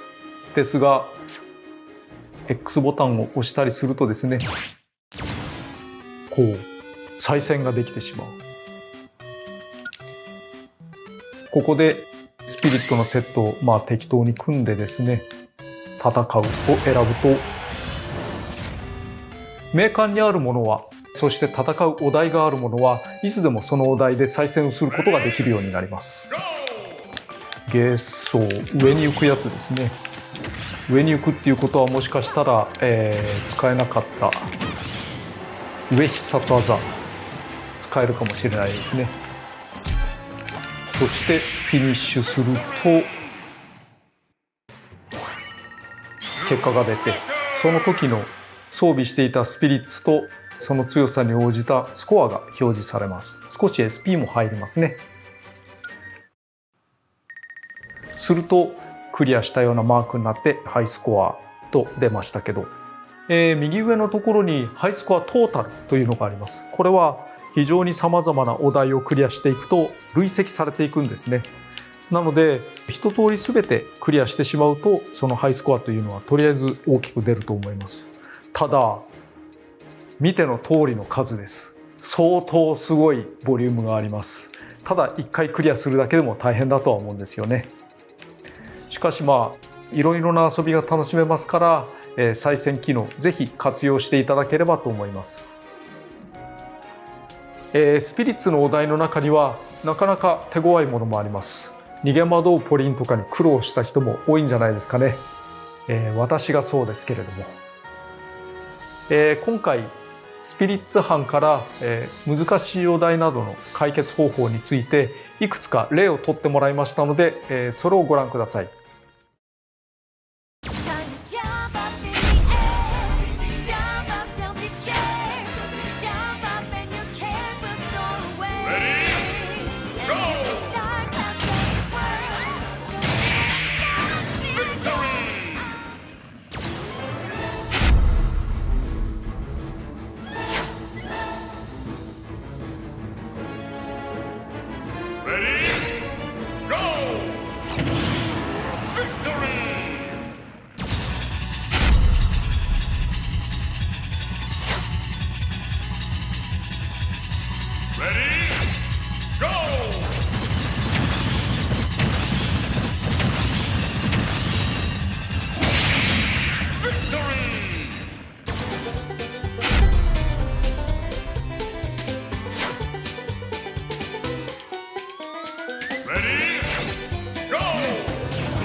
とにかくすごいボリュームになると思います。また、忘れられてるかもしれないですけれども、スピリッツのお題というのは多人数同時に遊ぶことができますので、そちらも活用いただければと思います。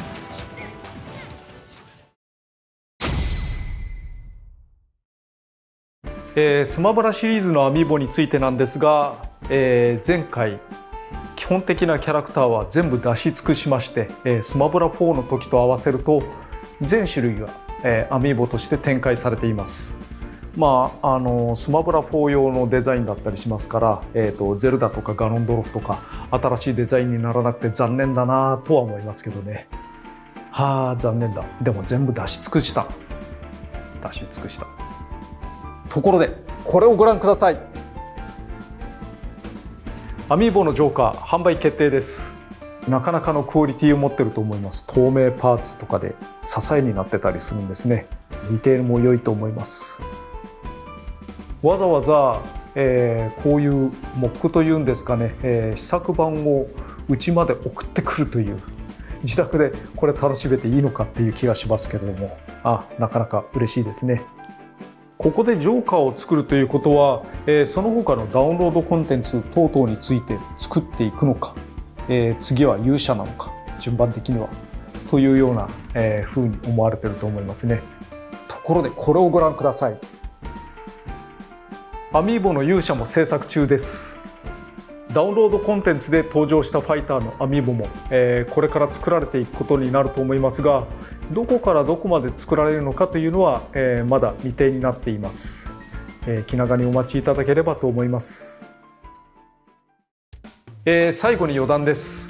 キャプテンファルコンがラーメンをすすっているという参戦ムービーを作ったわけですけれども、そのラーメンをすするキャプテンファルコンの声だけのために、声優の堀川亮さんをお呼びしました。堀川さんは、ドラゴンボールのベジータなどで有名な方ですね。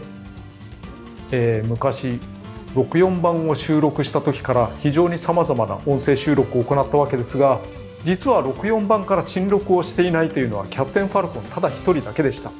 ヨッシーみたいにアセットを使っているものを除いてですけれども、楽しく、収録させていただきました。時々キャプテンファルコンパンチやってみたいなことも言われるみたいですね。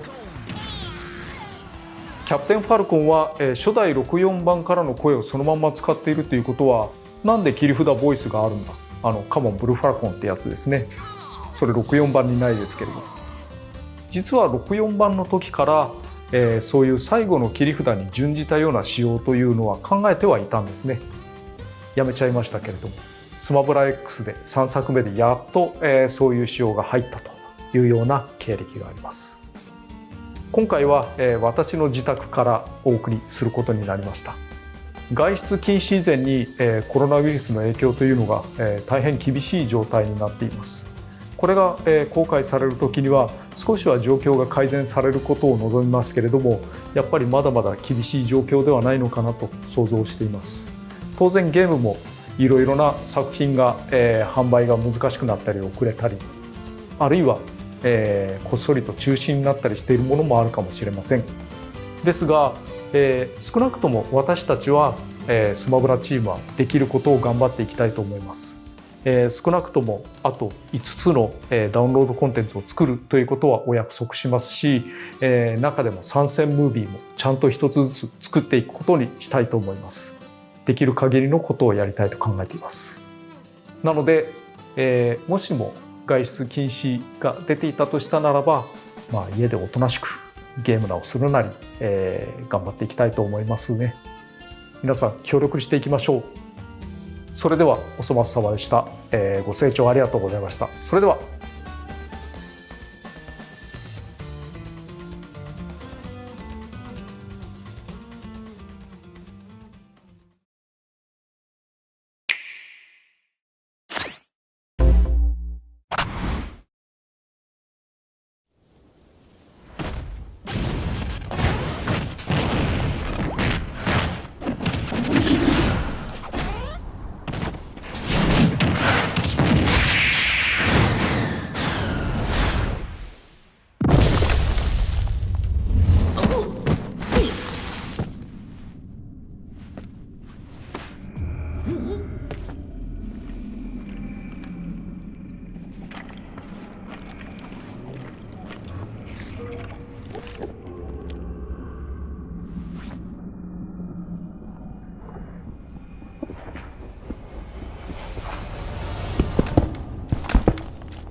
こんにちは。大乱闘スマッシュブラザーズディレクター、空の桜井正宏です。空というのは私が契約するための会社で、現状スタッフたちがいるわけでも、募集しているわけでもありません。あしからず。スマブラダウンロードコンテンツ第7弾、マインクラフトのご紹介を行いたいと思います。これを収録しているのはお盆の頃です。日本はまだコロナウイルスの影響を強く受けており、外出自粛が叫ばれています。1日あたりの感染者数は緊急事態宣言が出された時よりも多いんですね。スマブラチームもテレワークで開発を続けている最中です。今回のこういった番組のため、スタジオに集まるのも困難です。そこで前回に引き続き私の自宅からお送りしたいと思います。またこうなってしまいましたね。ここにいるの私だけです。撮影スタッフも見て笑ってくれる人もいないという寂しい。だけど今は感染の沈静化に協力すべき時ですね。また海外の方にとっては申し訳ないですが、字幕で表示されていることと思います。吹き替えもなかなか難しい状態でして。開発時になかなか困ったのは、私自身がテスト対戦をあまり行えないことですね。スマブラ開発中は毎日昼休みにスタッフと対戦をし、その様子を踏まえながらバランス調整をしていたわけですが、その対戦ができなくなってしまったと。最近になってやっと、開発バージョンで、秘匿性のある通信対戦をできるようになり、テストプレイできるようになってきましたが、まだまだ十分な状態ではないです。テレワークで開発が困難なこともあり、今回紹介するバージョンと製品版とでは、もしかしたら大きく異なる場合があるかもしれません。あらかじめご了承ください。では、早速参りましょう。例によって、私が操作をしながら説明をさせていただきます。カメラは製品版と異なりますのでご了承ください。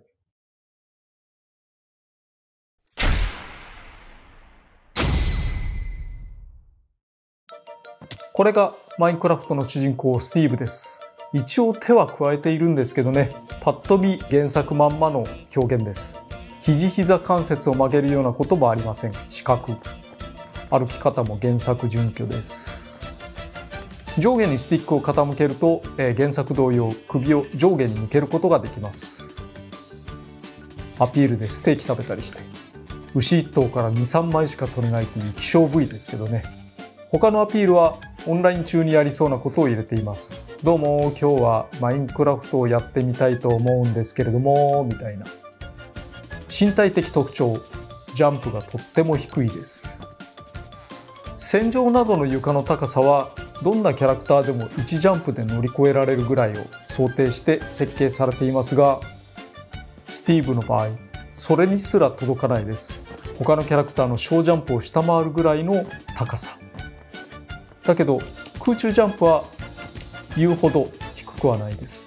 このジャンプの低さによってブロック生成をするときにちょうどよく乗れたりするんですが、それはまた後ほど説明します。スティーブのカラーバリエーションは他2種類があります。カラーというより原作にあったコスチューム替えということになりますけれども。そしてこれがアレックス。もう一人の主人公です。これまた他2つのバージョンがあります。スティーブとアレックスで計6通りです。そして 7P はゾンビ。おなじみですね。原作にもゾンビのスキンなどがありましたが、こちらは日に当てても燃えることはないのでご安心を。ゾンビがブロックを置くという非常にレアな光景が見られます。そして 8P カラーはエンダーマン。可愛くなってますね。目を合わせてはいけません。エンダーマンスキンのようですが、スティーブに比べると幾分腕が細くなっていたりします。エンダーマンがエリトラで空を飛ぶという極めてレアな光景を見ることができます。さて、通常技の説明です。重ね重ね開発中のバージョンであるということをご了承ください。製品版では表現やバランスが異なっている可能性もあります。剣は弱攻撃とスマッシュ攻撃、その他空中攻撃などで見ることができます。基本的な攻撃ですね。攻撃ボタンを押し続けると連続攻撃を繰り出しながら歩くことができます。そのまんま引きもできると。そしてそのまんま相手に対して連続攻撃を与えるみたいなこともできます。弱攻撃を歩きながら繰り返すというニュアンスでロックマンに近いです。そしてそのままジャンプもできると。リーチは短いですが序盤で牽制ダメージを与えるのに向いています。やられたら頑張ってずらしましょう。そして横スマッシュ攻撃。これはいわゆる Java エディションのみにあるなぎ払い攻撃を行っています。リーチが短いスティーブの中では、踏み込むので範囲が広い方。また吹っ飛ばしが強力でぜひとも当てたい技の一つです。なお崖攻撃や起き上がり攻撃に使うのもやっぱり剣です。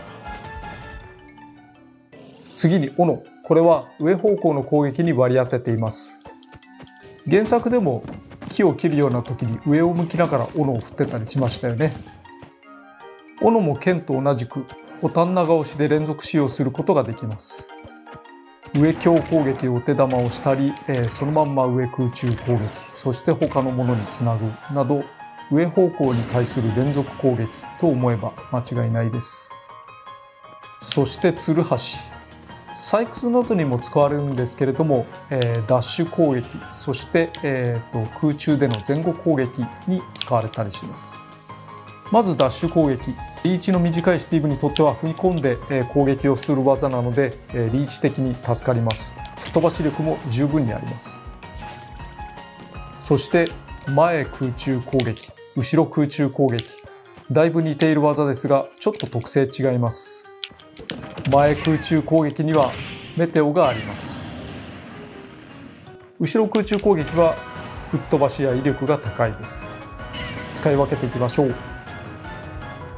剣を振りながらジャンプをすると、剣攻撃になってしまうので、やるとしたならば、少し間を置いて放つなどしてください。そしてそれぞれの道具はクラフトによって道具の強さを変えることができます。木材、石、鉄、金、ダイヤモンドと装備が強まります。クラフトについては後で説明しますね。武器や道具には耐久度があって、使いすぎるとそれぞれで壊れてしまいます。今剣が壊れましたね。そうすると素手の攻撃になってしまう。とても弱いです。ですが他のいろいろな道具とは独立していまして、例えば剣が壊れても斧やツルハシは使うことができます。先に基本的な道具を使わないその他の攻撃をご紹介します。下強攻撃は、火打ち石と打ち金。その場に火の塊を置きます。火は PK ファイヤーのような性質があって重力でちょっと落ちたりします。長い判定を生かして、例えば相手の突進を止めたり飛び道具を防ぐこともあるかもしれません。そして何より復帰阻止が厳しい。これ嫌ですよね、やられると。上スマッシュ攻撃はマグマブロック。上にマグマブロックを展開してすぐに回収します。素材は使えません。出現時間が長いので対空には最適です。ただし隙はかなりでかいので要注意。食らい放題になっちゃいますからね。また戦場のすり抜け床などを抜ける高さは持っているので、上方向の床にいる相手に対する牽制に向きます。もちろん上強攻撃などのお手玉からつなぐのも良いですね。下スマッシュ攻撃は溶岩バケツ。左右に溶岩をぶちまけます。特徴は攻撃が出ている時間の長さと吹っ飛ばす高さが低いこと。そのベクトルの低さから、復帰力の弱いリトルマックには非常によく効く技だと言えますね。これはマグマブロック。これは溶岩。マグマ、溶岩、マグマ、溶岩。どうもマグマは地中にあるもので、溶岩は地上に出たもののようですね。海外ではマグマとラーバという呼び名の違いがあると思います。下空中攻撃は金床、鉄材を一つ使いますが非常に強力な落下攻撃を仕掛けることができます。こんな感じ。カービィのストーンのようにまっすぐ直角をする技ですが、途中で離脱することもできます。そしてつかみは釣り竿。範囲が広く少々の段差があってもつかめます。掴んだ相手は柵に押し込めたりして、投げ後ろはそのまま釣り竿で投げ、シンプルですね。前投げと上投げはピストンを使います。前投げは低く、上投げは真上に、結構フィニッシュ力もありますね。下投げは金床を呼んで潰します。ですが鉄の素材を消費するので、鉄の素材がない場合、単純に地面にブシッとぶつけるような技になっちゃうと弱い。ただどちらの場合もコンボには向いてますね。ここからは必殺技のご紹介です。マインクラフトだから採掘やクラフトがとっても大事。ここからアレックスに切り替えて説明をします。通常必殺技は地上と作業台前と空中でそれぞれ異なる動きになります。それぞれ採掘、クラフト、そしてブロック生成です。これだけでかなりの要素がありますから、よく聞いていただければと思います。採掘は自身の目の前にある地面を掘り素材を得ることができます。より良い素材を得るため、とにかく暇を見つけては掘ることが大事です。なお床の素材によって道具を勝手に切り替えていますね。木材だと斧、こういうところだとツルハシ、こういう地面みたいなところではシャベルを使っています。また壁からも採掘することが可能です。そしてその素材を掘る速さや獲得しやすい素材は床の材質によって差が出ます。例えばこれが土を掘った場合、木を掘った場合、石を掘った場合、鉄を掘った場合、素材の出とかに差があるのが分かりますでしょうか。つまりこういったステージでは必然的に木材が多く取れることになります。こういったステージでは、鉄ばっかりが取れることになります。戦術が地形に依存するというある意味実にマインクラフトらしい、そして清々しいほど無茶な仕様ですね。ファイナルファンタジーシリーズの風水師みたいな。ちなみに木材とか石とかとは関係ないこういうところ、こういうところでは砂がたくさん出ますね。こういうのは通称グレード1と呼ばれまして、その他という扱いで構成しています。ところで、ステージによって素材が異なるというと、気になるのが戦場か終点かステージですね。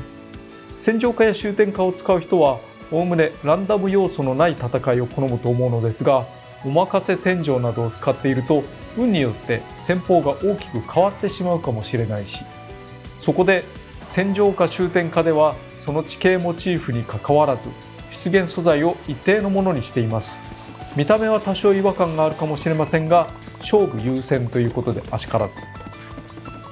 いろんな素材の中で様々な用途がある鉄はとても大事ですが、床が鉄だと掘削速度が遅いため、鉄ばかりあるステージが必ずしも有利とは限りません。他素材が枯渇しがちなので、戦法を少し変える必要がありそうです。なお、素材を持ちきれないほど採掘すると、素材をどんどん捨てていってしまいます。後ろから出てるやつはそうですね。こうなるともったいないので使っていった方が良いと思います。そして得た素材を道具にするのがクラフトです。スティーブやアレックスの道具には耐久度があって壊れてしまいます。攻撃にしても採掘にしてもこんな感じで。そんな時はこの作業台です。試合を始めるとその開始地点に必ず1個出現しています。そしてその作業台の目の前で必殺技ボタンを押してください。手持ちの素材で道具をクラフトすることができます。まだ壊れていない場合も耐久度が下がっていたら修繕を行うことができます。手持ちの素材の中から製作可能な道具のうち最も有効なものが作られます。優先度が低い順から木材製、石製、鉄製、金製、ダイヤモンド製の道具ですね。やはりダイヤモンドの剣は強力だからぜひとも欲しいわけですが、お得なことに、剣、斧、ツルハシ、シャベルの全てを、同時に作ります。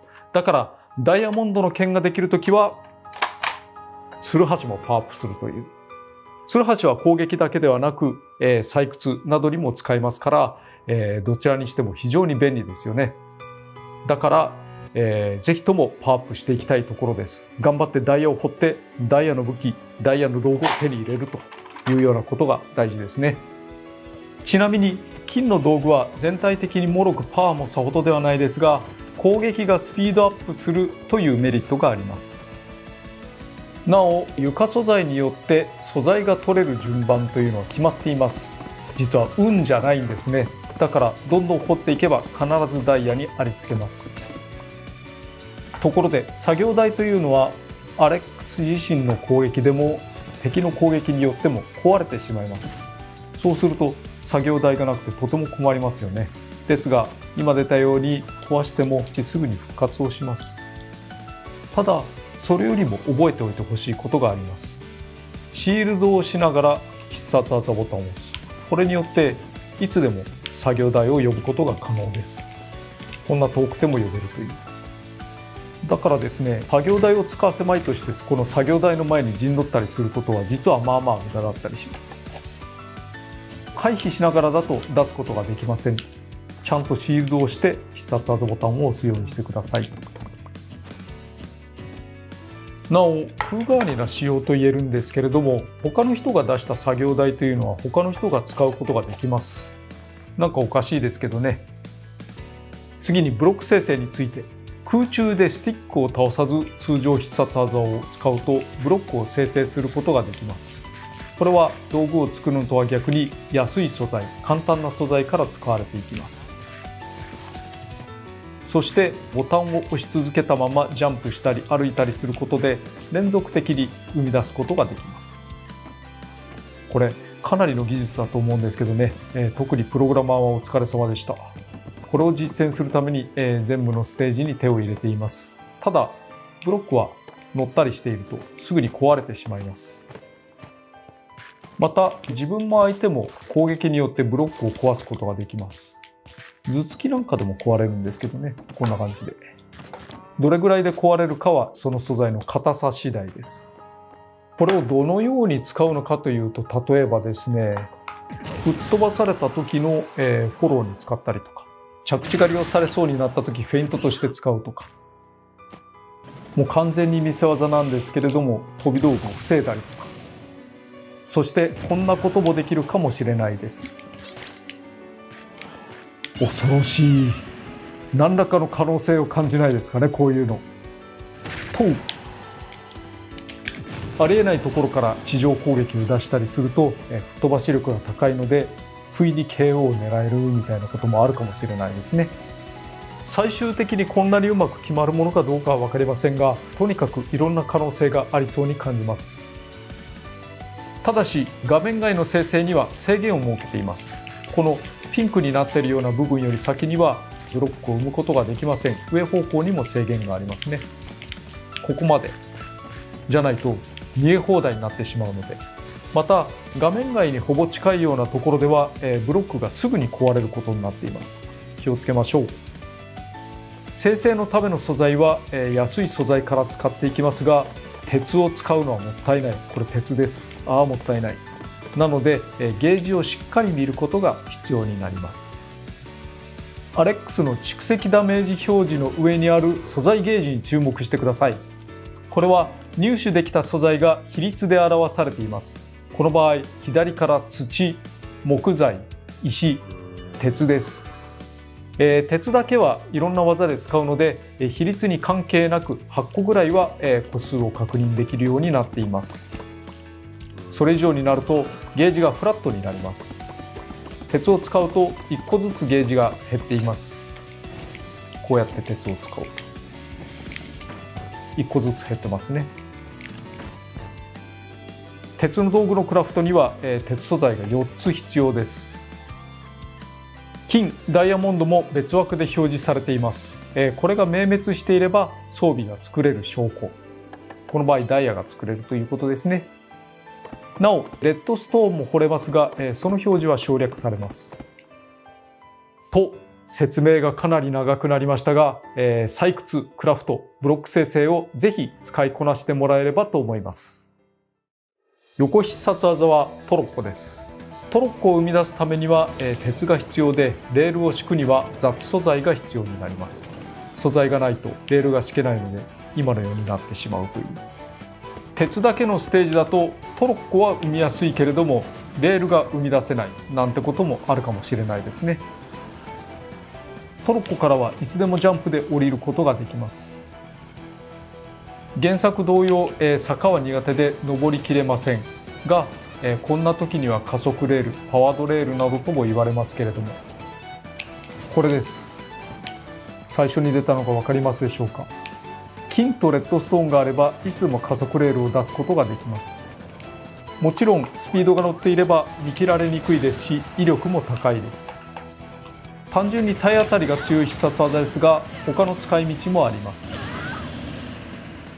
ジャンプでトロッコから離れることができるのですが、その時に相手を巻き込むことができます。相手を巻き込んで落としてしまったり、相手をそっと巻き込んだところを追撃したり、相手の蓄積ダメージが高いほど拘束時間が増えます。いずれにせよレバガチャで早めに復帰したいところですね。上必殺技はエリトラです。原作ではエンダードラゴンを倒した後のお楽しみでしたね。まず最初にエリトラを展開してロケット花火に点火します。普通にやると水平に飛ぶのですが、機種はいつでも上に上げ下げすることができます。グライダーと同じなので、あんまり上の方に行くと失速をしちゃったりしますけれどね。比較的自由度が高く飛べると思いますので、相手の復帰阻止をかわすような感じで飛んでもらえれば良いのではないかなと思います。こんな感じですね。基本的にはやっぱり崖つかまりをするような軌道で飛ぶのが基本かなと思います。攻撃力についてはロケット花火点火の時のみあります。最初の一瞬ってことですね。ですからその他の部分で隙を突かれないようにしてもらえればと思います。非常に長い距離を飛べる技ですが、後ろには全く下がれないのでご注意ください。こうなったら積んでます。崖外で使う場合、ロケット花火が点火される前に反対側に向き直るようにしましょう。こんな感じで振り向くことができます。なおエリトラを使うのに素材はいりません。使い放題です。回数制限や個数制限みたいなものもありません。ただ時間が経つと勝手にエリトラ外れることになっていますのでご注意ください。次に下必殺技 TNT 火薬です。 TNT 火薬は原作では火薬を使って作る贅沢品ですが、スマブラでは土や石などの雑素材を多く消費して作ることができます。爆発なんかも原作に準拠したパターンですね。もちろん爆発させるためのものですが、その爆発は超強力です。刺激を与えると爆発しやすいので気をつけましょうね。でも置くだけだとしばらく爆発しないんですね。自分が巻き込まれる可能性もあるし、そこでレッドストーン導線を敷き、重量感知板で遠くから爆発させるということができるようになります。レッドストーンを消費します。下必殺技を出すとこうレッドストーン導線を引いて、これを押すと爆発。重量感知板を真横に置いてしまうと、これ踏むと自分がダメージを受けてしまうので注意してください。またこの重量感知板というのは相手が踏むこともできます。相手を踏むことを前提に場所を設定するというのもありはありですね。それともしも両者が巻き込まれた場合、踏んだ人の方が吹っ飛びは弱くなりますから、自爆覚悟で突っ込むというのも一つの手かもしれないですし。なお火気厳禁です。引火しやすいのでご注意を。代表的な使い方はやっぱり復帰阻止ですかね。こういうふうに置いとけば、単純に置いとくだけでもプレッシャーにはなると思います。先頃ご紹介したトロッコで感知板を押すこともできます。そして最後の切り札はトラップルームです。原作では相手を罠にはめるために建造物を建てることがあるかもしれませんが、そういった性質のものになります。巨大ピストンを呼ぶ、吹っ飛ばす、トラップルームに閉じ込めてクリーパーが大爆発引火、そして勝利のステーキという、実にすがすがしい、引っかかったら超嬉しいみたいな攻撃です。トラップルームに閉じ込められるのは1人だけですが、ピストンで他の相手を巻き込むことはできます。できる限り複数人を巻き込むのが良いですね。その他の小ネタも軽くご紹介しておきます。ジャストシールドで盾を構えることができます。これも原作にあった要素ですね。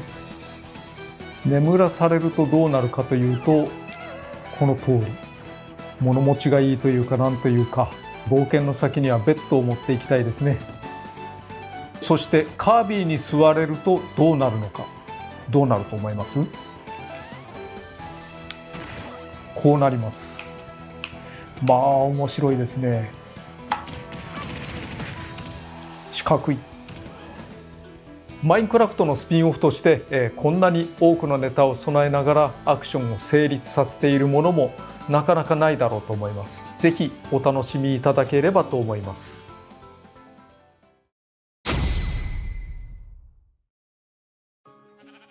マインクラフトワールドをご紹介します。原作マインクラフトにはエリアごとにバイオームと呼ばれる生物群系が存在するのですが、スマブラにはなんと6つのバイオームを備えています。試合のたびにランダムで切り替わります。まずこれが基本的なバイオームであるところの草原です。村人が歩き農作業をしていますね。そして日が暮れるとモンスターの時間がやってきます。村人は家に帰ることになりますね。ゾンビやスケルトンが湧きます。ここで通常ゲームでは見られない特別なカメラでお家を覗くと、ちゃんと村人寝てたりしますね。ゾンビが見てますけれど。そして朝がやってくると、ゾンビやスケルトンがちゃんと燃えます、日光で。これで、村人も安心して外に出られますね。どのバイオームでもそうですが、手前にある物品というのは壊すことができます。それによって形にすることができるということですね。全部壊すと平坦なステージになり、壊れた地形は試合終了まで復活しません。次に白樺の森。村人はいませんが、羊や牛がたむろしていることがあります。ここでは木を壊すとすり抜け床が出現します。全部の木を壊すと2枚のすり抜け床が出ることになります。右と左ですね。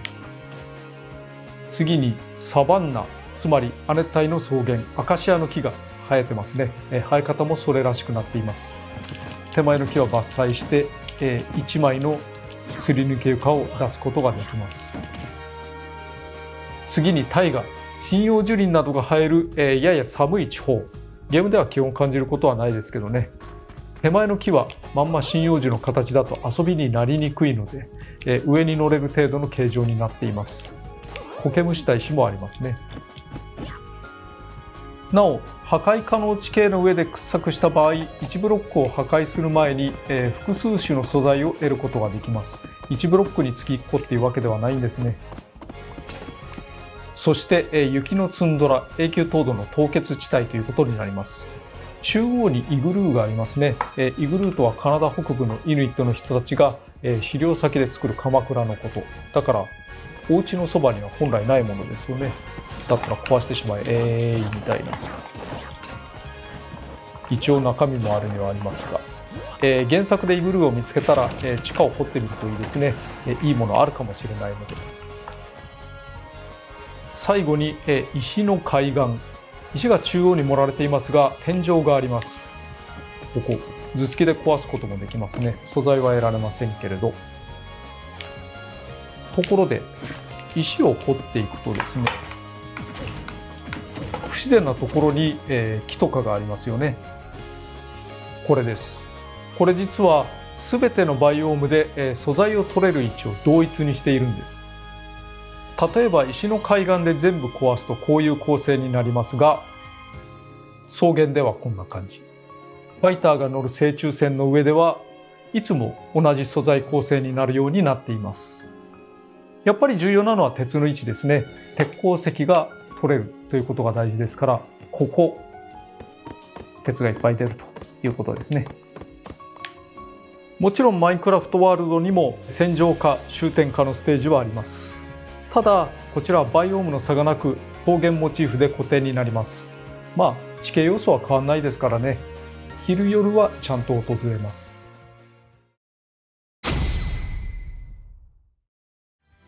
では一通り説明したので、実演したいと思います。今回も、特典としてのスピリッツボードが加わります。ここですね。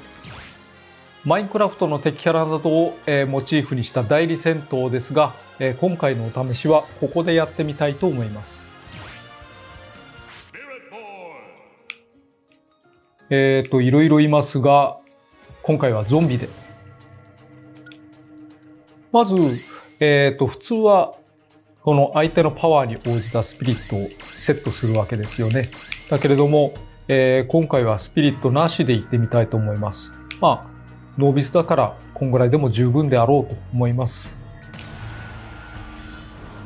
スーパーアーマーがあるようだからちょっと苦労するかもしれないですけどね。ゾンビ10匹だそうです。はい、始まりました。これはサバンナですね。アカシアの木がちょうどいいように自分を守ってくれているので、今のうちにもうガンガン素材取っちゃいましょう。おっときたな。あちちあちち。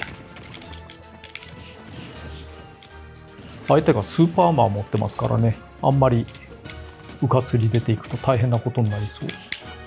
そんな時にはえいもう一回えい、そして空中下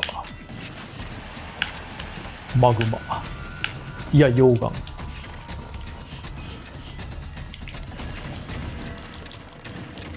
まあスピリットがないと言ってもこのぐらいならなんとかなりそうな印象はありますね。この証は取っておこう。なぜならトロッコを通すため。こういうの置いとこう。あーちち、どうしようあれ。えい、あー、自分でやられてどうするという。これは空中下に頼っちゃう。まだまだ鉄はいっぱいありますからね。ほい、落ちちゃって落ちないね。じゃあもう一回、発射、もう一回。まあノービスですからね、このぐらいは簡単にいきますね。でもこれだとちょっと物足りないから他のお題もいってみましょうか。なんか両方ともスティーブってことだからコラボ感がないですしね。じゃあスライムでいってみましょう。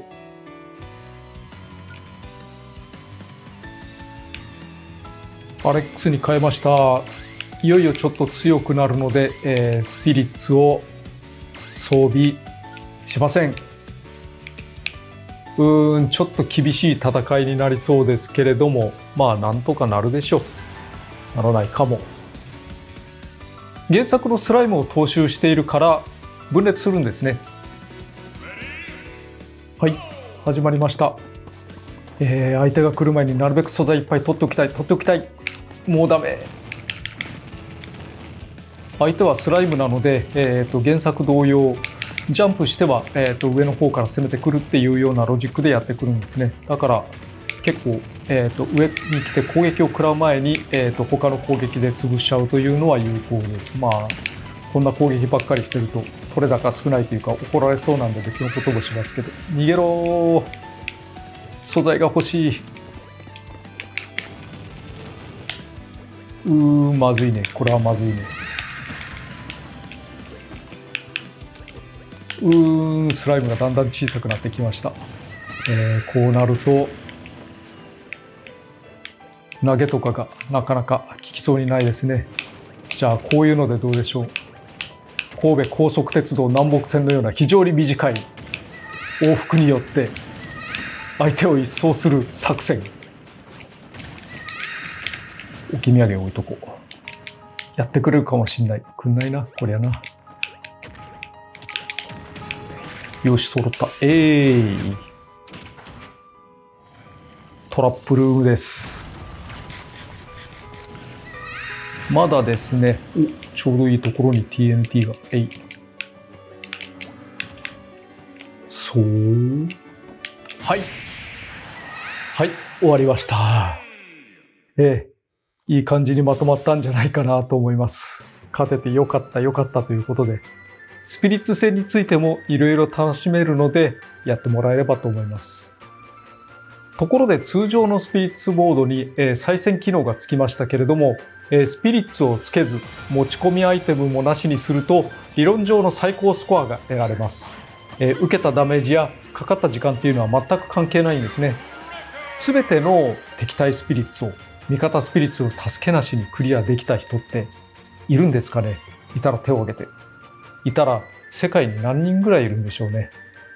よっぽどの超人が多数いたら、全員クリアまでのタイムアタックもできるでしょうけど、これはあらゆるゲームの中でも相当難しい部類に、選ばれし者の戦いになると思うので、私としてはお勧めしません。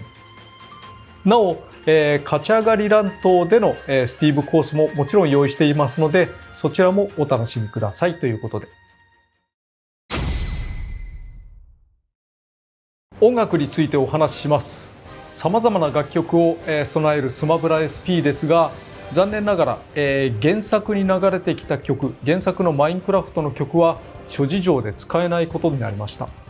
もっとも、テンションが高いゲームとしては、原作の曲をそのものを、入れるというのはやっぱり困難でしょうけれどもね、安らいでしまうので、そこで、マインクラフトアースとかマインクラフトダンジョンズなどを含む、ミニゲームやスピンオフの楽曲から厳選し、より対戦を楽しめるように、してみました。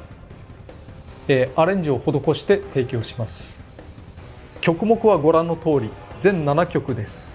うち6曲がアレンジ曲です。本編のミニゲームからはバトル、タンブル、グライドとバランスよく取り揃えています。マインクラフトワールドステージには昼だけではなく夜も訪れますが、その雰囲気に合わせて曲調が変わる曲もいくつかあるのでお楽しみください。以上、マインクラフトのスピンオフとしてはこんなに具体的に原作技を使いながら戦うようなもの他にないと思います。単にファイターとしても個性ありすぎ、ネタ多すぎな山盛りマインクラフトコンテンツをぜひお楽しみいただければと思います。配信日は10月14日に予定しています。ファイターパスボル2があればそのまんま受け取り可能、単体でも購入可能です。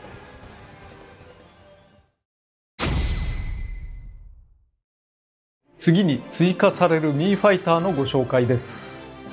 毎回何らかのコラボが楽しめるお楽しみですが、今回はせっかくなのでマインクラフトゆかりのものを制作追加しています。こちらをご覧ください。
ボンバーマンはすでにアシストフィギュアでも客演していますが、ミーファイターで操作できるキャラクターになりました。本体のカラーはミーのイメージカラーに合わせられます。ボンバーマンだからといって爆弾技が増えるわけではないので、たまにはアイテム十文字爆弾縛り弾頭なんていかがですかね。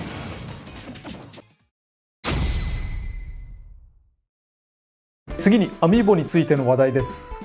この前ジョーカーと勇者のアミーボについて、ご紹介しました。スマブラではそれぞれ育てて遊ぶことができます。この放送がある頃には発売されているのではないかと思われます。今、手元にあるこれらも普通に製品版です。すると次なのですが、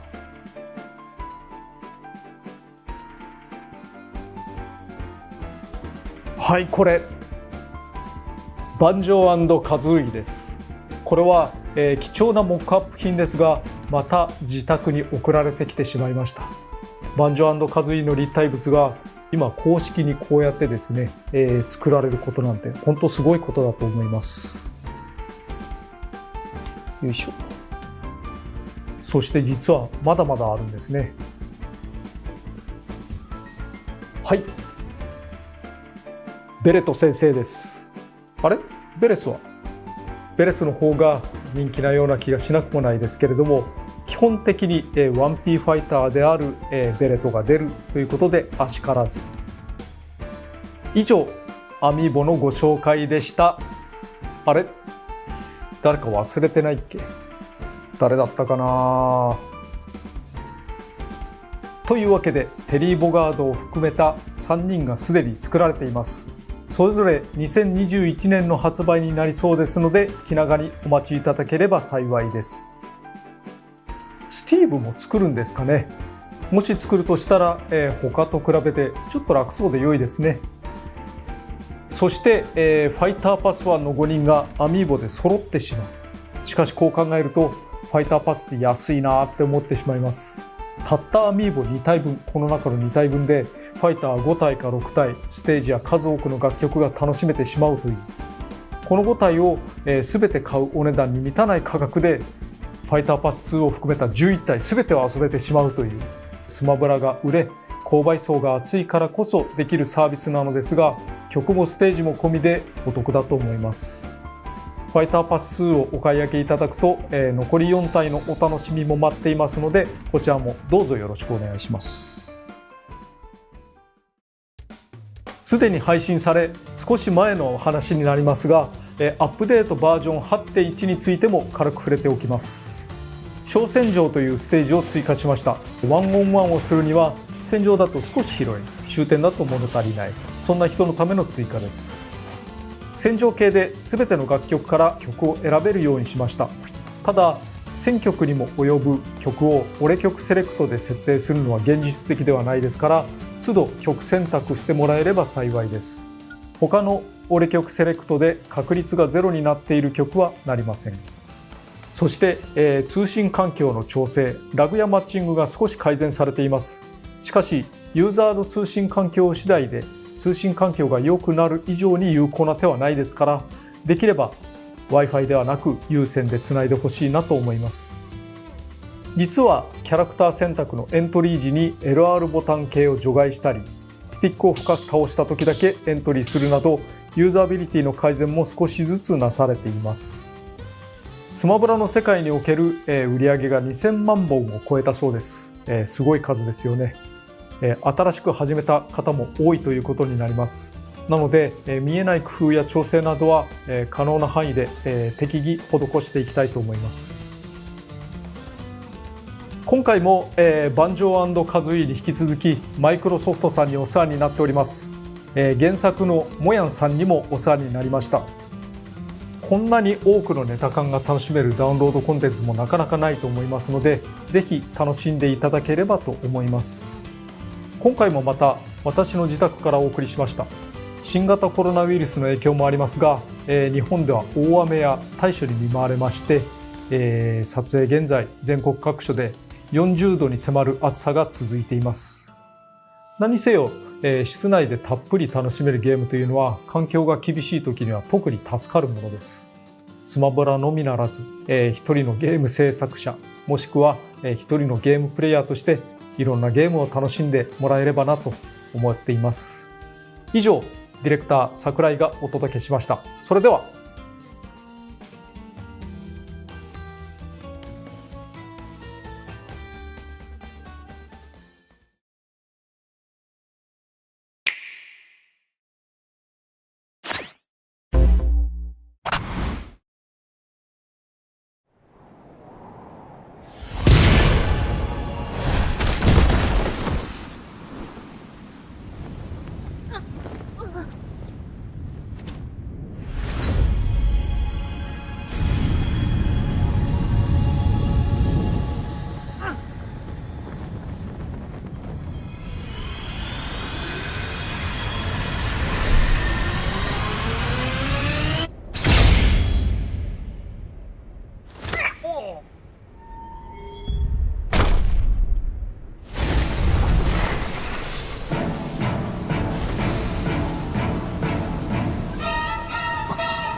この時を待ちわびたぞ。さあ、南東に絶望を送ってやろう。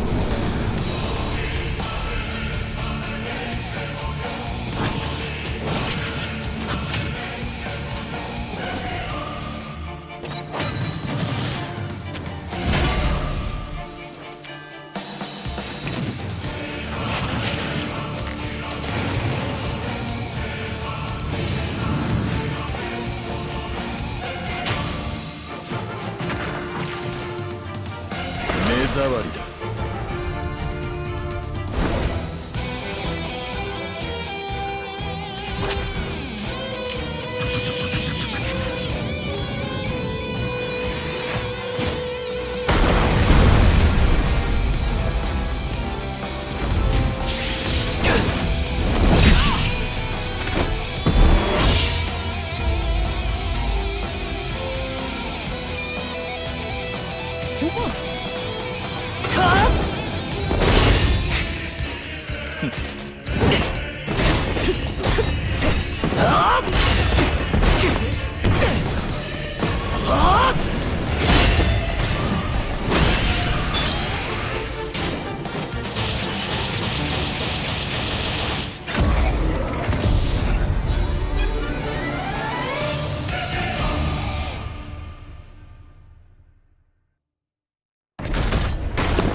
思い出の中にじっとしていてくれ。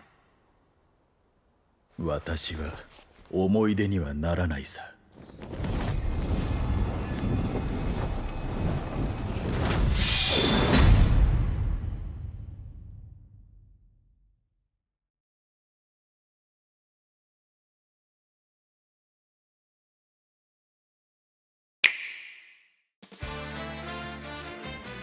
はい、皆さんこんにちは。大乱闘スマッシュブラザーズディレクター空の桜井正宏です。今回は久しぶりにスタジオからお届けすることになりました。まあ私の部屋からの放送もそろそろ飽きてきた頃だと思いますしね。実は今までのスタジオとちょっと違うところ、より広いところを借りてやっています。皆さんソーシャルディスタンスをスタッフも保ってですね、感染予防対策に気を配りながら進行しております。では早速参りたいと思います。まず最初に新しく追加されるミーファイターコスチュームのご紹介です。こちらをどうぞ。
というわけでフェイント気味のご紹介になりましたけどね、ファイナルファンタジー7以降 FF7 と呼ばせていただきますが、 FF7 ゆかりのコスチュームが増えました。エアリス、ティファ、バレットが入っていますが、これらに専用のヘアセット、つまり髪型はないんですね。これはミーファイターの方で、適当に調整をして入れていただければと思います。では本題のセフィロスのご紹介に行きたいと思います。まず最初にセフィロスとは、クッパ大王謎を除いてゲームでは特に有名な悪役の一人ではないかなと思います。 FF7 に登場した伝説のソルジャーです。とある細胞、何細胞とは言いませんが、そのために人知を超えた強さを誇ります。最終的には究極の破壊魔法メテオを用いて星の力を我が物にしようとします。特徴は長い剣の正宗。最新作 FF7 リメイクはスタイリッシュな映像が山ほど楽しめる作品で、私も続きが楽しみです。参戦ムービーも FFAC ファイナルファンタジーアドベントチルドレンに寄せてみました。いやー、何しろマインクラフトの後に FFAC ですからね。このダイナミックレンジの広さはやっぱり退屈しない仕事だなと思います。面白いですね。では、ここから私が操作を直接行いながらご紹介をしたいと思います。例によってゲーム内のカメラは特殊なもので、また、開発中のものであることもご了承ください。では参りたいと思います。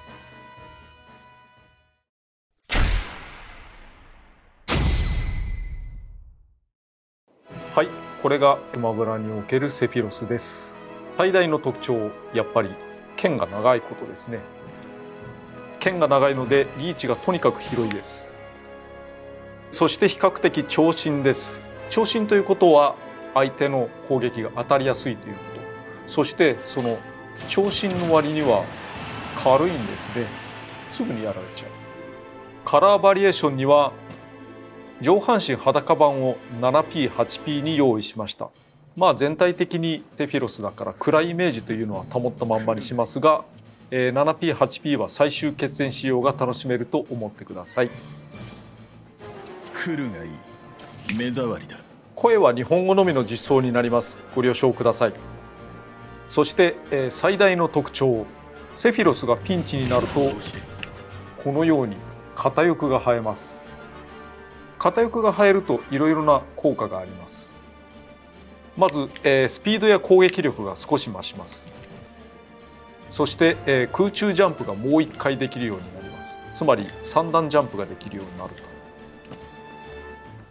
そして何より、スマッシュ攻撃にスーパーアーマーがつくようになります。こんな風に一方的に打ち勝つことができる。とは言ってもダメージを防げるというわけではないので、使いすぎにはご注意です。例えばワンミスするとなくなります。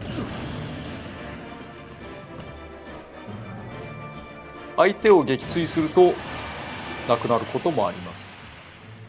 ピンチは単純に蓄積ダメージではなく、試合全体を俯瞰して判断されます。例えばストック数が優勢の時には 100% 超えてもまだ片翼が出ませんね。やっと出ました。ストック数が劣勢の時にはもう 30% 程度で片翼が出てしまうと。こういう違いがあります。それでは通常技の説明、基本的な技をご紹介したいと思います。でもその前にスイートスポットについてお話をしておきます。例外もありますけれども、斬撃の場合、刀身の中央少し前寄りが強いんですね。例えばこういう位置の場合、斬撃をするとこのようになります。一番近いのが7、真ん中が12、先端になると9になっていますね、ダメージが。斬撃は中央が一番強いのですが、月みたいなものは先端が強いことが多いです。ご覧の通り。まず弱攻撃。他のファイターと比べれば出るのは遅めですが、セフィロスの技の中では特に早く出る方なので、相手に近寄られた時などに使いましょう。次にダッシュ攻撃。前の方に踏み込みながら攻撃する技で結構なリーチもあります。また、吹っ飛ばしも十分にありますので結構使える技かと思います。次に横強攻撃。見ての通りリーチがかなり長いです。そして上下に打ち分けすることができます。例えばダウンした相手には普通に打っても当たりませんから、そういう場合斜め下を狙って打つといいですね。次に上強攻撃。当てにくいですがリーチが長く判定も持続するという特徴があります。目の前にくっついた相手を打ち上げることもできます。また、例によって突き攻撃ですから先端が一番強いです。次に下強攻撃。移動するので牽制に向きます。姿勢が低いので相手の攻撃を、くぐり抜けて攻撃することもできるかもしれないです。ただし相殺されなければの話ですが。次に横スマッシュ攻撃。威力のある全力スイングです。リーチも威力も吹っ飛ばしも十分にあります。だけど隙はかなり大きいです。仮にかなり遠くでシールドされた場合も反撃確定になってしまうのでご注意ください。次に上スマッシュ攻撃。かなり広範囲を襲う技です。地上の前後の相手にも当たります。相応に広いですが隙はやっぱり大きいのでご注意。下スマッシュ攻撃。これは瓦礫で結構広範囲を攻撃することができます。威力も高めです。地面に当てないと瓦礫は出ませんが復帰阻止をすることは可能です。あと大事な機能、下スマッシュ攻撃はシールド破壊が強めです。次に通常空中攻撃。この手の技としては範囲が全体的に広めですね。隙が大きいセフィロスの技としては早く出る方だと思います。なので牽制に向いてますね。次に前空中攻撃。かなり長いリーチを誇る視力技です。リーチの長さを生かしてこのように復帰阻止にも使えます。だけど当たりがすごく細いので見ての通り小ジャンプ攻撃なんかが当たらないんですね。なのでそういう場合横強攻撃なんかと併用すると相手はとても困ることになると思います。そしてもう一つ特徴がありまして、なんと前空中攻撃、壁に突き刺してジャンプすることができたりするんですね。これをいかにして使うかというと、こうフェイントに使うなどが考えられますね。そして後ろ空中攻撃。前空中攻撃よりは範囲が広い攻撃ですね。威力も高いです。なので前空中の代わりに振り向いて後ろ空中を使うとかはありですね。前空中攻撃も後ろ空中攻撃も地上ギリギリで出して当てることが大事なんですね。そうじゃないと地上の敵に当たらないので、小ジャンプで当たらない相手も、地上ギリギリなら当てることができますので。ただ前空中攻撃の方が後ろ空中攻撃よりも早く出るからそれを勘案しないといけないですね。具体的には前空中攻撃が攻撃発生13フレーム、後ろ空中攻撃は15フレームとなるんですけど、いやそんなこと言ってちゃいけないですね。このゲーム愉快なパーティーゲームを考えて想定して作っているものなので、そんな細かいことを言うのは大会に出る人ぐらいでいいんじゃないかなと。というわけで前空中攻撃当てると楽しい、後ろ空中攻撃も当てると楽しい、そんな感じでいかがでしょうか。次、上空中攻撃、広範囲の投げ払いです。先ほどの上スマッシュ攻撃と似てますね。実際代わりに使うことだってできます。前方の攻撃範囲などはあんまり広くありませんが、いろんな撃に使えるので試してみると良いかと思います。次に下空中攻撃、これは極門と言われている急降下攻撃です。例によって床上からの攻撃にも使えます。攻撃範囲はかなり広くしゃがんでいてもこの通り、またその頭身の長さからものすごく床を突き抜けますので、崖外からの復帰阻止も可能かと思います。一応メテオもありますが、ちょっと崖外では使い物にならないですね。自分も自滅しちゃいますから。もしもメテオを使いたいなら足場は最低限キープして使った方がいいですね。次につかみや投げですが、剣を持っているファイターというのは投げの威力は全体的に弱めです。これ前投げ、後ろ投げ、テレポートして投げてますね。上投げ、すぐにコンボにつなげます。そして下投げと。投げの威力は低いといえど何らかのコンビネーションに使ったりとか、シールドを崩しにかかったりとかそういうのに使えると思いますので、いろいろ検討してみてください。それでは、必殺技のご紹介です。通常必殺技は貯める段階によって3つの飛び道具を使いこなします。ほぼ貯めずに打つとフレア、距離が比較的長めで最後に爆発を行います。ちょっとだけ貯めるとメガフレア、それよりは距離が短いですが威力が抜群の攻撃を行います。そして最後まで食べるとギガフレア、大爆発を起こして相手を強く吹っ飛ばします。フレアでさえ発射にはかなりの時間がかかりますが威力は絶大です。シールドボタンにより、途中でためを止めることはできますがための保持はできません。性質上ギガフレアは空中では使えないことになると思います。ため時間が長すぎるんですね。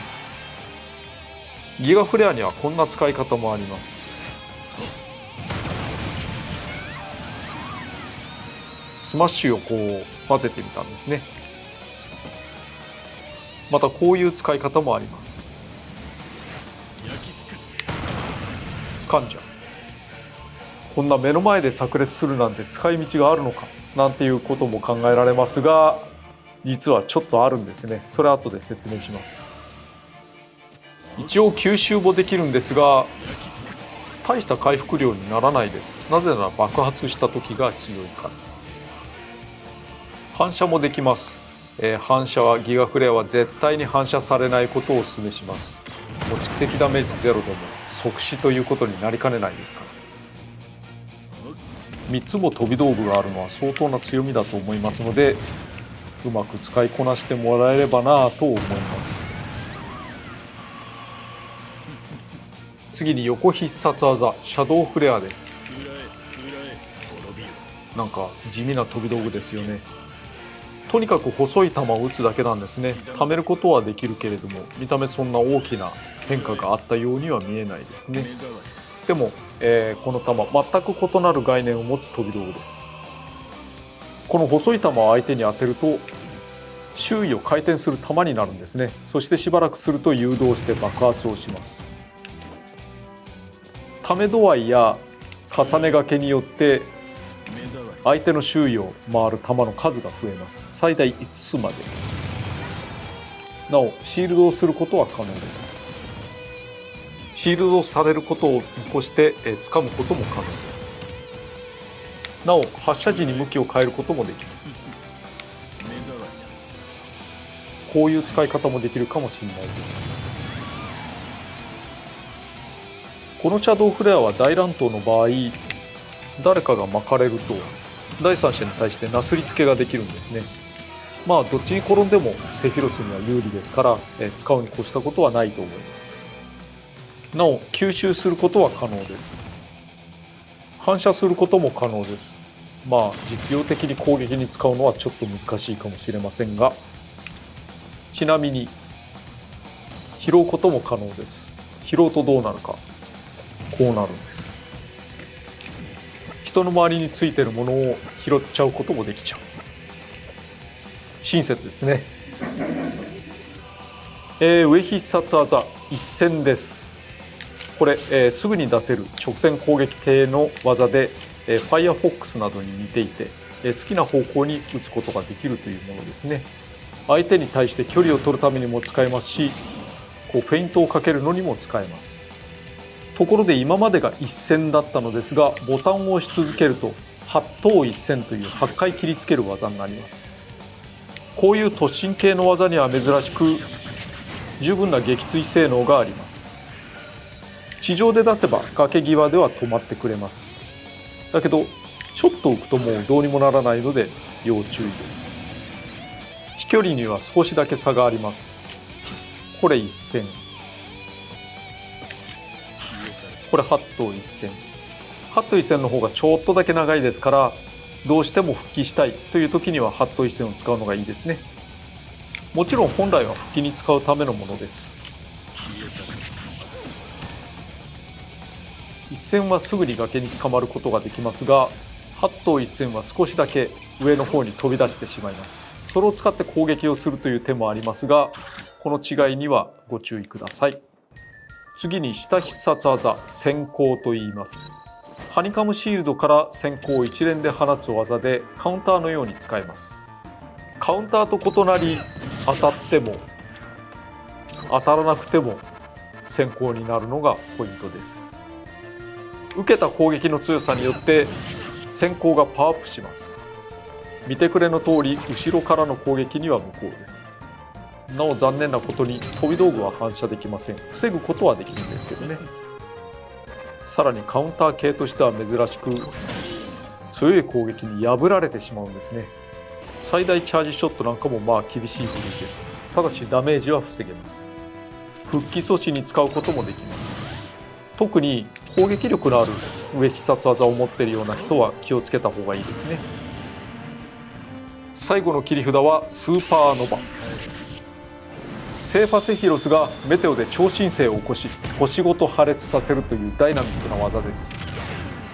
ここそれぞれの人たちが違うリアクションを取ってるというのにお気づきになりましたでしょうか。お気づきにならないと思うので寸前で止めてみようと思いますが、右から1人は吹っ飛び、1人はキノコ、そして1人は、シールドブレイクを起こしているように見えますよね。原作でもそうだったのですが、ランダムである程度の効果が現れるようになっています。吹っ飛び、フラフラ、寝る、スロー、お花、キノコなどですね。フラフラになりましたね。こうなったらさっきのギガフレアからの横スマッシュなどで蓄積ダメージ 0% からの一挙撃墜なども狙えるわけです。お花はダメージが大きくなります。普通に食らうよりもさらにでかくなってしまう。もうこんなにいっちゃいましたね。これはキノコ。キノコは怖いです。突然キノコにかかると復帰しようとして反対側に行ってしまいますから、これもまた蓄積ダメージ 0% からやられる可能性のある技ですね。などといろいろアドリブ性が求められるスーパーノバ、お楽しみいただければと思います。ところでクラウドの偶数カラーの切り札にも手を入れました。それも超級武神火山バージョン5です。ファイナルファンタジー7アドベントチルドレンに登場し、合体剣を分離させる技ですね。攻撃力など性能は奇数カラーと全く変わらないものになっています。なおご存知かと思いますが、クラウドの偶数カラーには袖ありと袖なしがあります。これも原作ファンにはおなじみのものですね。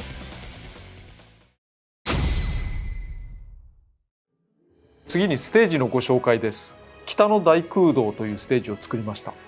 ステージの形状自体はシンプルにしましたが、背景がストーリーを追うようになってるんですね。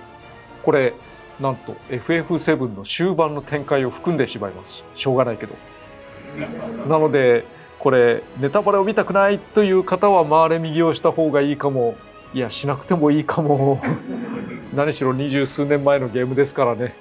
それに新しいリメイクでこのようになるとは限らないということなので、見ていただければ幸いです。それでは参ります。北の大空洞、ファイナルファンタジー7で最終決戦が繰り広げられたところです。約束の地、そしてリユニオンの終着点ですね。火口のような北の大空洞を俯瞰し、そして遠くにはジェットエンジン化したハイウィンド第2形態も飛んでいます。セフィロスが星を滅ぼす黒魔法メテオを発動しました。それを阻止するためにセフィロスを倒し、エアリスが決してかけた白魔法ホーリーを解放するというのがパーティーの目的です。星の体内にどんどん降りていきます。原作にもこのように段差のようなところがありましたね。ぴょんぴょんジャンプしたりしましたけれど、北の大空洞は2000年前にジェノバが落下したところと言われています。そしてその後古代種に封印され、神羅に発掘された箇所です。この辺りはリシディアファイナルファンタジーのステージに採用されたこともありますね。ジェノバ、シンセシスと戦った場所を彷彿とさせます。基本的な床も、この辺の床を参照しています。そしてこれが封印されたホーリーです。ホーリーが発動し、そして、パーティーは脱出を図ります。逃げろーと。そして眼前に広がるメテオ、そしてホーリーが飛び出しメテオの阻止に回ります。ハイウィンドはここで密かに第3形態になっていたりします。しかしホーリーが発動するのが遅すぎたと言われてますが、メテオを止められません。そこで星の力であるライフストリームが湧いてきて加算するという、こういうお話を追うクルーズステージというのは今までになかったかもしれません。お楽しみいただければと思います。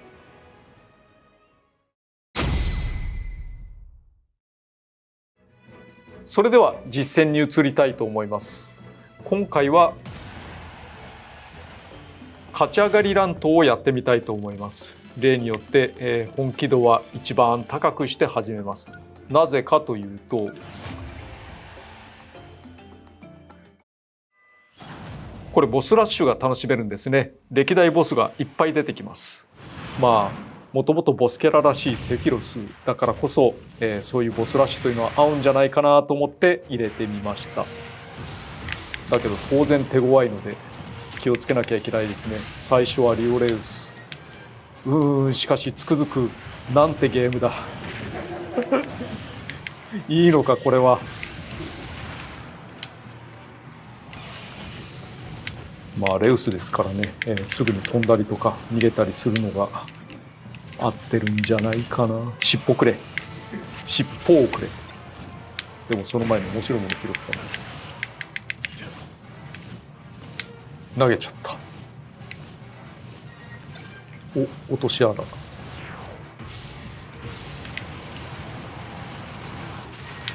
いて。尻尾やりましたね。これも食らって。セフィロスの最後のとどめがたるって。はい、次ガレオムです。スマブラ X を放送させますね。音楽も懐かしい感じ。まあまあそんなに怒るのはやめようよ君。ちょっと食らっちゃった今。握られてますね。まあまあそんなに怒らない。怒らない。真っ赤じゃないですかもう。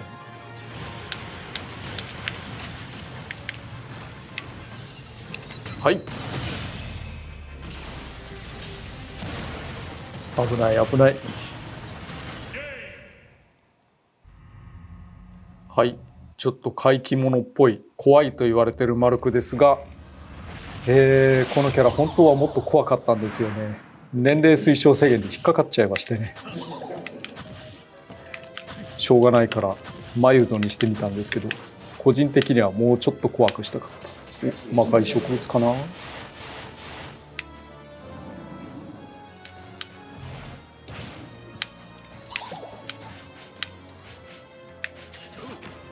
割れた。自分が割ったんじゃないです。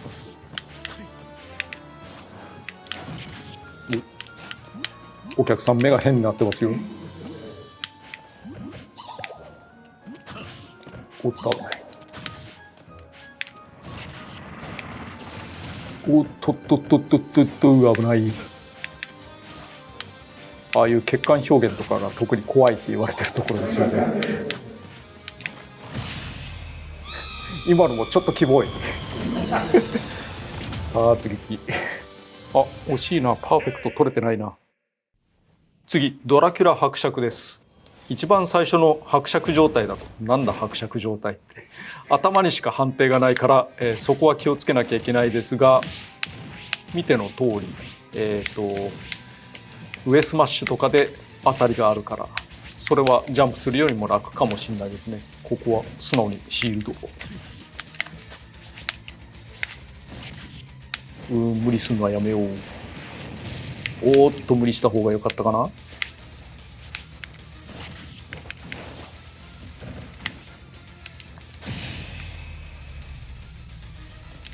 さからが本番です。先生。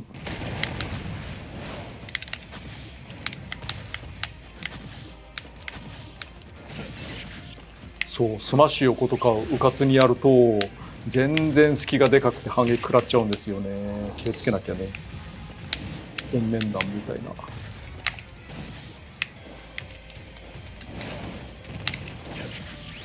いかんね。またやっちゃったね。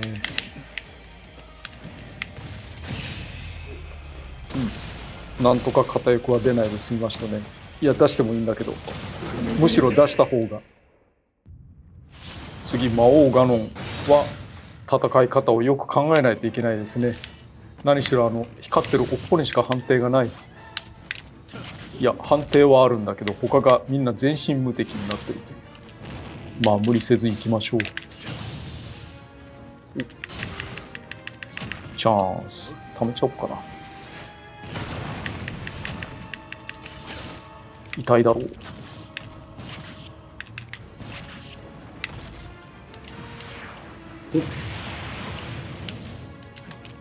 僕ももっと危ない。よしよし。これどあ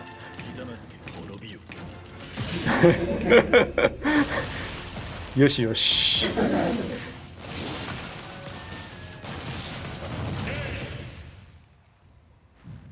次ギガクッパです。スマブラデラックスみたいな。やっぱり攻撃が思ったよりも広いので何とかしなきゃいけないですね。ハットを一戦で向けてみたりして。まずい、ここまずい。危ない。ああいうことをしていちゃいけないんです、本当は。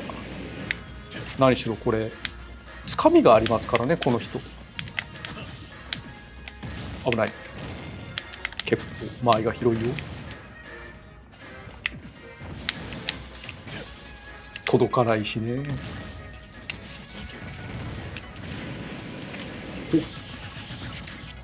まずいね。結構当たってないように見えますけど、もうあっという間に真っ赤でやられるなんてことありますからね。これも良くない。ちょっと届いちゃ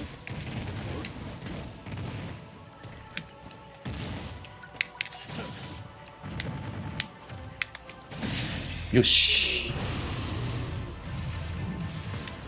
獄門。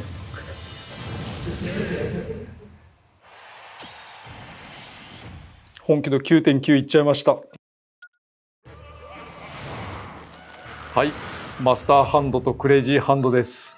それが北の大空洞でなぜか戦うという。これは最初からまずいね。ピヨッと。まずい。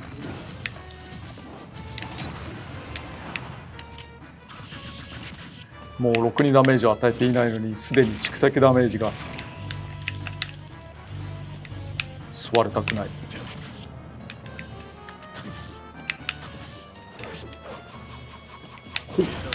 うわー、このアングルを小さくされるのとても危険。ここでダウンさえできれば。いいぞ。もう一回。いってー。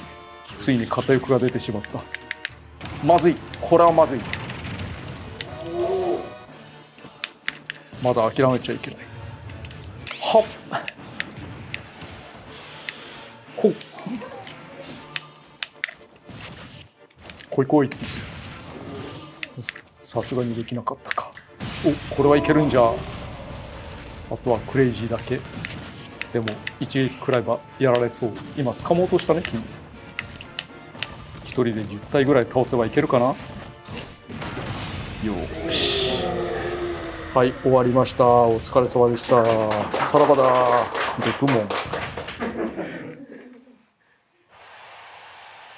本気度 9.9 のまんまでしたが、はい、お疲れ様でした。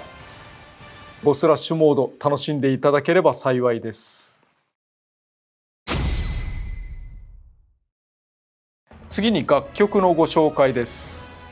楽曲のリストはこちらです。新たな曲は9曲も追加され、FF 曲がなんと11曲になりました。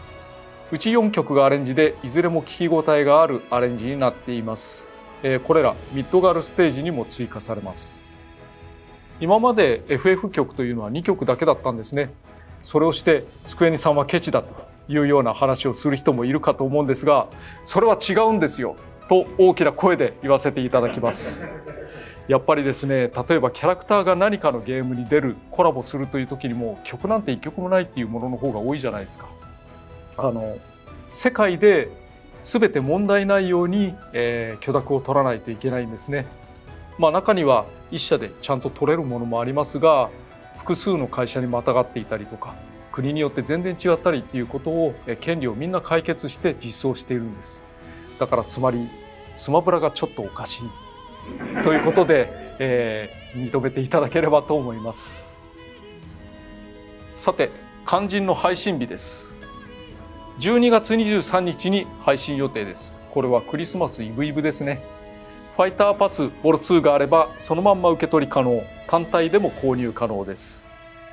ところで毎回スマブラに新キャラを加えるというのは本当大事なんですよね。だけどファイターが多いだけにファイター選択画面では多数の中の一つで埋もれてしまうんです。これで良いのだろうかと思ったりして、セフィロスはボスだからボスとしての強さにスポットを当てたいと思いました。そこでこれを見てほしいんです。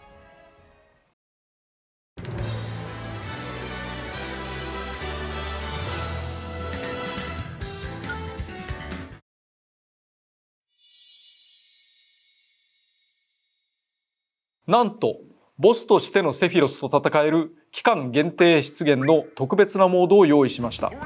これを倒すことができれば先行してセフィロスと北の大空洞ステージを使うことができます。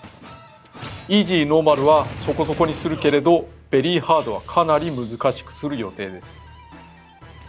本当は最初に選んだ難易度をクリアできなければ正式な発売日までセフィロスを先行して使えるようにはしないつもりでした。ベリーハードを選んだ人にはそれなりの試練が訪れるようだけど、ハードすぎるかなと思い、さすがにそれは取りやめました。セフィロスチャレンジの配信日は12月18日から12月23日10時までの予定です。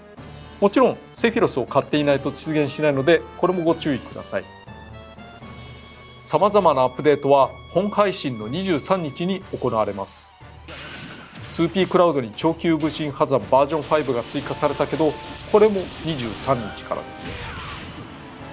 できれば楽しいと思い、セフィロスチャレンジを考えたけれど、実装には思った以上の手間をかけてしまい、スタッフには申し訳なかったです。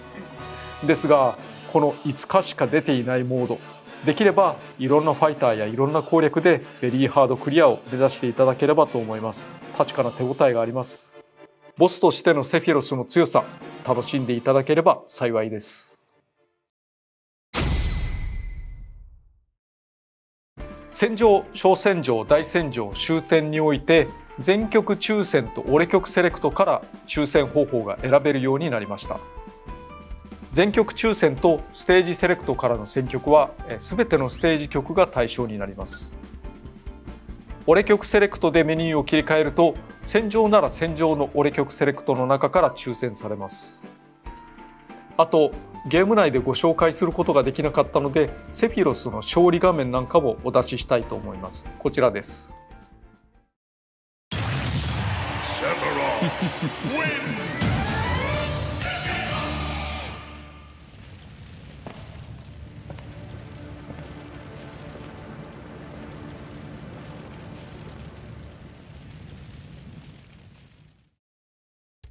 以上でセフィロスのプレゼンを終わりたいと思うのですが、今回本当に収録に苦労しました。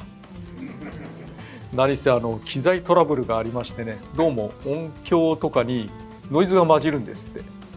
もしもうちで自宅配信の時にこのノイズが混じっていたら、もう配信できなかったんじゃないかなと思います。確認できるっていうのは大事ですね。そういう意味でスタッフさん本当にお疲れ様です。というわけでお開きです。どうもありがとうございました。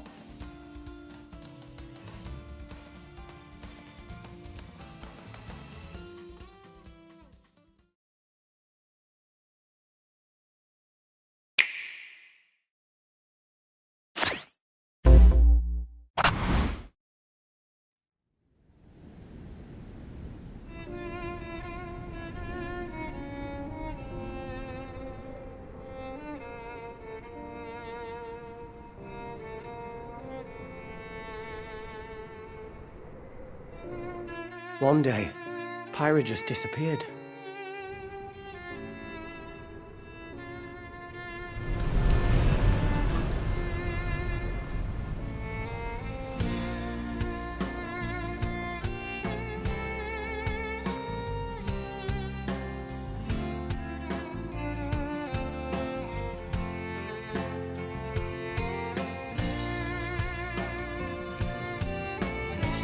I couldn't find her anywhere.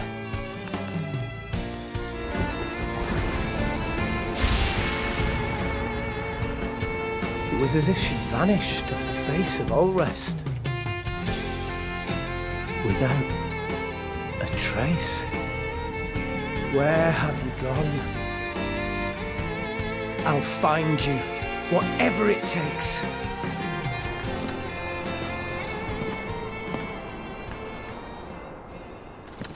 This is where you were. Pyra! Sorry, Rex. I couldn't tell you. Because... I got an invitation to join Smash! Huh?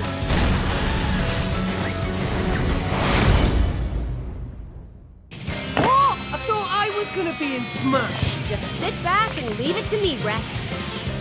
Behold the power of the Aegis! Smash Flare! You powered up your Smash attack with fire? Flame Nova! Prominence Revolt! Blazing End! That's genius! You're pretty much owning them, and these are seasoned fighters! There are no pushovers!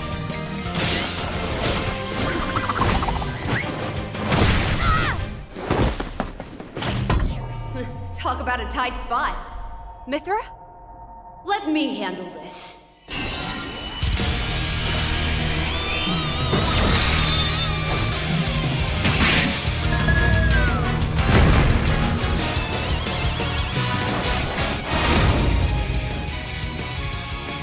Mythra!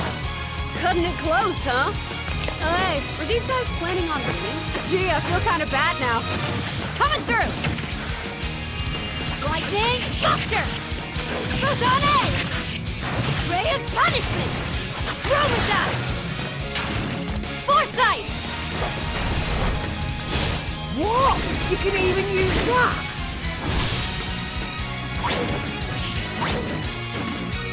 Hey, right here!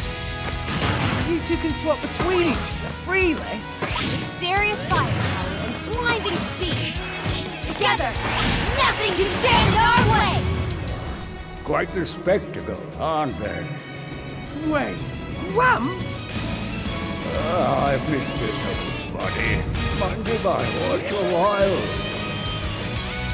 Oh, look, our friends are here. And there's some pork. You're all mine! I'll lend you a hand! Sacred Arrow! Burning Sword! Nailed it! Sure did! Witness our power! Shulk? I never expected to see you two again. Well, now that you're in Smash, I won't go easy on you! Ooh, fighting words.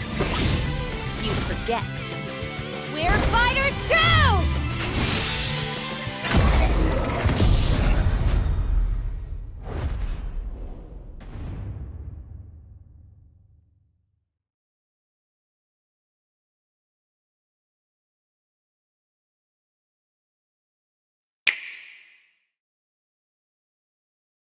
こんにちは。大乱闘スマッシュブラザーズディレクター、空の桜井です。何々の使い方シリーズ、前回のセフィロスまでしっかりご覧になられている方は、この周りを見て、おやと思われるかもしれませんが、今回、私の家での一人収録に戻っています。前回はスタジオだったんですけどね。新型コロナウイルスの影響で、収録時現在、日本には緊急事態宣言が出ています。日本での1日あたりの新規感染者数はおよそ6000人。これが多いと思うのか少ないと思うのかは、お住まいの地域や国によって異なる影響を受けるかもしれません。しかし少なくとも日本では感染拡大、医療逼迫などが叫ばれている現在です。スタジオに人が集められなくなったため、一人収録に戻ったということです。またスタッフいません。笑いを返してくれる人もいないという。仕事は普段から完全テレワークですが、ますます人との接触がなくなりましたね。ともあれ、頑張っていきたいと思います。一人で。では、まず最初に、ゼノブレイド2とは、スイッチが出た年である2017年に発売された作品 RPG です。亜種生命体であるブレイドと、それと対になるドライバーがいる世界。ブレードであるホムラとそのドライバーになったレックスを中心に進むお話です。戦闘などシステムの理解が難しいところもありますが、分かれば奥が深く、また独創性あふれる世界が山ほど楽しめることと思います。制作はモノリスソフトさん。広大な地形を誇るゼノブレイド2の開発当時、ゼルダの伝説ブレスオブザワイルドのお手伝いもしていたはずで、どのようにまとめたのだろうと疑問に思える仕事量ですね。そしてホムラは天の聖杯と呼ばれる伝説のブレイド。真に殺されたレックスに命の半分を分け与え、世界樹の上にあるという楽園を目指します。光はホムラの中で封印されていたもう一人の人格というより、こちらがオリジナルでホムラは後から形成されたものです。設定からすでに気になる要素満載ですが、詳しくは原作の本編で。簡単に言えばホムラと光はデレとツンですね。どっちがいいの？どっちなの？はい、これから私が直接操作しつつ解説します。ゼノブレード2のコントローラーなんです。すごいですね。例によって開発中のものなので見た目やバランスが変わるかもしれないです。カメラは開発中のものを使います。また今回のプレゼンはキャラクターボイスを日本語音声で統一します。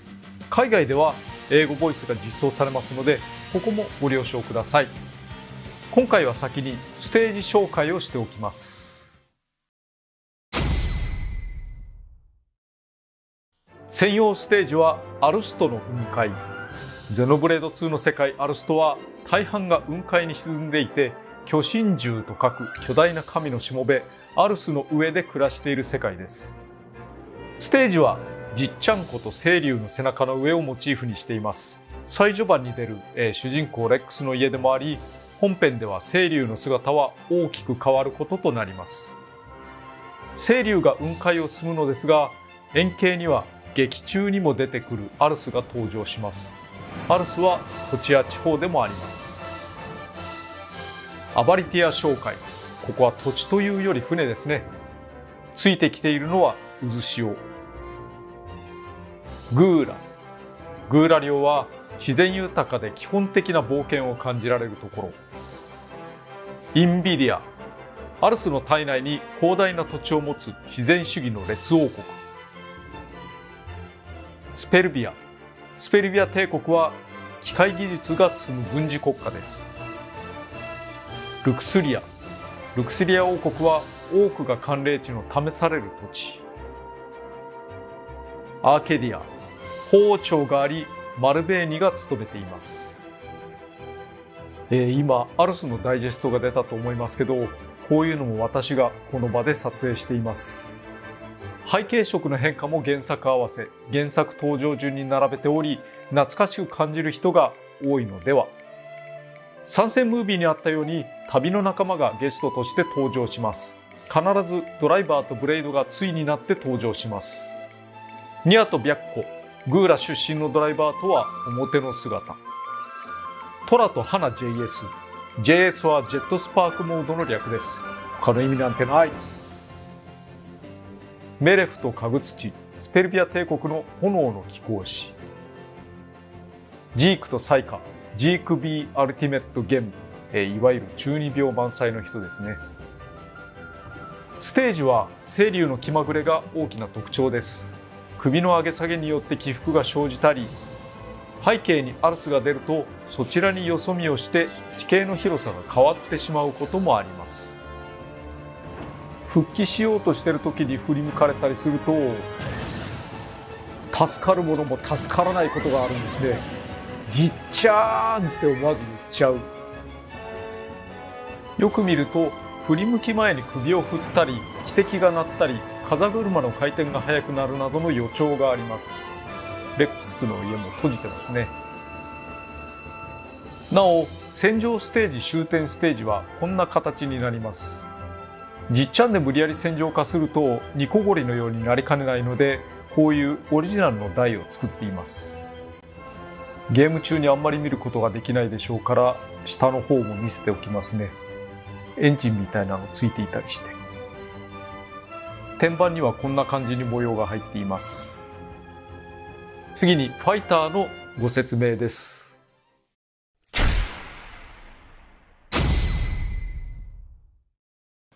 ホムラと光がファイターです。なんと主人公であるはずのレックスがファイターではありません。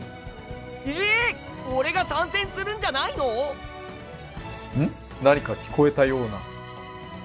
企画段階ではレックスとホムラ光が2人セットで動いて共闘することも考えましたが、だけどこのゲームアイスクライマーのようなシンプルなものでやっと2人動かせるんですよね。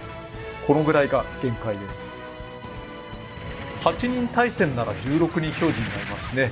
アイスクライマーもかなり切り詰めてやっと動くのに、ホムラと光はファイターの中では最も複雑なデザインなのでは。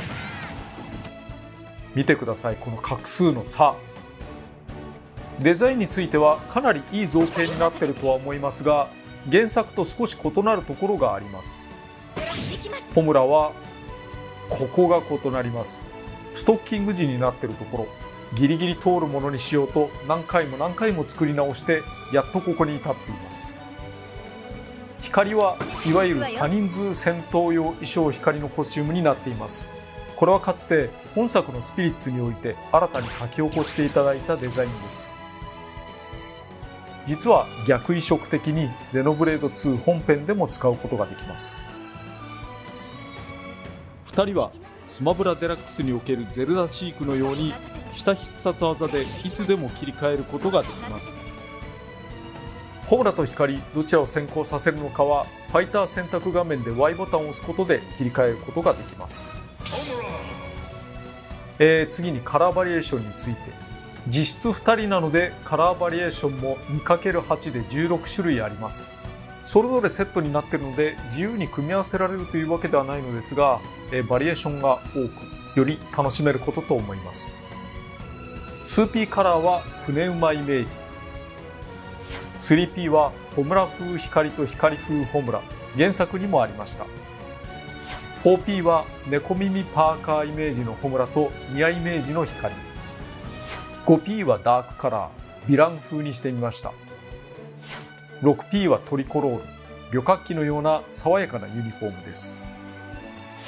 7P はリアルタイプというとなんだけど色合いを極端にしてみた版。8P はゴールド&シルバー、プラチナでもか。特に 3P は相手を惑わす戦略に使えるかもしれないですね。ただ 3P に限らず色が違えば紛らわしくはなるのだけど、下のインフォを見ればお顔でバレバレであるということはお伝えしておきます。2社の違いは、簡単に言えばパワー型のホムラと、スピード型の光ということになります。運動性能はこれぐらい異なります。普通の歩きもやっぱり光の方が速い。ジャンプのスピードなんかもだいぶ光の方が速いと言えますね。同じ時間だったら回数繰り返しできちゃう。さらに個別の特徴を増す特殊性能があります。ホムラはフレアスマッシュ。もともとパワー型ですが、横スマッシュ攻撃が格別に強くなっています。ダメージも大きいし、よく吹っ飛ぶ。当然隙は大きいですが、多人数乱闘でラッキーパンチを狙ってブンブン振るのも良いのでは。光は因果率予測。回避の出来は本来ならダメージを受けるタイミングで因果率予測を発動させ、ダメージ軽減とわずかなスロー効果が得られる技です。狙って出し続けるのは難しいかもしれないけど、純粋に回避が優遇されて、反撃のチャンスを生むことができます。こうしたらもう隙だらけという。ベヨネッタのバッドウィズインと似てますね。次に通常技の説明です。ゼルダシークと異なり、通常技の体術はおおむね同じですが、ここでもスピードとパワーが異なります。同じ技を使った場合、光の方が素早く出るし、ホムラの方が威力が高いです。リーチはホムラの方が少し長い傾向ありますかね。比較してみると技のスピードはかなり異なりますね。こりゃ光を使うでしょうなんて思うかもしれませんが、蓄積ダメージに注目してください。同じ技でも威力はこんなにも違います。こりゃホムラを使うしかないよねとか思うかもしれません。攻撃力アップの比率が決まってるわけではなくて、各技ごとに設定されています。もちろんどちらが強いのかは戦局や戦法、相手の対応っぷりによります。長所を押し付けてれば強いし、短所を突かれると弱い。ただずっとチェンジしていなくてもデメリットはないので、同じ方を使い続けるというのも立派な戦略です。弱攻撃は単発で止めるとアッパースイング、連打で100列。ほぼ全ての技がそうですが、ホムラは炎、光は光のイメージを持っています。光が光となる。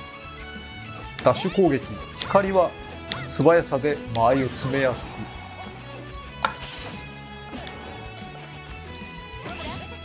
ホムラはそのパワーで撃墜をも狙います。強攻撃、光のスピードは連打もでき、牽制やお手玉に抜きます。ホムラのパワーはダメージソースになりますね。特に光の強攻撃下は相手や蓄積ダメージ次第ですが、かなり多くの技がつながりそうです。そしてスマッシュ攻撃、先ほども触れたようにホムラの横スマッシュ攻撃は格別です。製品版では調整されるかもしれませんが、同じ体力ためなしでもこれぐらいの落差があります。もう最大ためなら 20% からの撃墜もできるかもしれません。落ちてそう簡単に食らうわけないですけどね。隙は非常にでかいので気をつけましょう。食らわないんかい。じゃあやります。はい、撃墜。上スマッシュ攻撃は光は連続ヒット、ホムラはだいたい一撃とか単発気味に当たる違いがあります。どちらも前からヒットすることができます。下スマッシュ攻撃は左右同時攻撃、やはり攻撃速度には大きな差がありますね。通常空中攻撃もホムラは単発、光は連続ヒットという差がありますね。吹っ飛んだ後のコンボのしやすさなんかも随分異なってくると思います。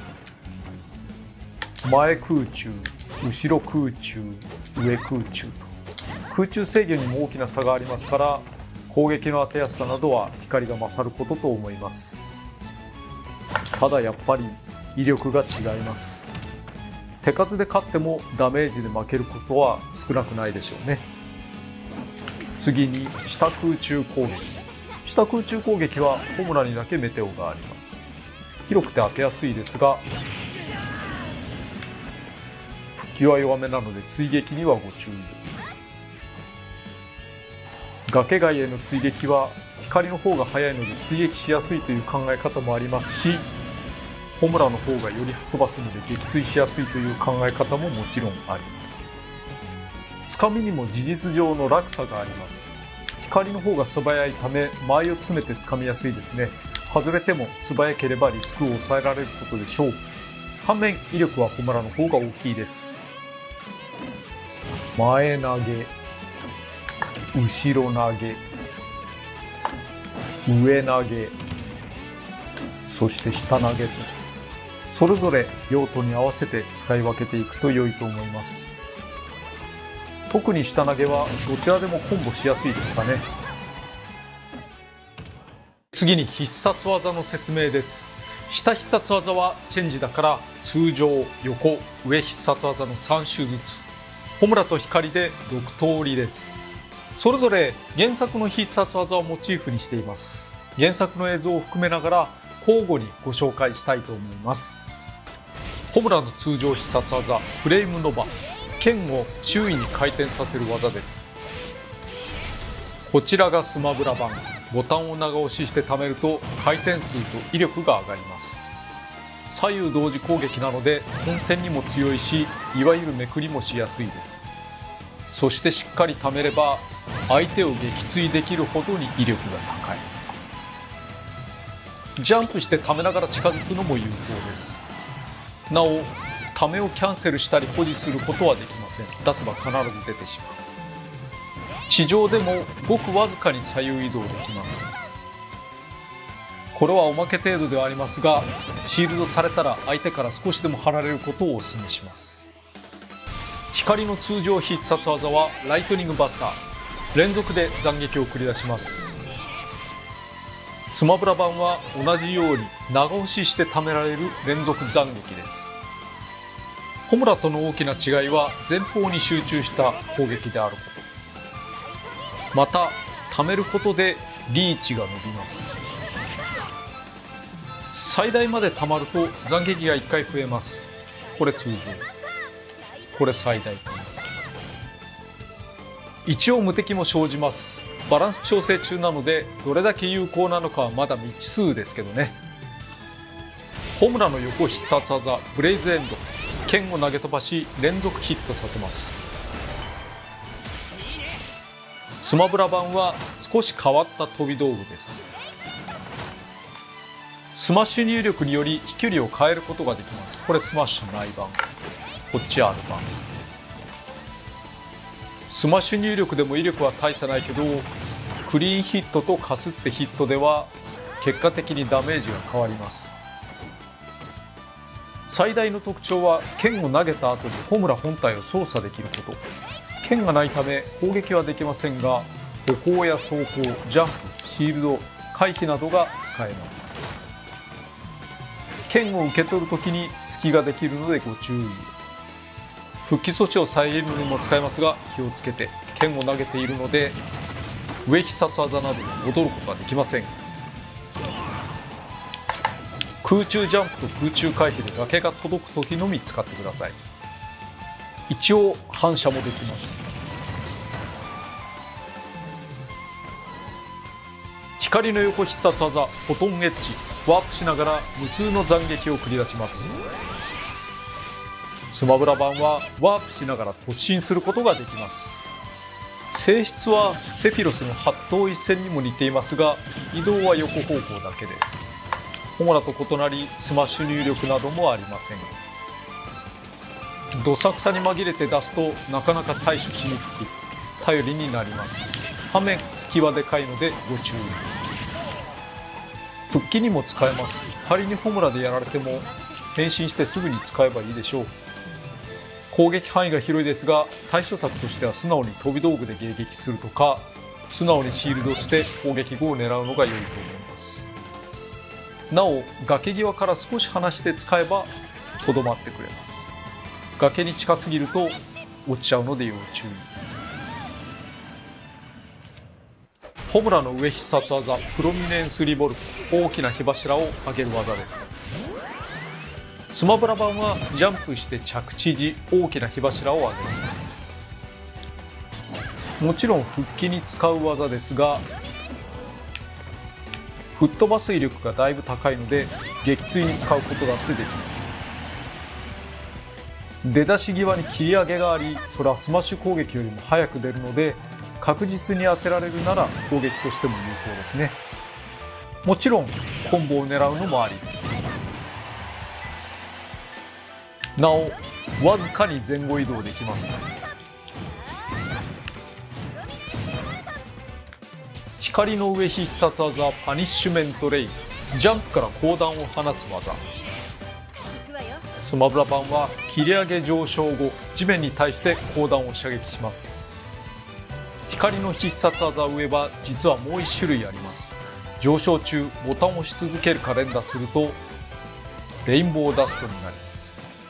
レインボーダストは原作ゼノブレード2のダウンロードコンテンツ黄金の国イーラにおいて登場した必殺技ですね。パニッシュメントレイは強い弾を1発、レインボーダストは扇状に弾を5発、発射します。復帰阻止に使うならパニッシュメントレイの方が飛距離はあります。直接のダメージソースにするならレインボーダストの根元ヒットの方が上回るかも。より多くの弾を当てられる場合ですけどね。なおそれぞれ反射をすることができます。レインボーダストは跳ね返したそれぞれの弾が光方向に返っていきます。そして散々出ていますが、下必殺技はチェンジです。正確には光チェンジ、ホムラチェンジと言います。高速切り替え可能です。変身時わずかに無敵が発生するので回避のように使えないこともないです。という最後の切り札もホムラと光で異なります。ホムラの切り札はバーニングソード、謎の着地。これをスマブラ流にするとこうなります。謎の着地も再現。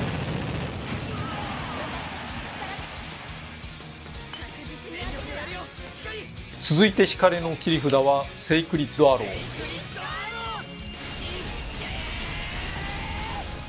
これがスマブラ版です。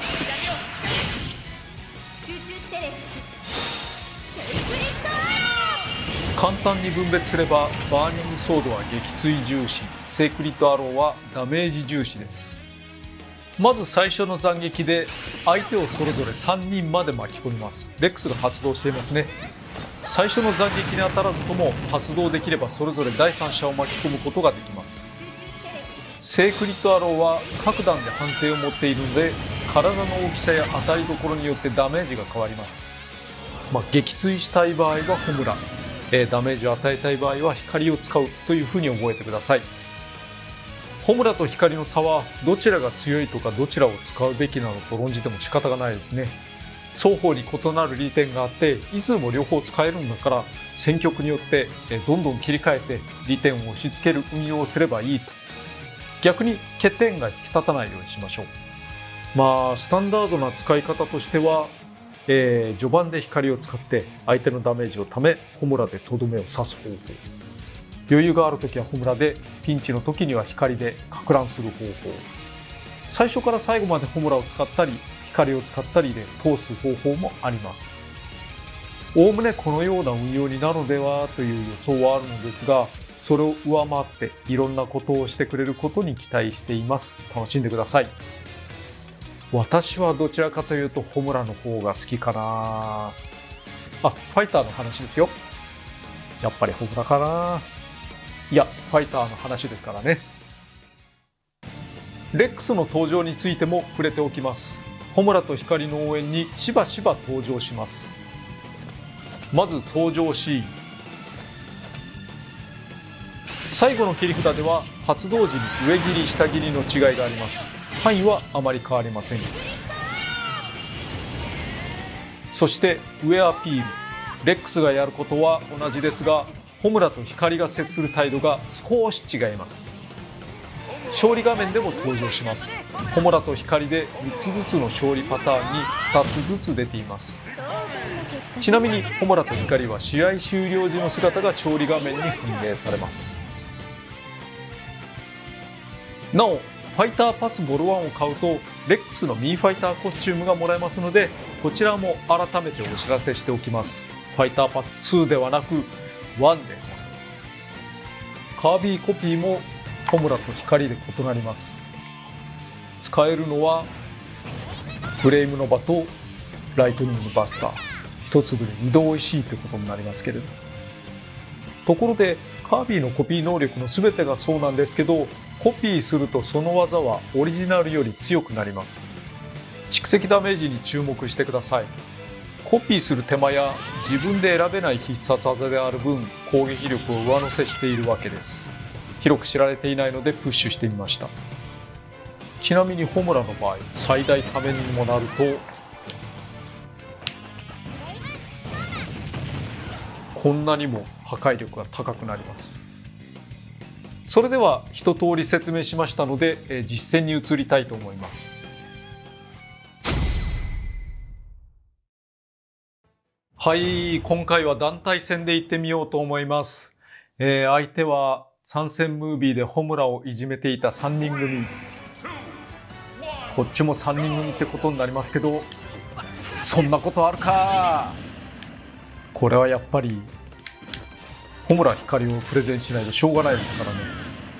3対1で何とかする。いや3対2なのか。ちょっとあれですね、普通よりも必殺技多めでいってみましょう。ちゃんと振り抜きをしてね。お、危ないよ、そんなことやってると。これやっちゃうよ。実はね、コンピューターもちゃんと混乱するんですよ。まあこういう場合は上下の動きとかないからなんだけど、このもんはいらん。と嫌でしょ、こういうの。よしよし。おっといけねえ、ぶつかった。必殺技を入れて、もうこのままフィニッシュしちゃいたいな。こんなにダメージ与えると大変なんで。あいつにまあ序盤は光でってのはセオリーで。おっといかんね。刃物は飛び道具。入ってしまった。こういう当て方もできます。下にも貫通します。これ打っちゃおうかな。ポコ。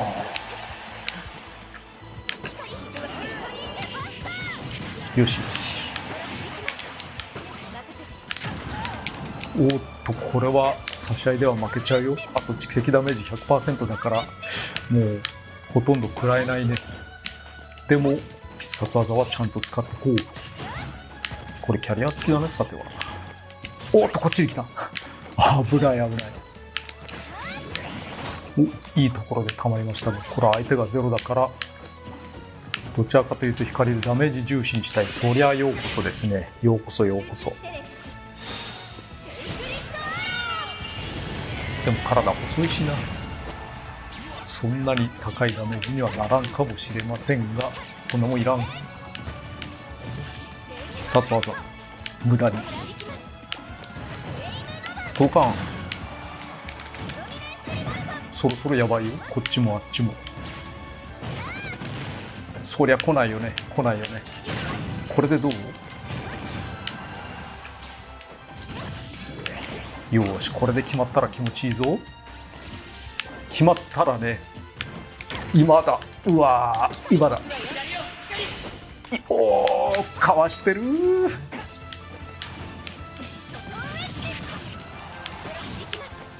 こでモンスターボールでフィニッシュっていうのはないよな。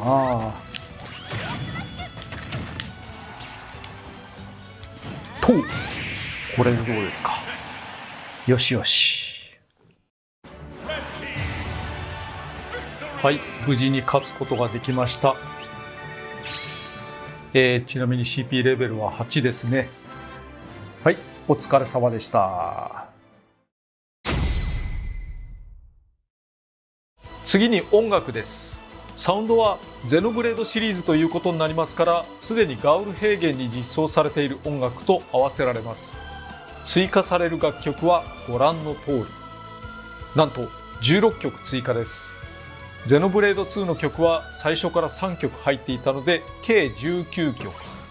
ゼノブレードシリーズの曲は27曲になります。ガウル平原でも使うことができますが、これを機にガウル平原では初代ゼノブレードの曲が、アルストの雲海ではゼノブレード2の曲が主体で、オレ曲に設定されるようになりました。アップデートの際、オレ曲セレクトの確率が変わっていることと思いますので、好きな曲を再調整していただければ幸いです。なお、勝利ファンファーレは戦闘曲から織り込んでいます。特典のスピリッツボードも入っています。実はもともとレックス、ニア、トラ、ハナジエース、メレフ、ジークのスピリッツは製品版に実装していました。ただし BGM をゼノブレード2のものに置き換えたりしています。また花 JS は実は召喚で得られるスピリットだったのでお題なかったんですね。それ新たに戦えるようにしています。新たに足されたのはシン、レツ、ラウラ、マルベーニーと誰か。このモザイクがかかっているのはプネウマです。原作の終盤に出てきます。スマブラをきっかけに原作を遊ぶという人も割と多いですから隠してみました。がプネウマって大事なキャラなのに公式アートワークが存在しないみたいなんですよね。でもこのスピリッツにはなぜか絵があります。これは本作のために原作のキャラクターデザインを務められた斉藤正嗣さんが書き下ろし、モノリスソフトさんが仕上げてくださっています。尊いっていうのはこういうことを言うんですかね。感謝しています。それとレックスをレベル99にするとマスタードライバー状態のレックスに超過できるようになります。これも終盤の展開を含むので念のためにモザイクをかけておきましょうかね。ミーファイターのご紹介です。4体います。こちらをどうぞ。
なぜかここに来てカプコンさんゆかりのものが増えましたが、これはモンスターハンターライズの発売が近いからですね。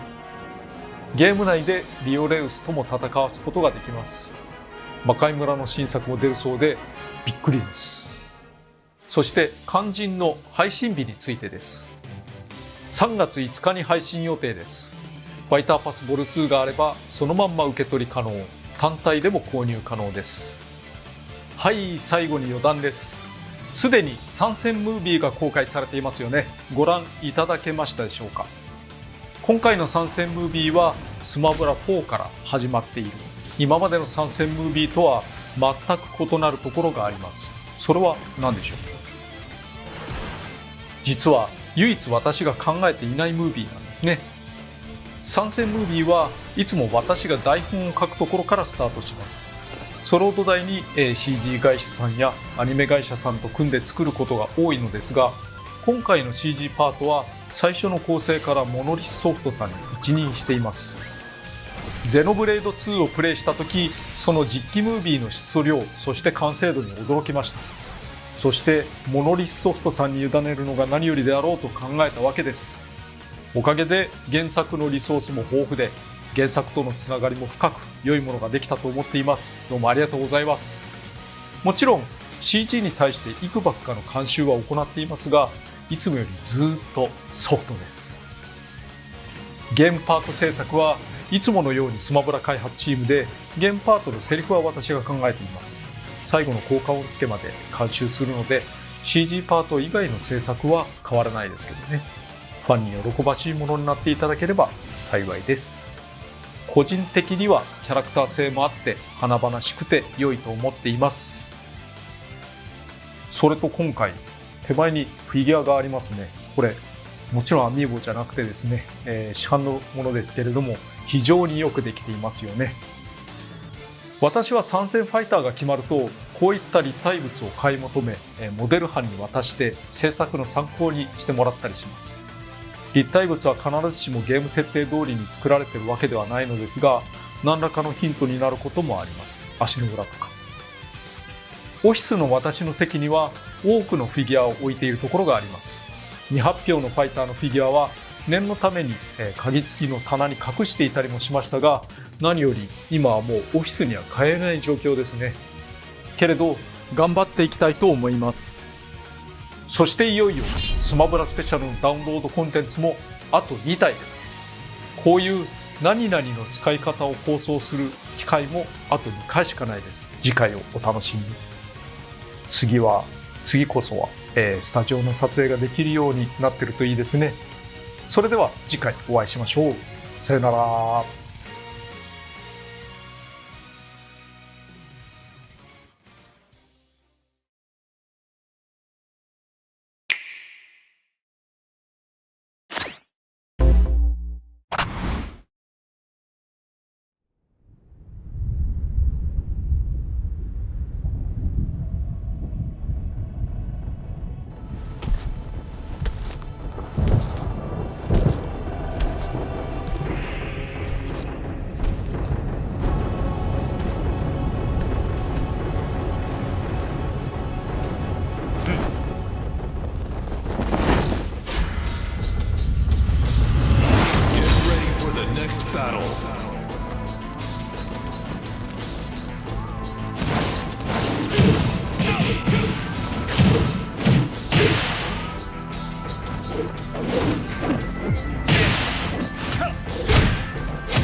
Kazuya Mishima wins.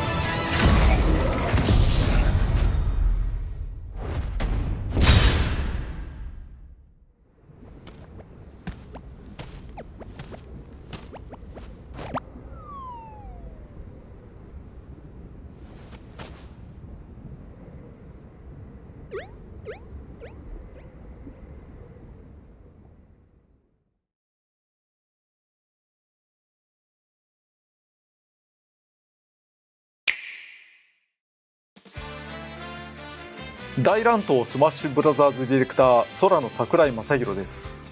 スタジオに戻ってきました。ご覧の通りです。だけどいつものスタジオとはさらに違う広いスタジオを借りていまして、もうスタッフは非常に遠い距離で見ています。格闘ゲームシリーズ鉄拳から三島和也の参戦です。すでにダイレクトで発表しましたが、和也の通常技を改めて流してみますね。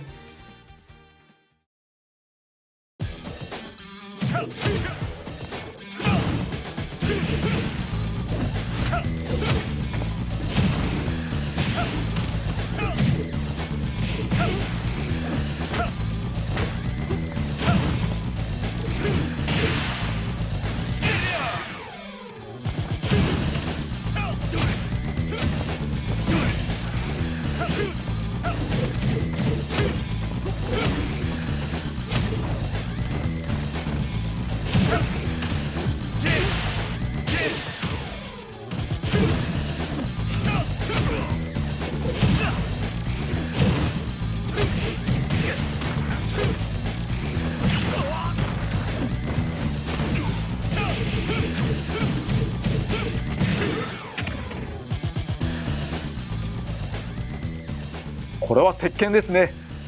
最初にその鉄拳を紹介しなければなりませんね。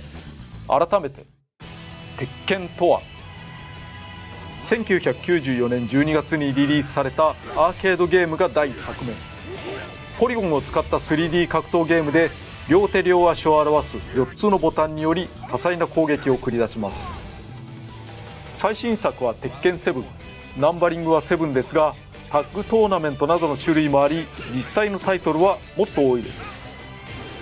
ある日、天の声が聞こえました。いや、天の字が入っている会社からかもしれません。これ海外でどう訳すんだって思いますけどその声によると、マサヒロ、鉄拳をスマブラに参戦させなさいと。いやー、そう簡単に言いますけどね。鉄拳やバーチャファイターなどの 3D 格闘とスマブラでは全く異なると認識しています。パンチやキックで相手を倒すということは共通していますが、ゲームデザイン的にはジャンルごと別物です。単にスマブラは格闘ゲームなのかといったよくある議論や区分の問題ではなく、ゲームの本質的にゲームデザイン論のようになりますが、鉄拳は間合いと技のヒット位置、上中下段の属性などで構成する間合いのゲーム。一方スマブラは高度や距離で差し合い、安全と危険が位置取りで変化する座標のゲームです。求められる身体能力もだいぶ違います。また例えばスタンダードなファイターにおける最も速い技の出だしを競うと、なんと5倍ものスピード差があります。鉄拳の技を当てはめたファイターをスマブラのフォーマットに入れていくことはできます。だけどそれでは形だけ、真に作品を体現することにはならないです。普通に作っては残念なものになることでしょう。しかし無茶をトンチで何とかするのがスマブラのデザインです。深掘りをした結果、一つ良いネタがありました。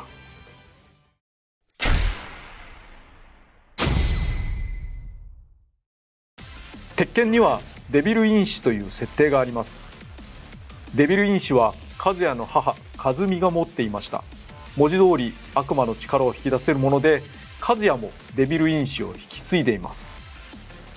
デビル因子はカズミ、カズヤ、息子の風間陣にあり、平八にはない。参戦ファイターを平八にしなかった最大の理由がここです。また鉄拳7を見る限り、瞬時にあるいは部分的にもデビルの力を出し入れできるようです。通常技はなるべく鉄拳に寄せつつ、空中ジャンプ、スマッシュ攻撃、必殺技などをデビルの力に置き換えれば、スマブラでもうまくまとまるのではないかと考えた次第です。では早速デビル化を使った必殺技の説明から参りましょう。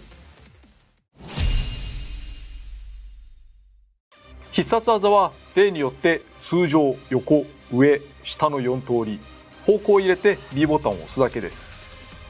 例によってカメラは開発用の特別なもので、バランスなどには製品版との違いが生じる可能性があることをお伝えしておきます。通常技はデビルブラスター。デビルカズヤを代表する高速で飛ぶビーム。原作ではいくつかの名前に分別されていましたが、本作では通常必殺技をデビルブラスターという呼び名で統一しています。射程が長く、飛び出したら一瞬で飛び、複数人を貫くことができます。貫通するとその分威力が下がります。3人を貫くとこの通り。それと打点が高いです。背の低い相手や姿勢には当たらないこともしばしば。そこで下入力で打ってみましょう。下方に打つことで低い相手にも当たります。同じく上方にも打てます。これは不基礎地などにどうぞ。空中で打つと少し斜め下に、位置の制御として割と使えます。空中でも少し上、少し下と打ち分けられます。水平に打ちたければ上に。出たら強い技なので、相手の反撃が通らないとみなしたらどんどん打ってよいです。特に相手に接近したいカズヤとしては、相手から近づかざるを得ない状況を作るのは大事。ただ打っていいタイミングの見極めが特徴的だと言えるんですけどね。自分で使うにも相手にするにもよく考えましょう。もちろん反射できます。吸収もできます。しまうことだってできます。何やってんの。横必殺技はデビルフィスト、高速で殴り抜けるパンチです。遠くで当てても相手を弱く弾くだけですが、近くで当てると相手を殴り抜けるとともにダウンさせます。そこからの反撃をどうするのかがポイント。相手の大きさや突き抜けた距離、操作などにもよりますが、いろんなことができます。相手が空中にいる場合、これまた弾いてしまいます。なおシールドした相手は抜けません。隙だらけになってしまいます。移動距離は短めですが、復帰に役立てることも可能です。上必殺技はデビルウィング。比較的シンプルな上昇技ですが、上昇高度が高いです。通常ジャンプは低いカズヤだけど、同じくデビル化する空中ジャンプの高さ、さらにデビルウィングの高さによって到達できる高度、上方向への復帰力はかなり高めです。上昇前後は全身交代できます。使った直後は少しふわっとしてますね。そして割と撃墜にも使えます。出だし際強し。ところで横必殺技と上必殺技は空中での技終了後に攻撃や行動ができます。必殺技後落下にならない。ただし改めて横必殺技や上必殺技を使うことはできません。下必殺技はヘブンズドア。目の前の相手を掴んで地面に叩きつけます。スーパーアーマーがついているので無理やり掴みやすいです。クッパの横必殺技と同じく相手を道連れにできますが、相手より先にカズヤがやられることになっています。そして復帰力が高いファイターの場合、カズヤがやられた後に戻れます。また投げられ側の操作によって押し戻すこともできます。これ何もしてない時。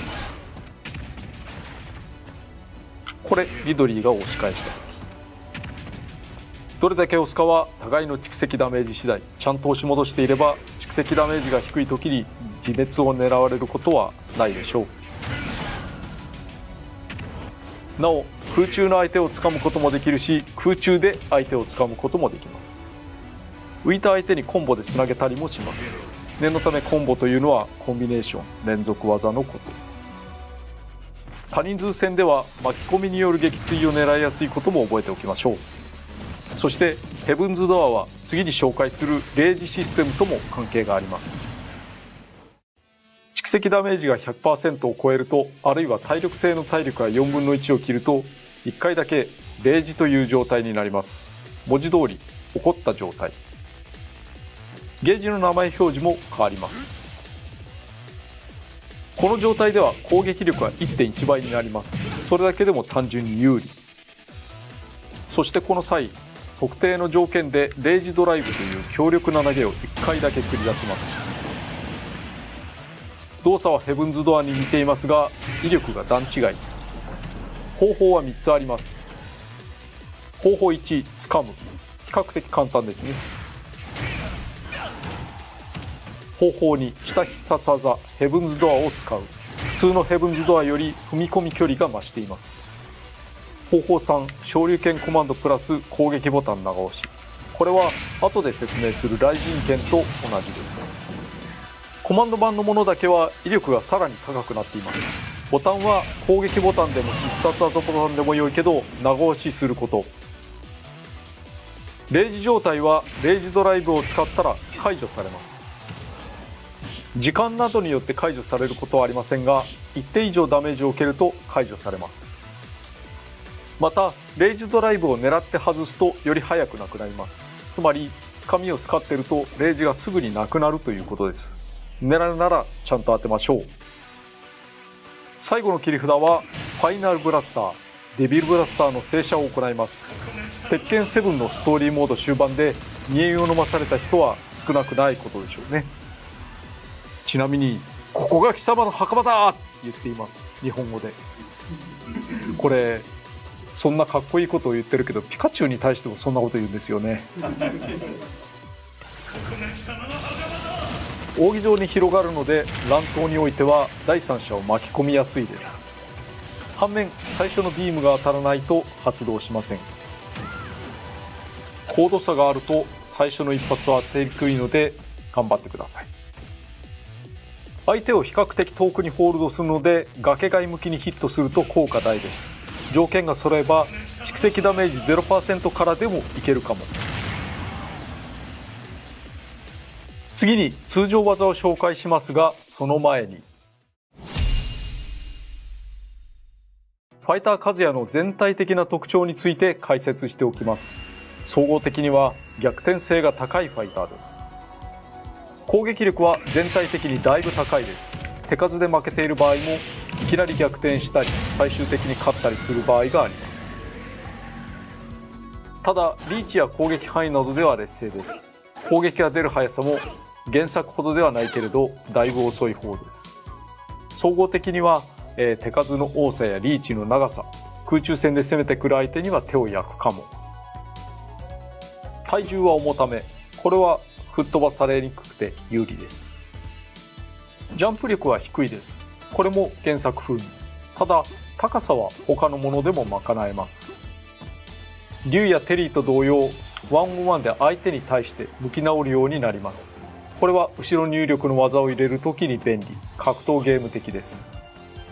クッパほどではないけれど常時スーパーアーマーがついています。さほどの効果はありませんが、ダメージが少ない頃なら百列攻撃などを食い止めることはできるかも。それより攻撃の一部に強いスーパーアーマーが発動する方が大きいです。ダメージは受けますが相手の攻撃に割り込めることがあります。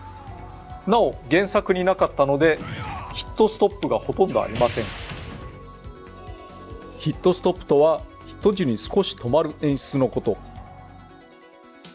一通り説明したところで通常技の説明に入ります。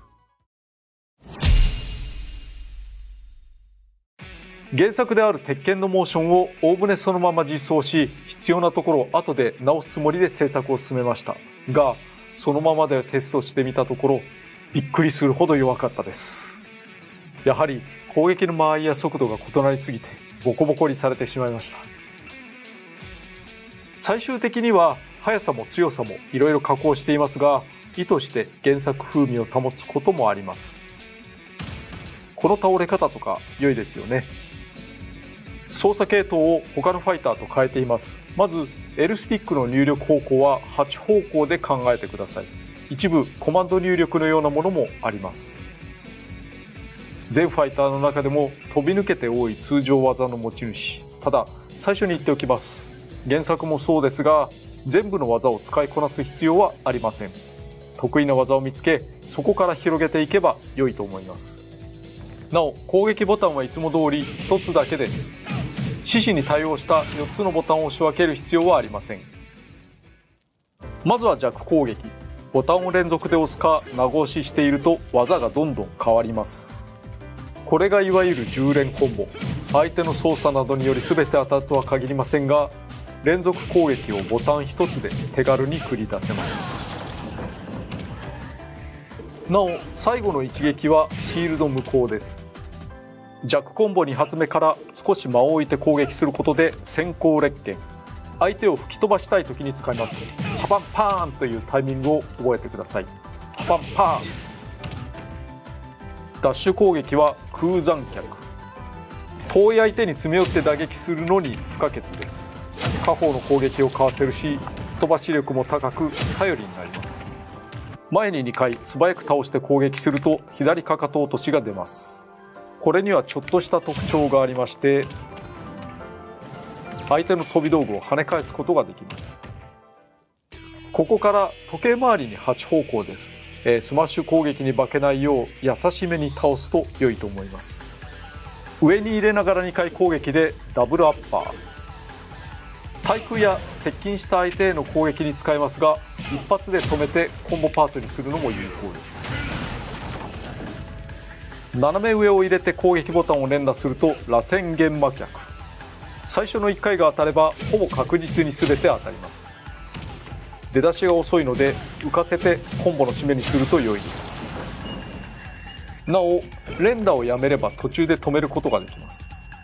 横に入れながら攻撃で鬼蹴り、相手を低く吹き飛ばす喧嘩キックです。ベクトルが低いので気力が低い相手に最適。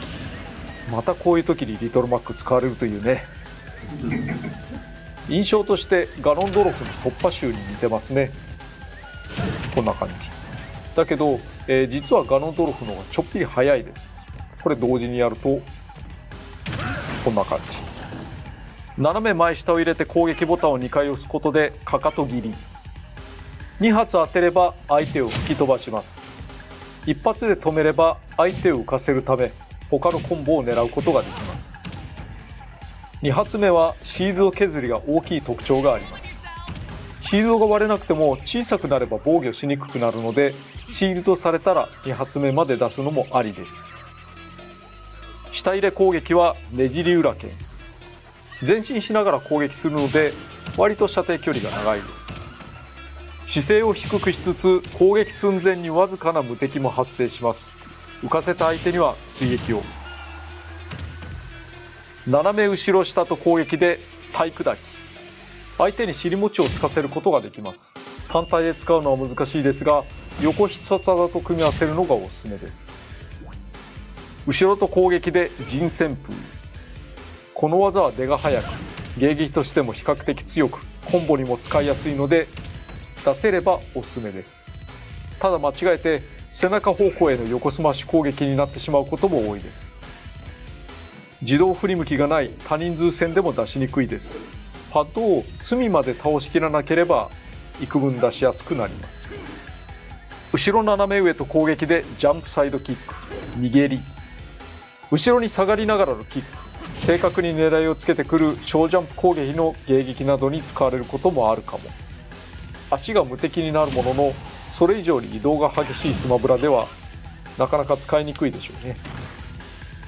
下方向系は全部コンボ指導技になることを覚えておくと良いかも。これと真上初段ダブルアッパーの一発目は他の技につなげることが前提です。こんな感じ。次、しゃがみを絡めた技です。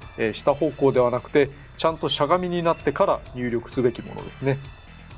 しゃがみ中に斜め前で攻撃すると螺旋丸採集、姿勢が低く長めの無敵時間があるのでカウンターに使うと良いでしょう。しゃがみ中真下に入れながら攻撃をするとシットジャブ、スマブラのこういう系としては遅い方ですが連打が効きます。相手の行動阻止の牽制やコンボの指導などに。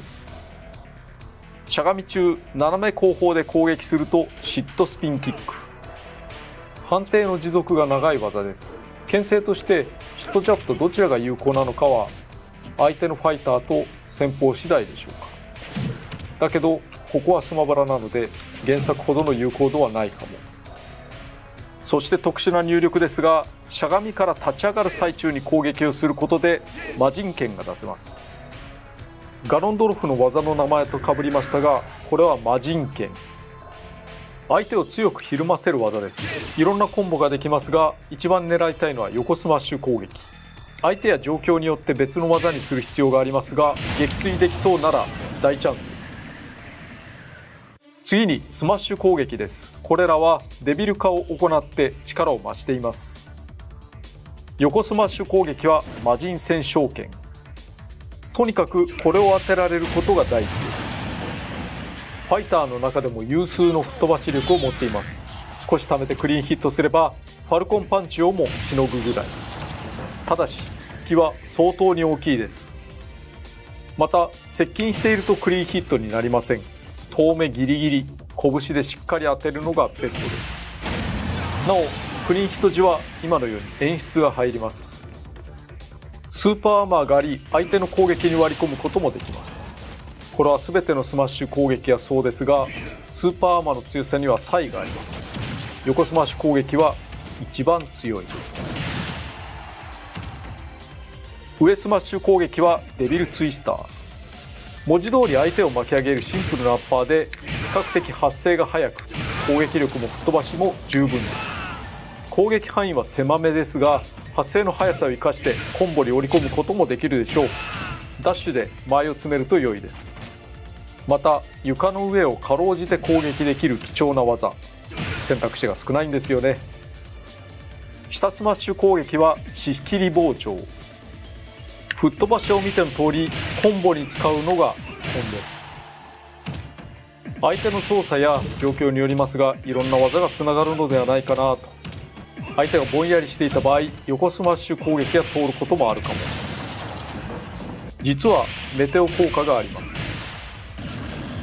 またこのぐらいの位置から崖つかまりしている相手を狙えます。崖つかまりするたびに無敵時間が短くなるので、攻防が続いた時に使うと良いです。なおシールドを削りやすいという特徴もあります。次に空中攻撃。これは普通のファイターと同じく上下左右とニュートラルで5方向分です。少し巻いていきます。通常空中攻撃はジャンプナックル、比較的素早く出ます。密かにメテオ判定もあります。前空中攻撃は劣化脚、ジャンプの低さを利用し主に地上戦で使います。リーチに優れ地上攻撃をかわせて使いやすい。後ろ空中攻撃はジャンピングソバット、相手を吹っ飛ばしやすいですがワンオンワン時には自動で振り向くので少し使いにくいところもあります。前に打ちたいなら例によって後ろにダッシュしてから使うとか。上空中攻撃はライジングトゥーキック、コンボに使えることはもちろん床上の相手に有効な攻撃手段になることでしょう。下空中攻撃は破砕臭、急降下攻撃で相手を襲います。素早い空中制御ができることもあり貴重な技。そして着地狙いへのフェイントにも使えます。かろうじて追撃に使って復帰することもできます。狙うならジャンプの頂点か空中ジャンプの頂点からで、それより下がりすぎると復帰は難しいです。次につかみや投げについて。投げはワンオンワンならカメラが寄る演出が入ります。つかみ攻撃はロップ砕き、時給は高めだけどヒットするまでが長く、相手の蓄積ダメージが低いうちは特に振りほどかれやすいです。前投げはつむじ蹴り、吹っ飛ばし力が高め、後ろ投げは精霊落とし、威力が高め、上投げがエアインフェルノという名前になりました。ブラスターで打ち上げるのですが吹っ飛ばし力が高いほか、ブラスターで他者を巻き込めることもあります。下投げは超パチキ、威力は低めだけど特に低ダメージ時にはコンボに組み込みやすいです。そして特別な投げがあります。地獄門、斜め前下斜め前という入力後のつかみ、しゃがんだまま前に2回入れるようなイメージです。もちろんダメージは大きめ。向きを入れ替えて相手を低く飛ばすので崖際でしらっと狙うと撃墜しやすいかも。そして原作ファンならおなじみですが、いわゆる昇竜拳コマンドで特別な技が出せます。昇竜拳コマンドというのは前下斜め前と素早く入力すること。こうからこういくような感じ。普通に昇竜拳コマンドを入れると風神ステップが出ます。上半身を無敵にしながら相手に詰め寄る技、連続入力可能です。あんまりひょいひょい抜けられるものでもないかもしれませんけどね。風神ステップ時にボタンを短く押すと風神剣、ダブラッパーのように相手を上に弾く技。単純に威力も高めですがコンボに向きます。入力によるダッシュと合わせて前進するので見た目よりも範囲は広いです。なお最後の斜め下入力と完全同時に攻撃ボタンを押すと最速風神剣となります。出すのが難しいですが相手を一瞬しびれさせるので普通の風神剣とはまた異なるコンボを狙えます。なお原作では入力受付時間が1フレームだったのですが、それよりは甘めにしています。風神ステップ時にボタンを長く押すと雷神剣、強く吹っ飛ばす撃墜技の一つです。コンボに組み込むのも有効、無敵が発生するので見た目よりも打ち勝ちやすいです。なおレイジ中にこれを出すと攻撃力が高いコマンド版のレイジドライブになります。風神ステップ時に必殺技ボタンを押すと奈落旋風。動きは斜め前方入れの螺旋玄魔脚に似ていますが、螺旋玄魔脚は上から始まるので浮かせてからのコンボ向け、奈落旋風は下から始まるので浮かせてコンボには向かないかも。しかし全身無敵で一方的に打ち勝てることもあります。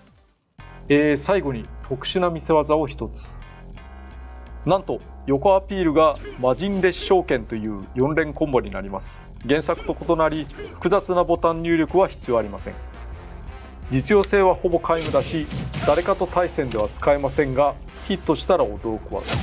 ちょっと面白い動きなので入れてみました。全ファイターのアピールの中では一番強いです。当たり前ですかね。コンボに組み入れられないこともないですが、他の技の方が良いかなと。はい、以上です。これが格闘ゲームの個性だと思い、コンボ重視の側面を持つように作っています。つなげる技と吹っ飛ばす技がはっきりとしている。実際には相手の操作で避けられるし、蓄積ダメージや重さで異なる結果が出るので、いつも確実に当てられるコンボなどはほぼありません。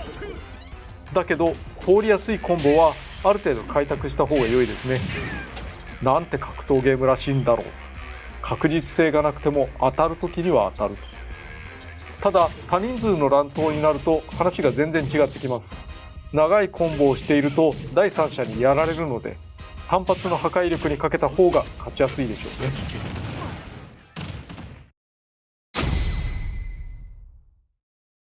うね。技が多すぎなので長くなりましたが、ステージのご紹介です。すでに壁などバリバリ壊されていましたけれど、専用ステージは三島道場、どちらかというと和也の道場ではなく平八の道場ですね。いろんなことがあった舞台。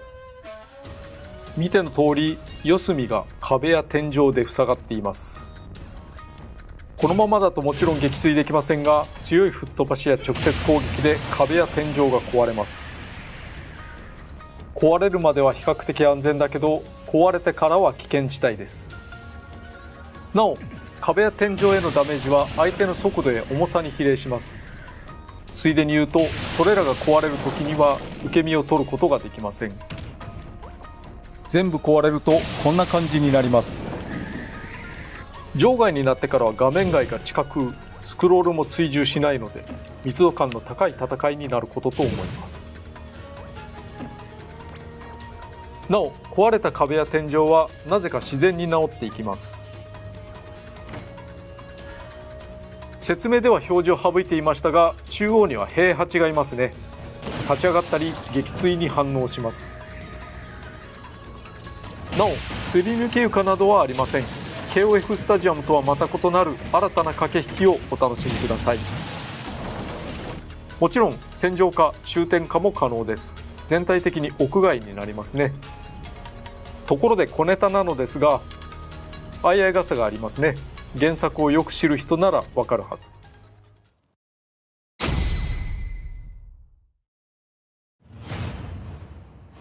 今回は団体戦で行ってみたいと思います。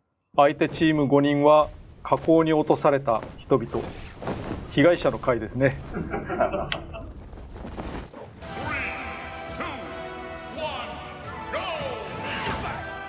まずは壁を壊さないといけない。巻き添え食っちゃうよ。あんまり傷つけたくはなかったがしょうがない。とりあえず残機数を減らしていきます。もう全く全て力が同じ1対5ってのは厳しいでしょうけどね。はい、まさかの魔人戦勝剣別召剣だ。そこで使うか。ダメだね。そんな簡単に通さないよね、コンピューターだか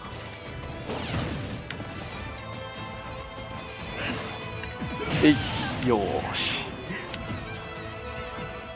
ちゃんと説明したことが生きてるっていいですね。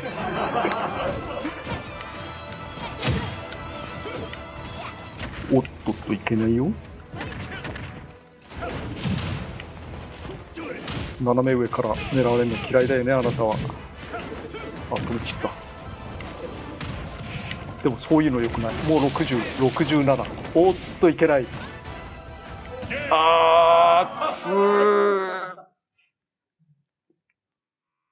下手くそーもう一回やらせてもらいましょう。外したー。どさくさに紛れたアピール横。ファルコンキック打ってくるんだよな。でもまあ本当はそれをちゃんと狙った方が全部通しちゃえ。割れなかったな。おっと届かん。と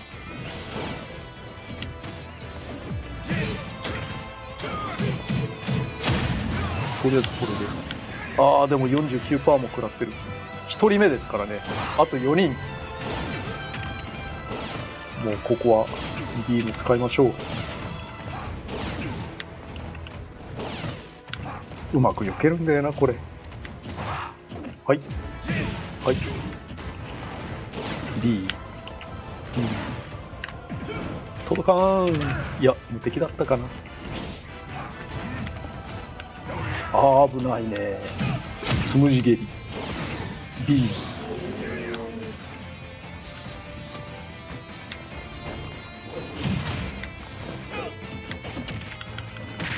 いててててててててててて。まずいねこれ。でもこっちの方が射程は長いんだ。知ってた？ダメだこんなことしてちゃ。早めのデビルツイスターで。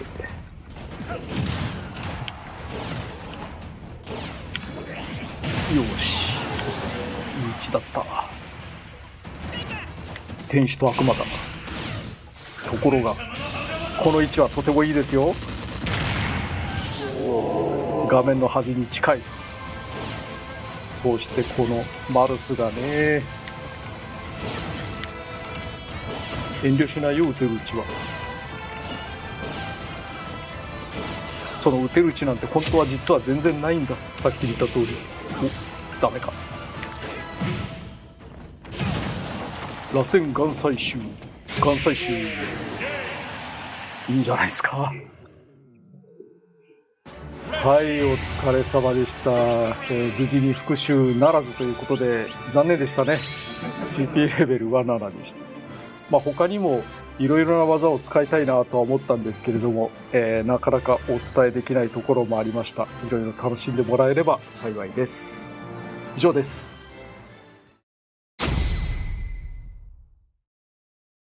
音楽の話題です。鉄拳はシリーズも多いので何百という曲がありますが、このように絞りました。全39曲。今回の音楽は極めて多いです。昔のシリーズから今のシリーズまで織り込んでいます。四半世紀続いているタイトルの一つですから歴史は深いですよね。ところで今回は勝利時のファンファーレをあえてなくしました。これはスマブラ史上初です。では対戦の時に勝った時にどうしたのか。ズバリこのようになります。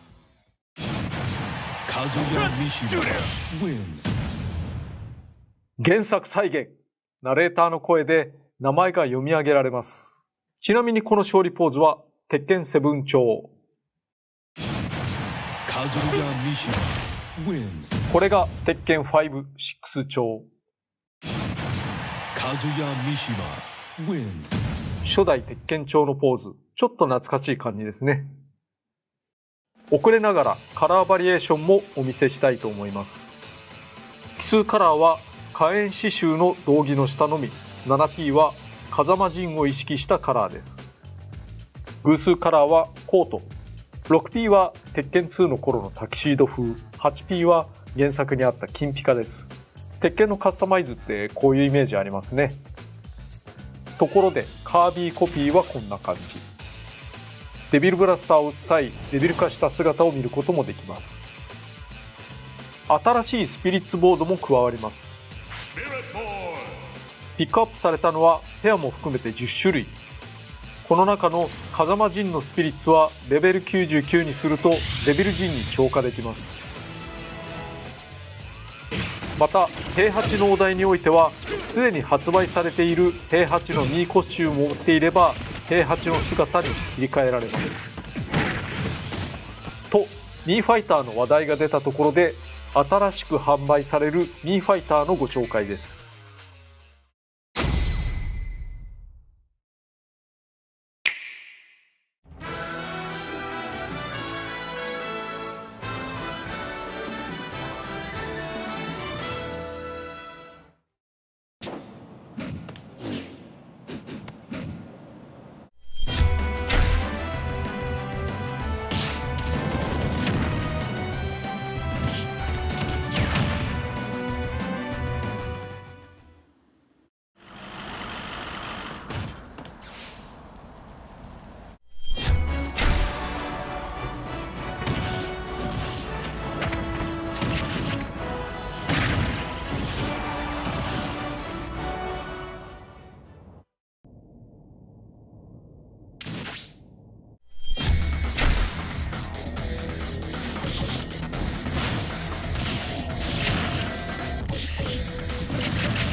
今回はいずれのものも癖が強いというか、単体でも参戦希望される系というか、スマブラで使えることに驚きがありますね。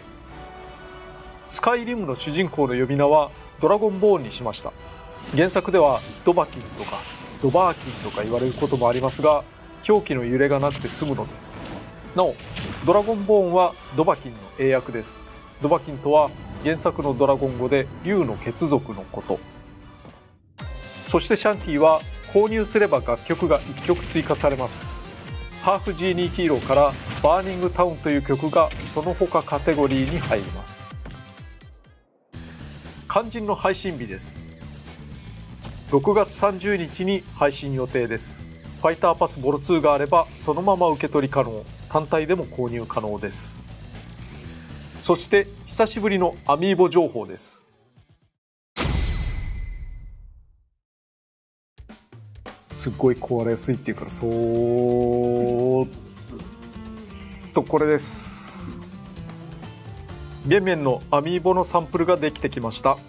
これが出るなら時間がかかるでしょうけれど、ファイターパスボリューム2のファイター登場も期待が持てますね。任天堂が三島和也のフィギュア作るというのもなかなかのおかしさがありますけれど、メンメンのアミーボはご覧の時期に発売予定です。今までいろんなファイターやステージを作ってきました。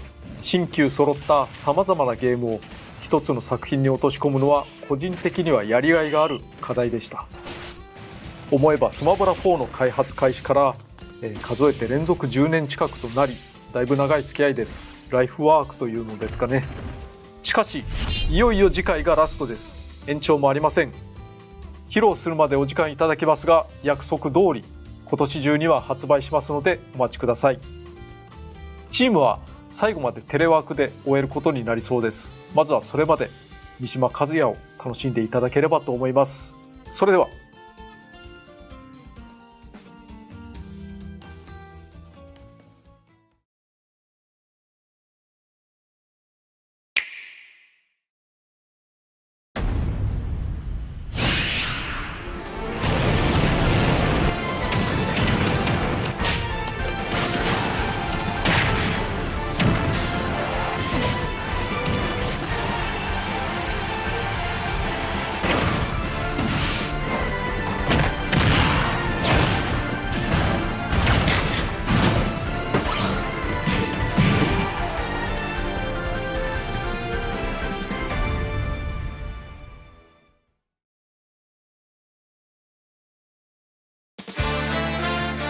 こんにちは。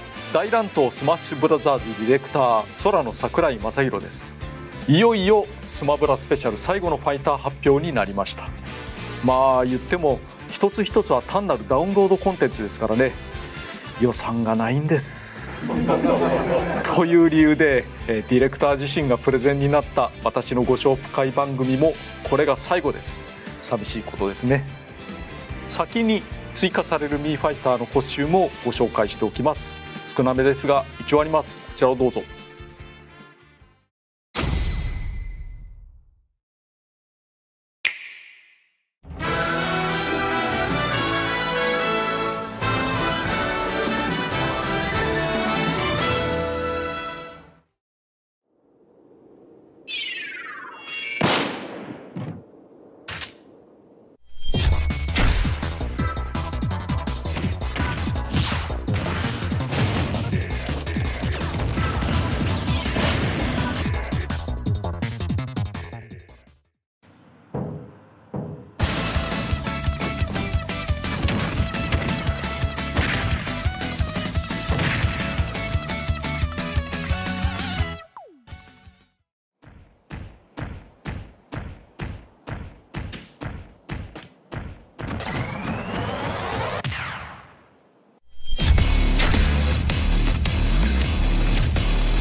まさかのドゥームスレイヤー、ファンからはドゥームガイなどと言われますが、原作についてはここでご紹介することができませんが FPS の始祖ですね。どんなコンピューター上でも動くとか動かないとか配信日は10月19日です。この日最後のファイターが配信され、それでスマブラスペシャルの配信はいよいよ終了となります。2018年3月、最初のムービーが発表されてからの感情でも丸3年半以上経過しています。中学や高校を入学から卒業までできてしまうという。開発はスマブラ4から地続きに行われており、プロジェクトスタートから数えると小中学校を合わせた義務教育も終わってしまう長さなわけで、長い。それはもう筆舌に尽くしがたいいろんなことがありました。しかしこのゲーム業界である種のお祭りを提供し続けられたことは価値があったのではないかなと思います。しかしいよいよ今回がラストです。最後の一人となる参戦ファイターをこれからご紹介します。こちらをご覧ください。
と私ですら驚いてしまいますが、キングダムハーツから空の参戦です。私の会社名と同じだな、偶然ですが。ちなみに空とは英語で言うスカイのことです。これ、海外向けの親切な説明というやつです。まずは原作のご紹介から。キングダムハーツとは2002年からディズニーとスクエアエニックスにより展開されている作品です。ディズニーの各種作品の世界を股にかけ冒険するアクション RPG シリーズで、空はその主人公。シリーズは多岐に及びシステムや主人公が変わることもありますが、基本的には空の物語になりますが、ご協力を得てここに空の参戦が実現しました。なんと早速、スマブラでの空をお見せします。本当にいる。いや、この右の人ではなくて左の人、右の人マリオっていうんで、キーブレードを携えてスマブラの世界に立っている最後にふさわしいファイターと思うのですが、いかがでしょうか。空が最も望まれる参戦ファイターであることは分かっていました。6年以上前、スマブラ4の時、スマブラ投稿券というアンケートを行ったのですが、新規参戦希望キャラクターの中でトップだったのが空です。当時スマブラ投稿券の開催にあたり、生前の岩田社長と打ち合わせた結果、集計結果は伏せることになりました。上位の各キャラクターを参戦希望するユーザーが各メーカーさんに激しく要望してしまうことにより、各方面にご迷惑をおかけしてしまうからです。結果を発表できなかったことは申し訳ないと思っていますが、長きを経て今日の結果につなげられたことは良かったと思います。空の参戦がいかに難しくハードルが高いことか、事情を察することができるほど、分かってくれると思います。少なくとも他のファイターが1人増えるのとは意味合いが異なります。しかし今こうしてスマブラの舞台に立っています。私としても驚くばかりですが、いろいろなご協力を得て、参戦に至ったという次第です。ありがたいことですね。早速ご紹介していきましょ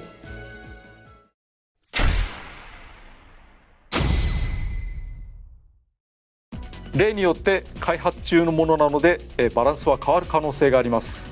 またカメラは特殊なものを使っていることをご了承ください。これを言うのも最後ですね。今回のプレゼンでは空の声は英語になっていますが、日本語と英語が実装されます。ダウンロードコンテンツのファイターは趣向を凝らした個性が強いものが多かったですが、今回は比較的素直に誰でも使えることと思います。ただ個性がないわけではないです。むしろ高い方だと思います。まずは大雑把な特徴から。性質上空中戦が得意です。空ですからね。空中ジャンプも高いし、復帰できる距離もかなり長い。その分、挙動がふわりとしています。優しめです。大きな弱点ですが、体重はかなり軽いです。しぜさんや子供リンクよりもさらに軽いぐらい。質量という理由は、性質というべきですかね。つまりこれは吹っ飛ばされやすいことを意味します。カラーバリエーションについても最後だし、おしゃれな空のことだから頑張ってみました。体型や顔は、初代キングダムハーツの空で、彼が衣装替えしているようなイメージになっています。後のシリーズでは成長して、髪型や体つきも違ってきますからね。ご覧ください。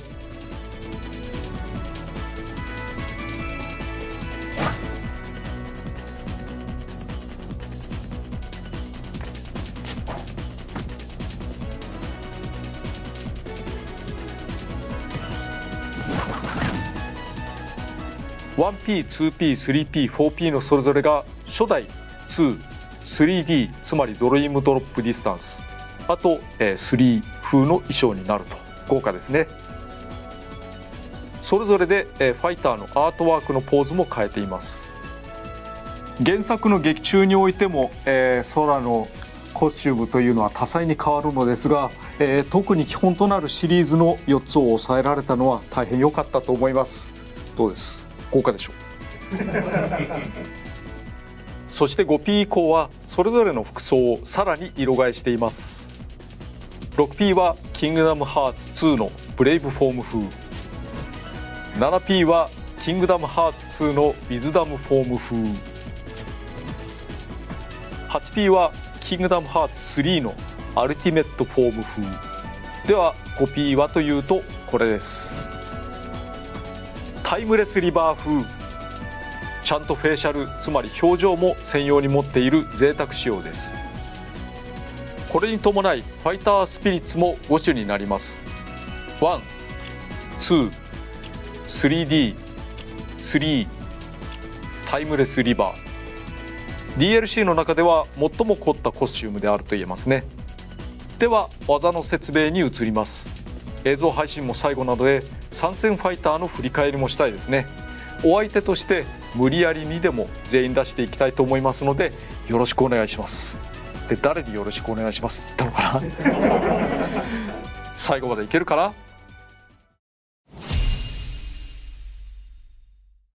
空の攻撃は原作も踏まえ比較的ゆっくりめに出ます。出だしのスピード的には不利だけど攻撃が出ている時間が長い分打ち勝ちやすいという側面もあります。またボタン連打あるいは押しっぱなしで一部の技が3連コンボになります。これがあるとさらに原作っぽい動きになりますね。具体的には弱攻撃、横強攻撃、通常空中攻撃、前空中攻撃の4つが3連コンボになります。そのまま A、 前に入れて A、 空中でそのまま A、 空中で前に入れて A。 弱攻撃はスピード速め攻撃力低め、横強攻撃は比較してスピード遅め攻撃力高め、通常空中攻撃は牽制でオールラウンドに使え、前空中攻撃はステージ外に追い込むのに使えます。どちらも小ジャンプから使うことで地上戦にも向きます。小ジャンプ攻撃は攻撃ボタンとジャンプボタンを同時落ちするだけです。ブンブン振るっているだけでもある程度の脅威にはなります。ただし小ジャンプからだとヒットしなければ3発目が出る前に着地してしまいます。ヒットしない牽制なら2発止めにした方がいいかも。コンボ中にボタンを途中で止めて別の技につなぐのもありです。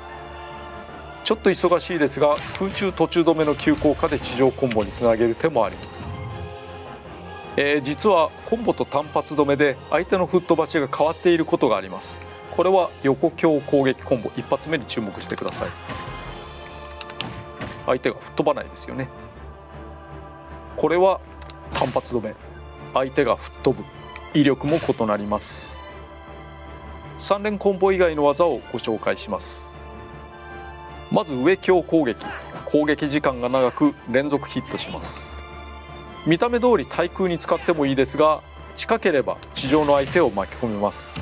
また相手の蓄積ダメージが低ければ追撃を加えることができるかも。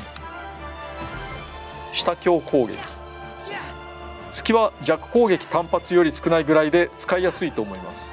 そしてこの浮かせて引き寄せられるような軌跡を見れば使いどころはなんとなくわかるはず。先ほどの上強攻撃などコンボの起点になります。空中コンボなども通りやすいです。横スマッシュ攻撃、大きく振りかぶってから打撃する技で普通に使う上では撃墜の主力技。空の特徴から持続は少し長めかも。上スマッシュ攻撃、キーブレードから放つフラッシュで攻撃する技。隙の大きさから対空攻撃に使いにくいところもありますが攻撃範囲は意外と広いです。中心で当てるようにした方がわずかに大きめに吹っ飛ばすほか結果的に相手がかわしにくくもなります。先ほどの下強攻撃と組み合わせるのも良いかも。下スマッシュ攻撃、小ジャンプから下突きをする技。ジャンプするので足元の攻撃を避けつつ攻撃することができます。また衝撃波を含む攻撃範囲は割と広めです。ということは一部ファイターに対する置き攻めにも使えるかもしれませんね。コスチュームを変えてみました。次は空中攻撃。通常空中攻撃と前空中攻撃がコンボなので、後ろ空中攻撃からシンプルにバシンと叩きます。軽めのファイターのスマッシュ攻撃程度の攻撃力はあるでしょう。振り向きつつ使えばこのように小ジャンプからでも出せるけど、コンボが強力なので他のファイターほどのアドバンテージはないかも。上空中攻撃、見た目通り対空技としてジャンプ力が高い空なので結果的に迎撃可能範囲は広いです。下空中攻撃、これは原作ではハリケーンピリオドと言われていた技。縦回転しながら急降下攻撃します。後で説明しようと思いますが、他のファイターではなかなかできない運用ができます。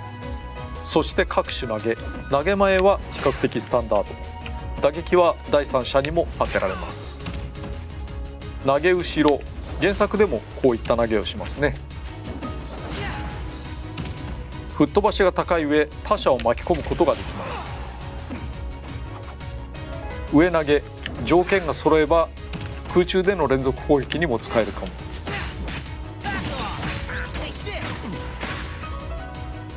下投げ、威力は低めですが相手を引き離さないので各種コンボなどがつながりやすいです。そして必殺技のご説明です。またコスチューム変えます。通常必殺技は魔法、なんと3つの魔法があり順次切り替えられていきます。ファイガ、サンダガ、ブリザガと蓄積ダメージ部分に常に装填されている魔法が表示されています。打つと切り替わると。打つたびに自動切り替えで次の魔法が装填されるので、使う側も対戦相手も次に出る魔法を意識すると良いでしょう。まずファイガ、まっすぐ横に飛ぶ魔法でボタンを連打することで連射できます。止めると次のサンダガへ。球が大きめでリアクションが大きめなので中距離が得意な相手によく効きます。単発で放ってそれを起点にいろいろな攻めをするのにも向いています。サンダガは雷撃がまっすぐ3つ目の前に落ちてきます。隙が大きく当てにくいところはありますが攻撃範囲が広く、最初の1発に当てれば3発とも当たるようになります。空中発動によるサンダガは地上よりも範囲が狭くなります。ただうまく当てることで画面外押し出しにも有効に使えます。相手の行動を制限しやすいのでハマれば強いですが、くれぐれも好きにはご注意を。次にブリザガ、攻撃範囲は一番狭いですが相手を凍らせられるという特徴があります。無数の弾が出るのでかすって当てるよりも直撃してたくさん当てた方が良いです。凍らせられたらボタン連打などで復活を早められますが、原則的に蓄積ダメージが大きいほど長く凍っています。当然追加攻撃を与えるべきですが強化中のダメージは半減します。できれば解除された時にヒットさせるのがお得。魔法はそれぞれ反射ができます。性質上上に打ち上げてしまうサンダガには効果が薄いかも。吸収もできます。特にブリザガがまとめて吸収された時の回復量などは大きめ。しまうこともできますが、まずサンダガは真下に落ちるため空中で使わないと意味がありません。ブリザガは粒子の中の一つしかしまえないので実質出番はないと思います。いずれにせよどの魔法も牽制に適しているので反撃を受けにくい範囲でどんどん使うと良いでしょう。それぞれにヒットしたりかわした後まで考えられればおのずと戦法は広がることと思います。対戦中使いたい魔法に合わせておくためしれっと空打ちするのもありです。サンダが使いたいなーって時こうやって。ところで余談ですが上アピールでも順番に切り替わる魔法表現になります。ストップが、エアロが、ケアルがと。ただし何の効果もないんですけどね、見てくれだけとはまさにこのこと。横必殺技はソニックレイブ、なんと3回2位の方向に飛べる技です。最初は必ず真横に飛びますがこの技によってかなり柔軟性のある飛行ができます。連続で飛ぶのはスティックを飛びたい方向に倒すだけ。ボタンを連打すると2回目以降に近くの相手にロックオンして飛びます。この時の攻撃力はより高く、また移動距離も多少長いです。ただし自滅に注意。移動はピカチュウや月光河の上必殺技に似てますが、ロックオンによる突進はアバウトな反撃手段として有効です。使い分ければ移動にも攻撃にも頼りになる技です。高い復帰力を誇るのは言うまでもありません。相手に当てたらその状態を見て攻撃を続けるか間合いを置くかを使い分けたら良いと思います。落下のごまかしにもどうぞ。なお突進のたびに速度と距離が少しずつ落ちていきます。相手にヒットしたりシールドされても下がるので、相手の近くで隙をさらさないようにご注意。コスチューム変えます。上必殺技はエリアルスイープ。回転しながら上昇し、相手に連続打撃を与えます。リンクの空中回転切りに似てますが、こちらは地上にいても上昇します。吹っ飛ばし力もそれなりにあるので、うまく当てれば上空の相手を撃墜できます。なお上昇中、わずかに左右に動くことができますね。そして誰もが頻繁に使うべき重要なポイントとして、上必殺技後ジャンプの頂点では横必殺技ソニックレーブにつなげられるという性質があります。これはとっても大事なのでぜひ覚えてください。画面のどこにいたとしても空中ジャンプ、エリアルスイープ、ソニックレーブを併用すればかなりの追撃や復帰ができます。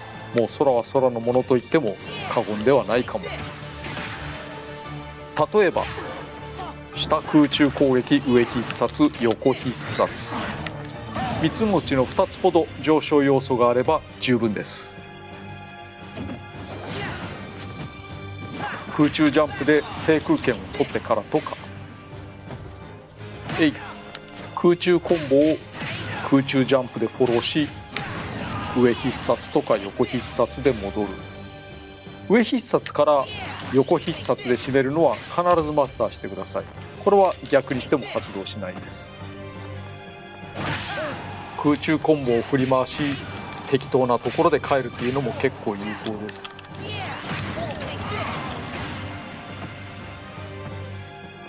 相手の復帰手段が攻撃系なら次にご紹介するカウンターを当てるのも良いでしょう。余裕で帰れます。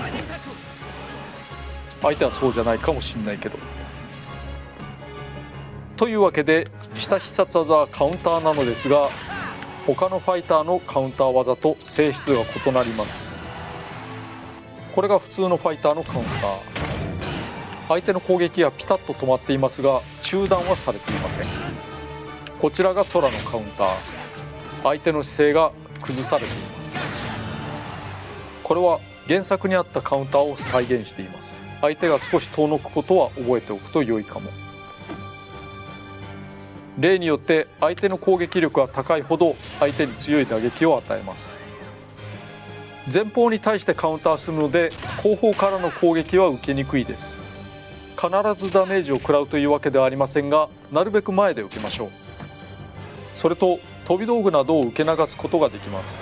多くの弾は後方に流してしまうために反撃にならないですが、受け流し後に即攻撃するので近い相手の打撃にはなりやすいです。多人数戦なら第三者に当たることもあるかも。攻撃力は 1.4 倍ぐらいに増えています。なお受け流した弾は空に攻撃権があります。以上技をご紹介しました。全員きれいに登場させられたはず。皆様お疲れ様でした。皆様って誰あれ、最後の切り札はと思うかもしれませんが、ここでは説明を省略してしまいます。自らの目でご確認を。なお切り札の名前だけお伝えしておくと、鍵穴の封印と言います。総合的に見てソロは非常に原作っぽい特性で動くことができます。お楽しみください。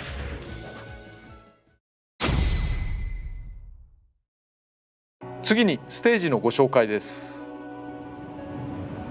坂巻滝の底から遠くに見えるのは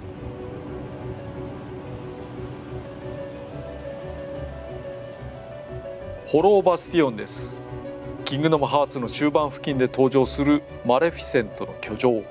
2ではレディアントガーデンとして再建が進んでいたところですね。昔はレディアントガーデンでホローバスティオンと化し、またレディアントガーデンとして再建されると。地形自体は比較的シンプルで、中央に板が1枚。ホローバスティオンの近くを巡回しながら戦います。原作地形が垣間見られますね。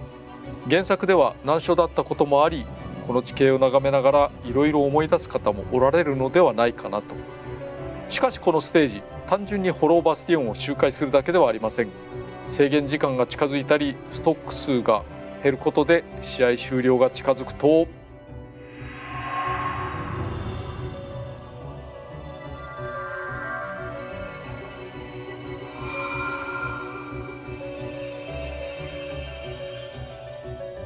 というように背景が原作でおなじみの心の中の世界に遷移します。これはダイブトゥーハートと言います。なんて粋な演出なんだろう。登場キャラクターもいろいろあります。お見せしていきます。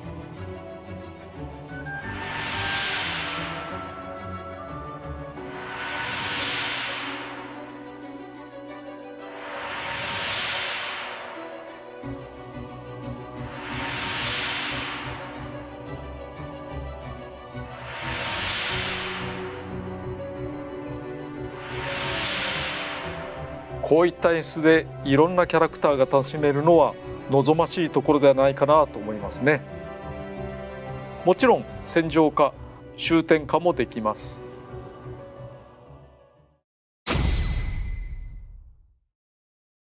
はい、それでは、恒例のお試しプレイに行きたいと思います。前回のカズヤの収録の時、実は CP の都合で近接戦闘がほぼ効かないっていうような状態になっていたんですね。なので、遠くの間合いからという攻め方をせざるを得なかったんですが、開発中あるあるで、どういう風になるかなと今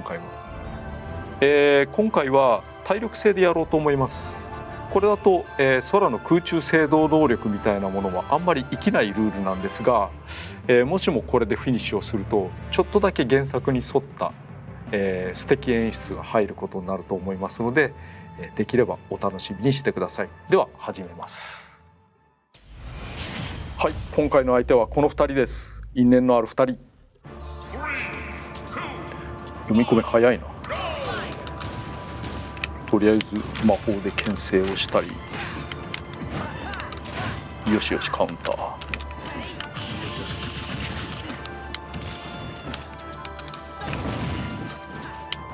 近いところでブリザがやっても第三者に邪魔をされるというのはもちろんありますね。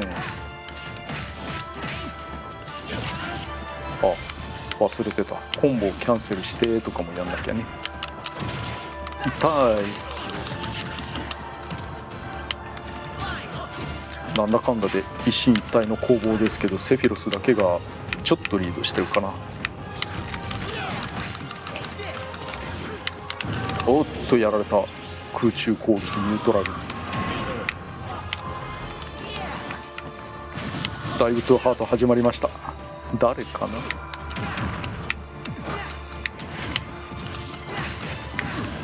やっとか。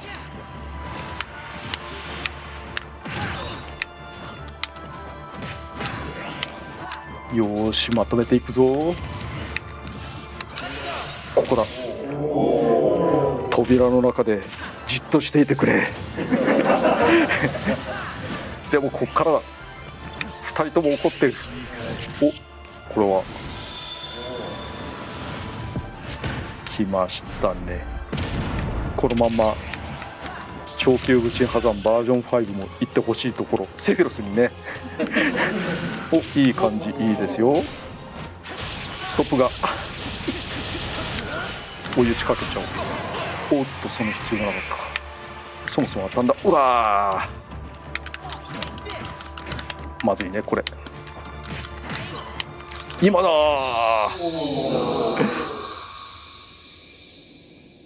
はい、原作再現フィニッシュ。はい、無事に勝負がつきました。これでこういう風にプレイするのも最後ですね。お疲れ様でした。次に音楽のご紹介です。原作におけるそれぞれのワールドに紐づく曲の使用はできなかったのですが、それ以外の主要曲から検討しました。実装されるのは全9曲です。ステージがホローバスティオンであることを前提に、対戦シーンにも通用する代表的な曲をピックアップしています。全曲原作の音源そのままです。アレンジは基本的にはないのですが、連動企画というのがありまして、キングダムハーツメロディー・オブ・メモリーという作品があります。これをプレイしていると、その作品内にあるディアリー・ビラブドスイングバージョンが追加されます。ディアリー・ビラブドはタイトルで流れるキングダムハーツを代表する曲。対戦には合わない曲であり、原曲の実装は難しかったのですが、これでなんとか。なお1曲だけ書き下ろしの曲があります。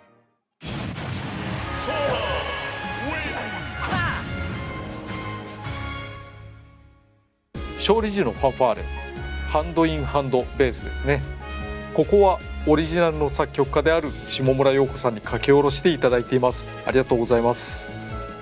多数あったスマブラ用アレンジ曲もこれが最後になりましたね。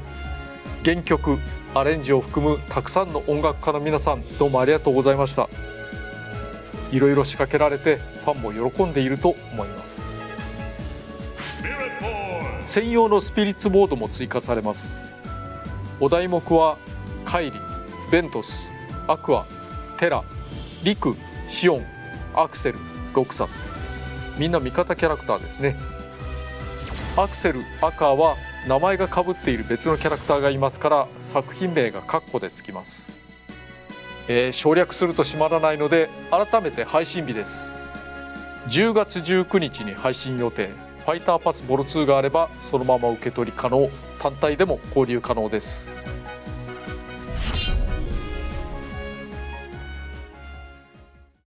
アミーボについてもお知らせします。残念ながら現物が手元にないのですが、まずスティーブのアミーボが2022年春に発売予定です。モックを見ましたが、まさしくスティーブ、どっから見てもスティーブ加えてアレックスもアミーボ化されることが決まりました。これはまさしくアレックス、上から見ても下から見てもアレックス。そして以下のアミーボも発売決定です。これらが任天堂のフィギュアとして出るのはなかなか熱いですね。ところで本番組の収録に伴いいただいた新情報があります。キングダムハーツの各種シリーズが任天堂スイッチでも遊べるようになるそうです。なんとクラウドゲーミング方式によってキングダムハーツ3まで遊べるようになるということです。対応タイトルが3つありまして、キングダムハーツ HD1.5 プラス 2.5 リミックス、これは初代と2のカップリングでチェーンオブメモリーズなど関連作品もあります。次はキングダムハーツ HD2.8 ファイナルチャプタープロローグ、これはつまりキングダムハーツ 3D のリマスターがメイン。 3D ことドリームドロップディスタンスは 3DS で出ていた作品です。そしてキングダムハーツ3、いわゆるダークシーカー編の完結を迎えます。つまりこれらを遊べば空の足跡は全てたどれるということです。私はこれらをすでに遊んでいますが、全部クリアするのはかなり骨太な体験になると思います。凄まじいボリュームで。配信時期については続報をお待ちください。というわけでいよいよお開きです。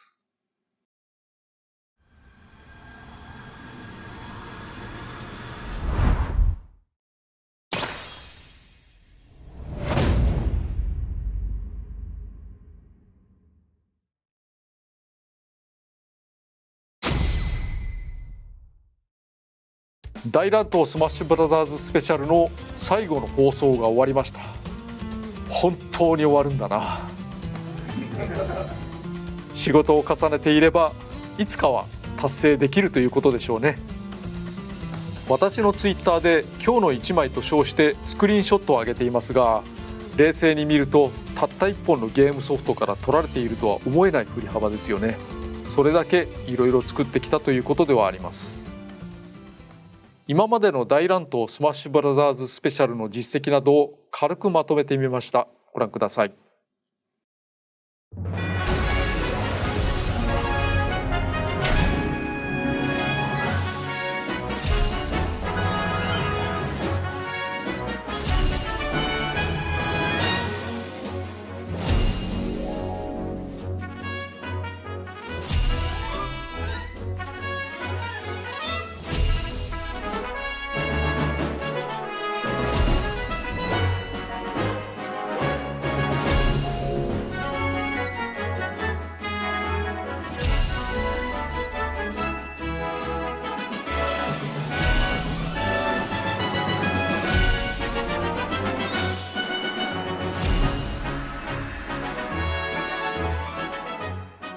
改めて見ると凄まじい数、ゲームのコラボレーション作品としては未曾有の領域だと思うのですが、それぞれのキャラクターには一つ一つに開発者や関係者、原作ゲームの世界ファンなどがいるわけです。